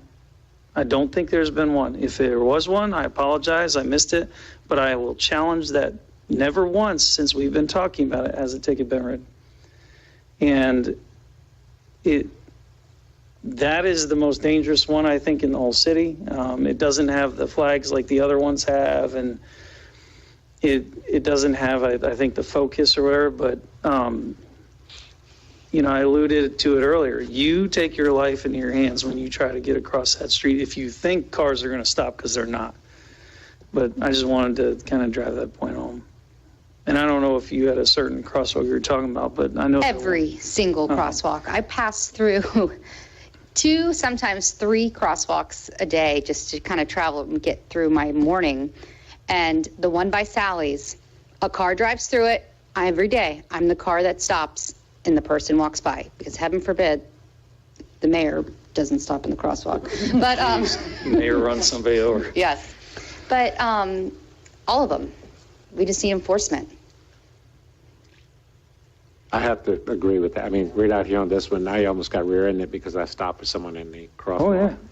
And they were coming up behind me, and, you know, I just thought I was going to get killed. But Just from my observation, this one here seems to be this by was far real the bad. worst. Yeah. And I think, you know, we've addressed it, but there may be something that Matt can look at doing temporarily to address the problem until we get DOT, and which is going to be a while. Tickets. You know, before they come. Well, that enforcement. $275 ticket makes you an advocate that you put flags up on your city crosswalks. That's why those flags are there, was because of St. Augustine. I agree. I mean, I used to live up there. My other argument is we train our children to use crosswalks, and our crosswalks are not safe. And we just had a fatality up the road, and there was not a crosswalk there, but we still train our children to use crosswalks. Okay, I see Mr. Whitson taking notes. I'm sure that he'll have a discussion with our police chief. That's it. Commissioner Sherman. Sure, I'll keep mine pretty brief, and it's actually, I guess there's a trend here, right? So I went to my first TPO meeting yesterday, very informative. Wonderful group of people, got to learn a lot about some of the new road construction that's getting ready to come around. A lot of it is, in Volusia County. But when I had my opportunity to speak, FDOT was present, which was great. I actually got Mr. Whitson a contact over there. I think Mr. Whitson might have known her already. So we were pretty, so we got her, contact information, which was great. And a lot of great information was passed along, and I shared some information with some concerns that we're dealing with on A1A. And, I had to bring up, I had to kind of preface it with the unfortunate news. I said, it's my first time coming up before you all, but I do have to share some sad news with you that we lost a pedestrian to be hit by a car, down on our south end of the island. But overall, it was a wonderful meeting. They are in the process. They've encouraged us. I'll get you guys some dates and times, but they're encouraging as many city staff to come and maybe greet the new or potential executive director of the TPO. They're doing a search for that individual right now, and I believe it's going to be at some point in April. We're going to go to the airport in Daytona and greet. I guess we're going to have like some sort of greeting. I'll get that out to Mr. Whitson, and maybe we can dispatch it out to everybody else. Awesome. So that was the gist of my TPO, and I'm going to go to my first A1A scenic group meeting on Tuesday, the 29th, I believe it is. At it's going to be from 8 to 5, right before the ribbon cutting that we have. So I'm going to take the day and go up there and learn a little bit more about the A1A scenic group, and I believe that's going to be over at the Guy Harvey Resort. It's going to start at 8 a.m. And then I believe that it's almost like a 12-hour day if you want to make a whole event of it, because then they're going to have a reception at the White Room afterwards, after the ribbon cutting. That's like the Bridge Alliance, right? Yes, sir. Yep. Okay. Yep. So that was that. And not to steal any thunder from Commissioner Bryan, but we had I attended and helped with the, I know Mr. Whitson was there. There was quite a few of us there, but doing the park benches. But I'll save that for. Now you can. Oh no, he did I've talked about it so much. Oh no, he did it was like they were like a pit crew towards the end there. I mean, it was just we sat it down to a science, and I was just I can't remember the gentleman's name. Your neighbor that was cutting. I mean, he was just. That was Bob. He's the same guy that's going to be out next week with me, actually routing out the backboards of all of the benches for getting ready for the plaques. He was amazing. Yeah, and all the individuals that came out, it was a huge support. It was really, really neat to see. And Tom was out there with the Jeep, and we were getting all the boards out there, and it was very organized. And so I was really impressed, and it was, wonderful time, and, got donuts for everybody and coffee, and it was just it was a really, really nice event, and it was really neat to see a lot of our residents there helping out with that. Mr. Phillips. Just two things. The first, I met with Trish, the CEO of the Family Life Center, on Tuesday at her office. Wasn't a board meeting, but it was just to get to know her, get to understand more about the Family Life Center, take a tour of the facility. And then the next day, Wednesday, she invited me to have lunch at the Funky Pelican with the event group of the Family Life Center. They're wanting to ramp up their events. During COVID, things have kind of kind of slacked off, and they're definitely in need of money. So they were kind of picking my brain because I help the museum with their events to try to see what we can do in the future. And then the next board meeting, or the first board meeting I'll be attending, will be April the 19th. And Candace came and spoke to one of my groups that I belong to last Saturday. Oh, really? Oh, good. And we have, not everybody goes to college or doesn't go to college when they first graduate. And so we're starting to help women who need equipment to get a certification or something like that, not necessarily going to college. So we have been working with Family Life Center. We give them a certain amount of money and they give us an accounting of not who the people are, but this woman got nursing shoes that she couldn't afford, or that kind of thing. So it's been really working out well. Okay. That's funny, it was so close. Yeah, that's awesome. That's awesome. And then just the other thing on a personal level, I want to thank the commission, the mayor, Drew, William, for attending Uncork's grand opening yesterday. I was blown away. We had over 200 people attend. My feet were killing me by the end of the night. I had to take my contacts out because my eyes were so dry. I want to tell you, bartending is not an easy gig. I like the picture on Facebook of you cleaning the toilet. I was cleaning the toilet. Yeah, I was cleaning. Yeah, so my, I'm going to have to look that up. Was that after she served me wine? So my husband said, I don't clean the bathroom at home. I can't believe you clean the bathroom at Uncorked. And I also want to give a shout out to Miss Sydney. She was so dang cute. So during a photo op, Keith, one of my business partners, our wine glasses say Uncorked, they're etched. And I guess he was holding it up and she went, turn it around so they can see the name. She's so darling. She's so darling. So that's all I have. Thank you. Mr. Mealy. I'll be real quick. Mr. Whitson and I went to the Northeast Florida League of Cities meeting in Green Cove Springs, and we saw a potential IT person that we might be contacting. That's great. And there were people there from the league talking about insurance and financial things that the league provides. And we took a couple of business cards and hopefully we'll get something out of that. A couple of us went to the Tiger Bay Club meeting.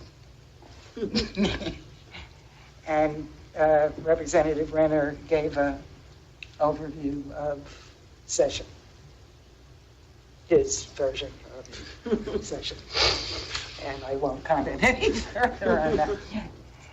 And I forgot to ask you, William, the Funky Pelican trash thing, did we put that out for bid again, and did we get any response? It is out for bid. So far, no response, but if we get to that point, I'm going to be coming back and asking you for, well, I don't know if I have to ask, but I may do the same thing as I did with the lift station, because, it's an emergency. We cannot keep kicking that can. And so far, no bids, but we're got a few more days yet, Penny. And we'll see what happens, and then if we don't get bids, then I have a plan. Okay. But it involves emergency action. Okay. Because we just don't have any choice. And I was under the Funky Pelican today in the rain. Well, I was underneath the structure, out of the rain, but we went with the structural engineer and the building official through the whole bottom part, and it's in pretty good shape. There are no major structural flaws, so it's just a matter of maintenance, is what I was told by the structural engineer. So that's one worry off our list, but still, yet we have to follow through on the job that's bid. Thank you. So it's stable even with the H word that we won't talk about? Yes, barring the H word, The ones yes. we're not having it. We don't have Yes, those. we don't have those. Okay. You done, Commissioner? I'm done. Commissioner Cooley. I'm done. All right, thank you, Commissioner Bryan, Commissioner Sherman, City Manager, Tom, everybody that was out there at Veterans Park doing that. And it's a huge difference just driving by. You can see it, and it's an immediate impact. And it actually, surprisingly enough, it made the bench right here in front of City Hall stick out like a sore thumb. Have y'all seen that? Yeah, the City Hall bench looks terrible now because and it's not because It was a good looking bench. it was the best one. It's all relative. Right, it was the best. Now it's in tough shape because the other ones look so good. So if you have any spare materials, that one's designed different, but something to consider because that one looks completely out of place now. That was a big help. So our community lost a very, very key player to education recently. Yes. And, the head of everything that has to do with Education Foundation. I don't know if the city does anything for Education Foundation or not. I know we do stuff for like cats and a whole bunch of other things. And it might be a consideration that we do something because they're going to suffer a hit with Joe passing away. He carried that entire organization and it is critical and they have so many good initiatives that they do.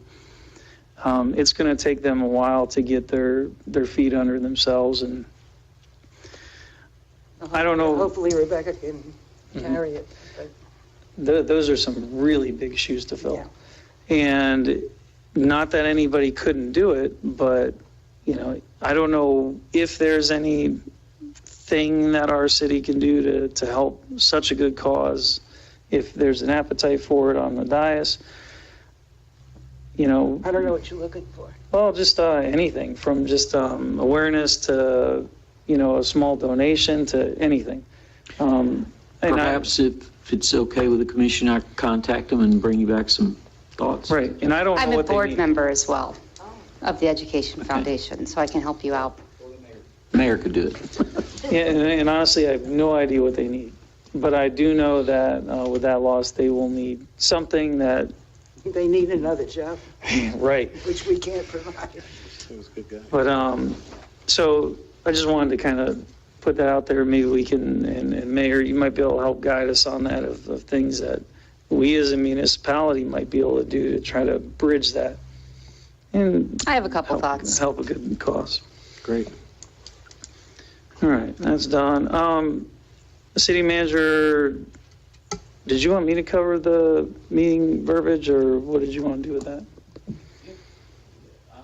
I've sent it out to the commission. They're aware of it, and it'd be appropriate if you want to make a comment. Okay. My email's been down for the last 24 hours. Been switching, lucky you. yeah, switching cell phones. So I haven't seen what's going out to the commission, but wanted to get everybody's thoughts on adopting like verbiage that the county uses with their meetings. And then basically what they do is they say, our meetings stop at 11 unless there is a consensus that there is a pressing item that needs to continue. And you all saw the verbiage. So it's not everything just ends, but that's pretty much a guideline. And it's pretty solid. I've seen it in play before at county meetings. And unless it's an extremely pressing topic, it will get moved to the next meeting, or it gets talked about beforehand, or when they start approaching it, if they know the night's going to run long, they'll address it different ways.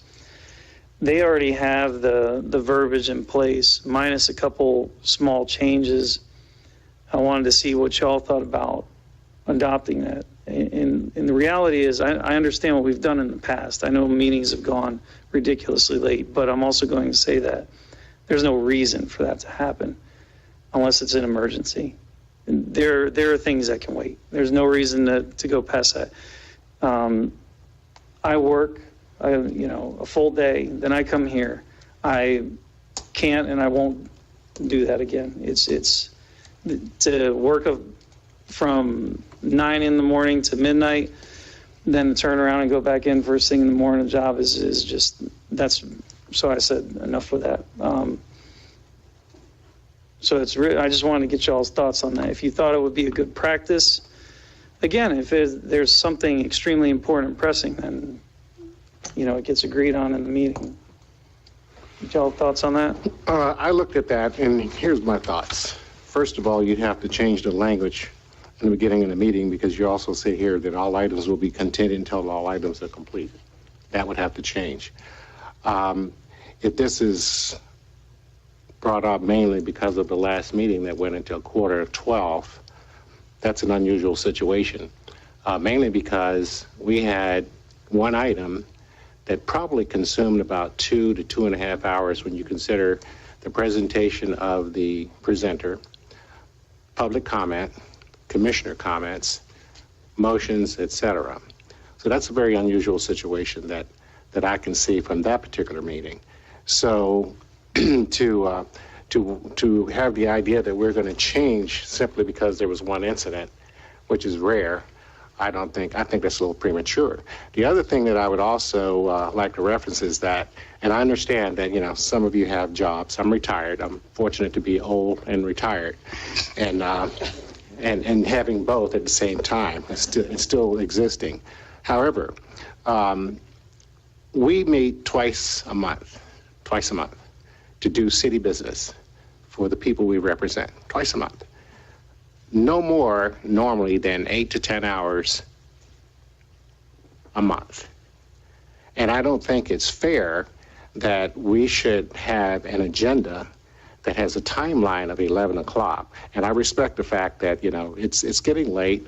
And but if you have a situation where you have individuals, for example, and I'll use the last presenter that we had last week, or the week before last, with the Tourist Development Council. One of the things we consider is that, okay, we'll put a limit on the time limit on which an individual can present, which would have shortened that as well.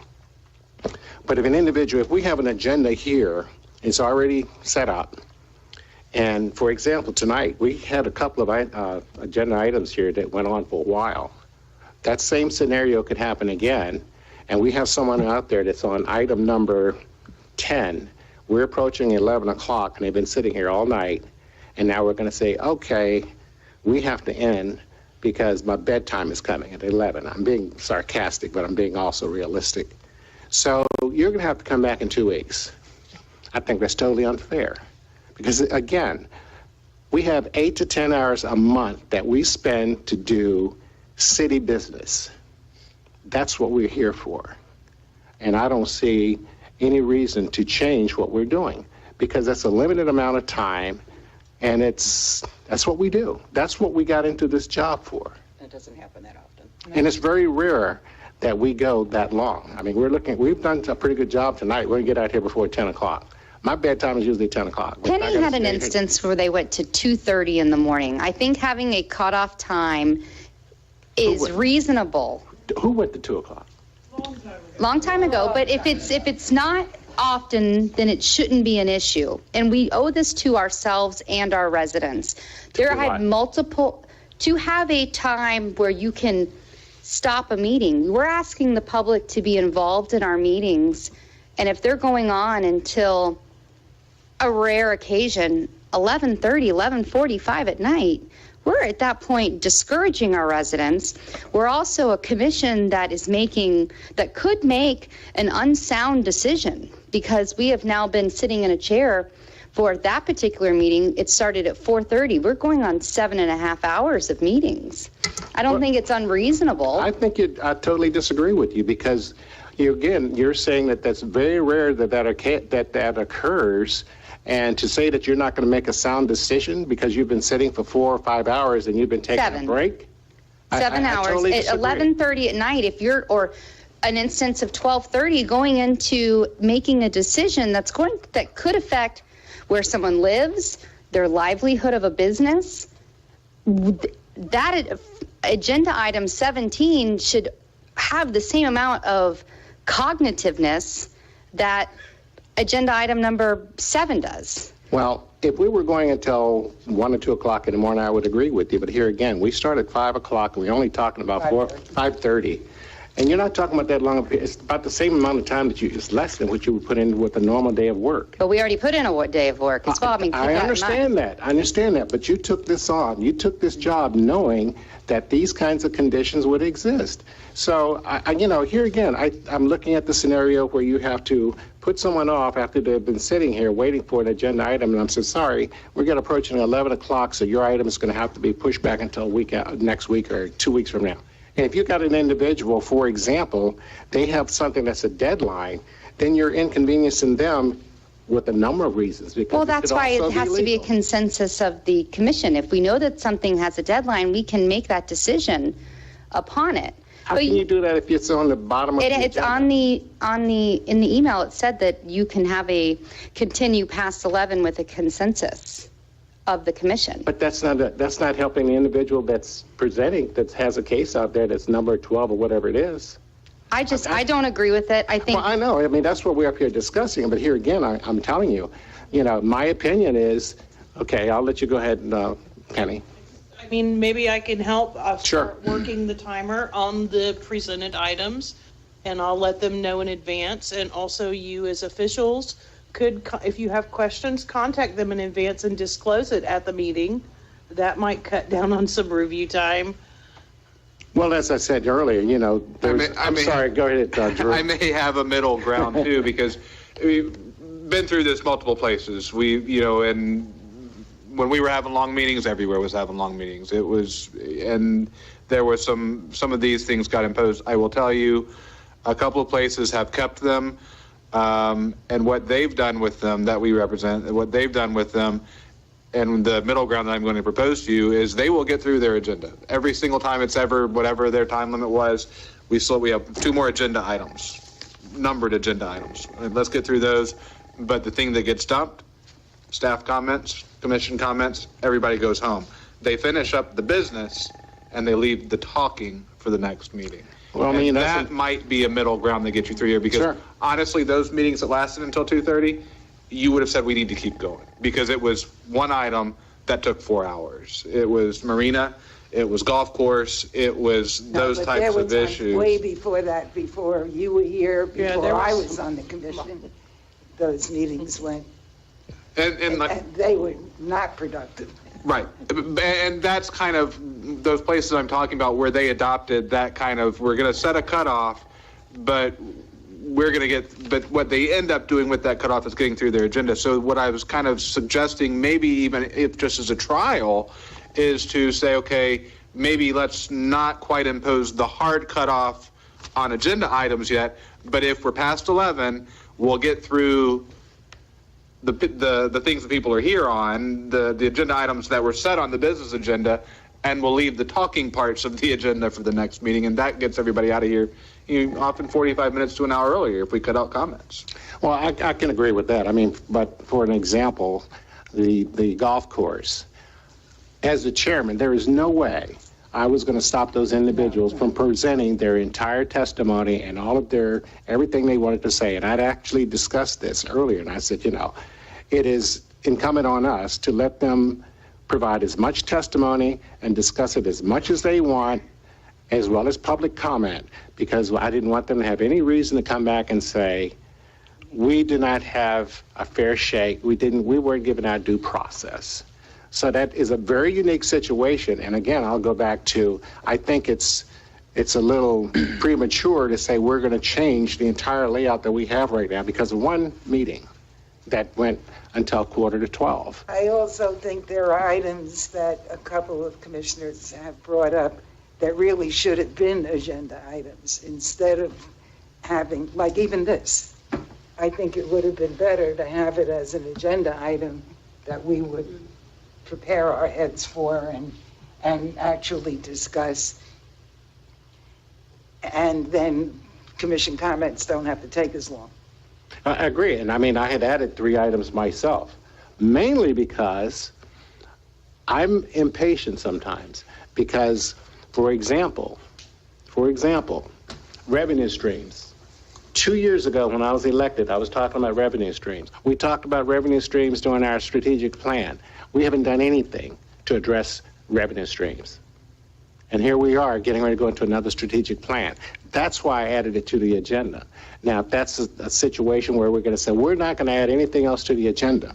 We're going to only address items that are on the agenda. Anything else, you cannot add to it. You can take things off or you can change it, but anything you want to add, it gets put on there as an agenda item.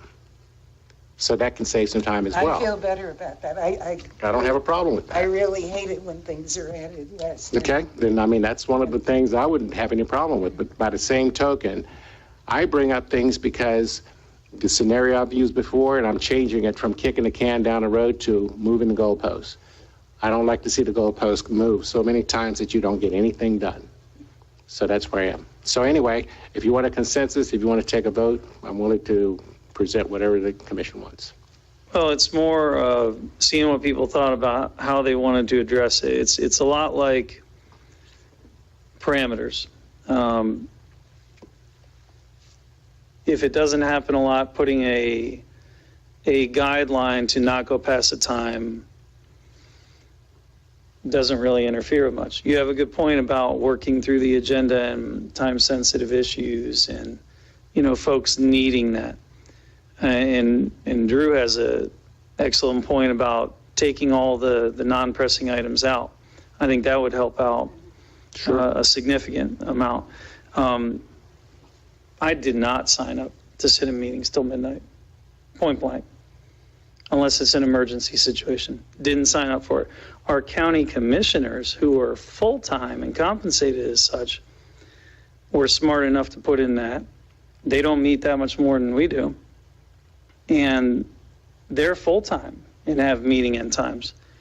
And This is not about you and your job and Thank your you. life. Or me. no, this is about my well-being, which trumps anything that is on the agenda. No, when you, My well-being when trumps you run the for agenda. office, you are I'm not going to sacrifice my well-being for You shouldn't anything. be a commissioner. I agree with I agree. I mean, I think that we can go around in circles all night, but I think that Let me take my a crack at recommendation something and is bring go it back to you at the next meeting Sure. and see if, All right. I'd be very, very happy if you do that. Commissioner, And just point of clarification, it wasn't put on the agenda as an item because it came in late. I understand. Oh, this wasn't a criticism of you. Okay, I just want to No, make sure. I that's no would have problem. agended it if it had come in earlier. Well, I mean, discussions are healthy when they are productive, and I think this has been productive in a number of ways, and I would welcome, and if we can get a consensus from that, I would welcome our city attorney coming back with something that would be mutual agreeable to all of us. I mean, I don't want any controversy, I don't want any friction.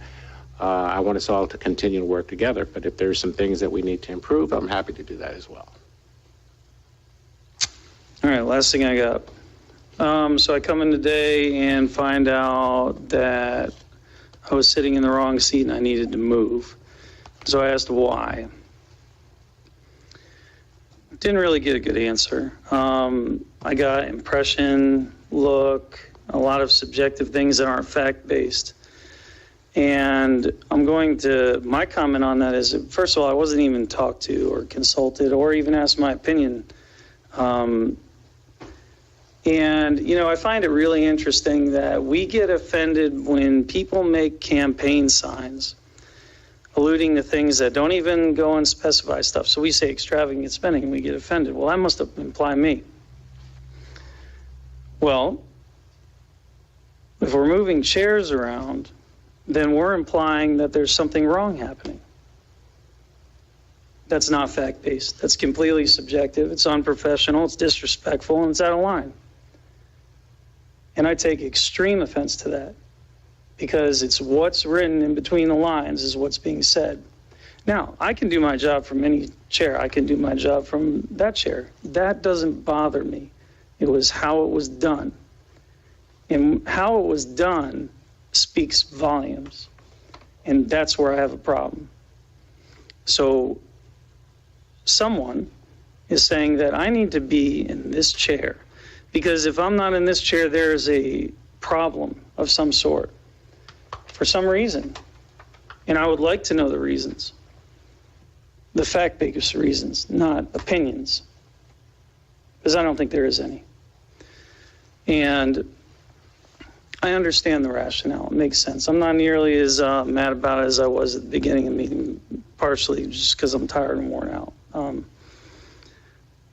But I want to make sure that it's very clear that doing something like that is not okay. Because it's being done for literally no reason whatsoever. None. Other than made up opinions. That's all I have on that. Got anything else? No. Okay. I'll address the last question. As the chairman, I have the right to move individuals on the dais wherever I think they should be sitting. I happen to like the arrangement in which we have right now, so therefore I directed Penny to put the nameplates in the appropriate place. Now, if you want to get personal about it, if you want to get down to the brass tacks, I think the appearance of impropriety was right out there with the public. And I chose to make a decision in order to make sure that this board's integrity was protected. So, what's the risk sitting down there? There is no risk. It's just Okay, the so you appearance just of said it impropriety.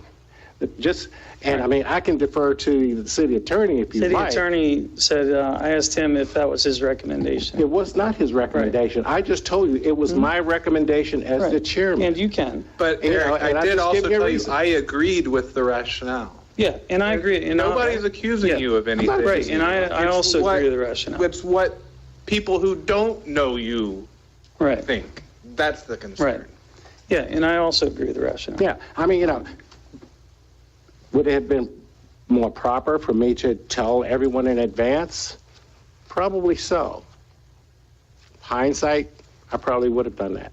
But I just basically made the decision because I discussed it with the city attorney, and I mean, as a former commissioner at a much larger level than this, having much more ethics training than probably anyone here, with the exception of Jane, I know what the appearance of impropriety presents, what it can cause, and the appearance it can have on you personally, as well as anyone else on the board.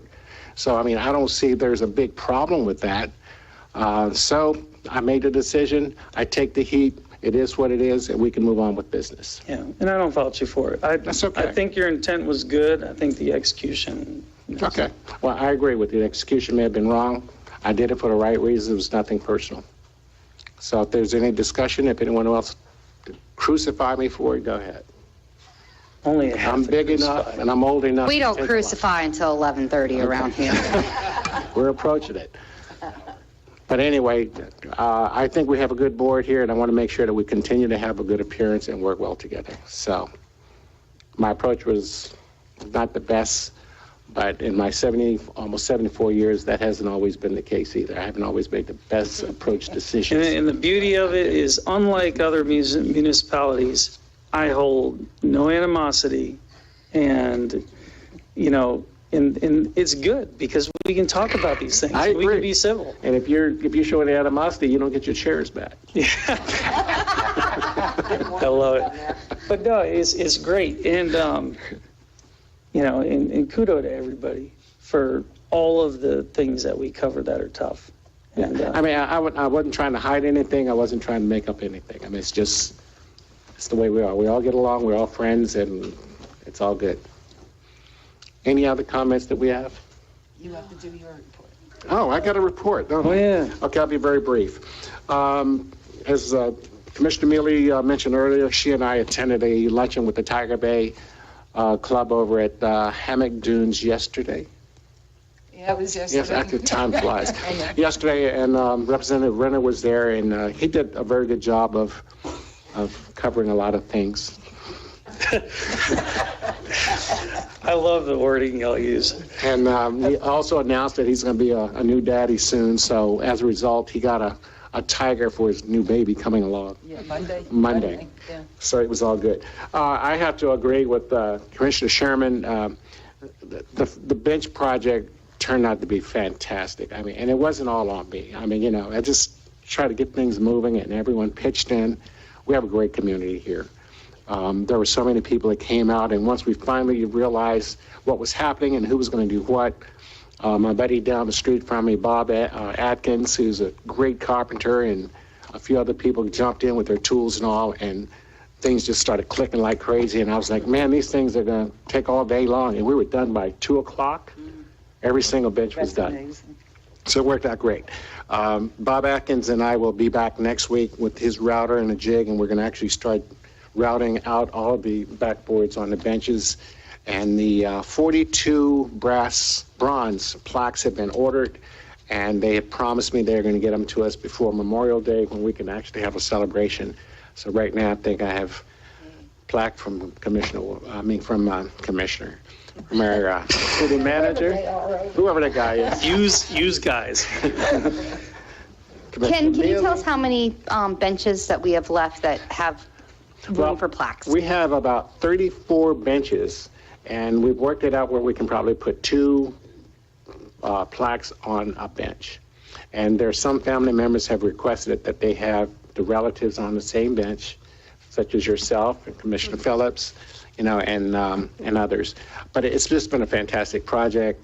They're going to get them to us. We're going to have a great Memorial Day and celebration and have those there. I was kidding, but I wasn't kidding about the fountain.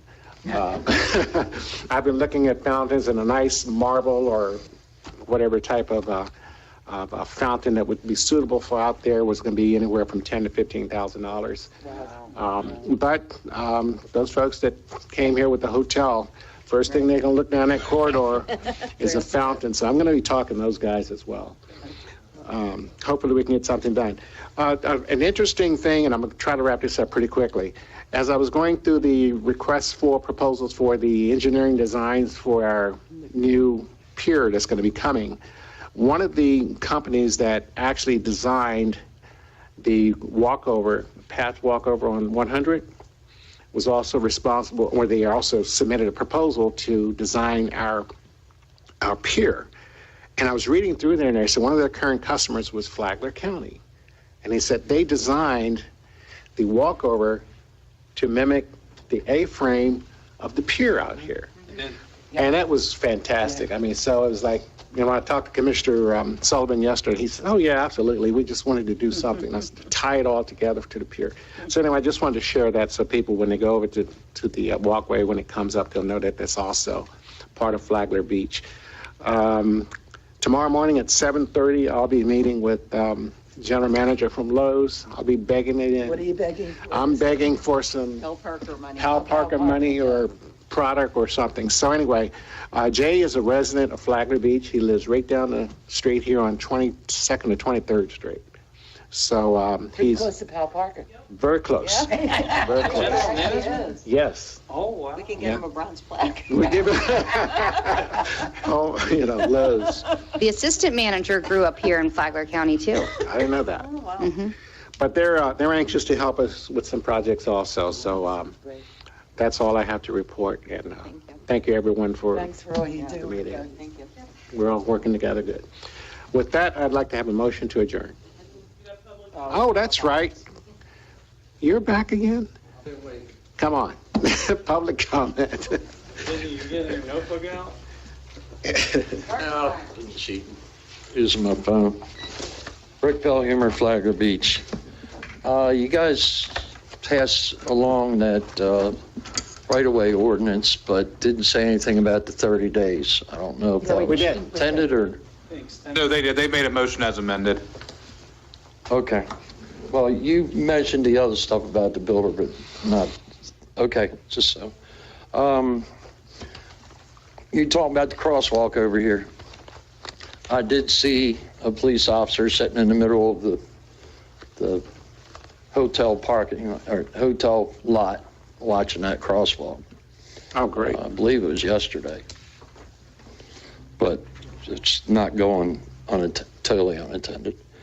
I was going to bring up the ribbon cutting up at the Bridge Alliance, but Commissioner Sherman covered that. So that'd be a really, really nice event for anybody that can make it.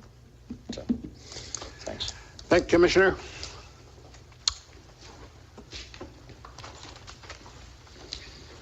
My name's Corey Satar. I'm the owner of the lot on South Flagler with the wetlands issue.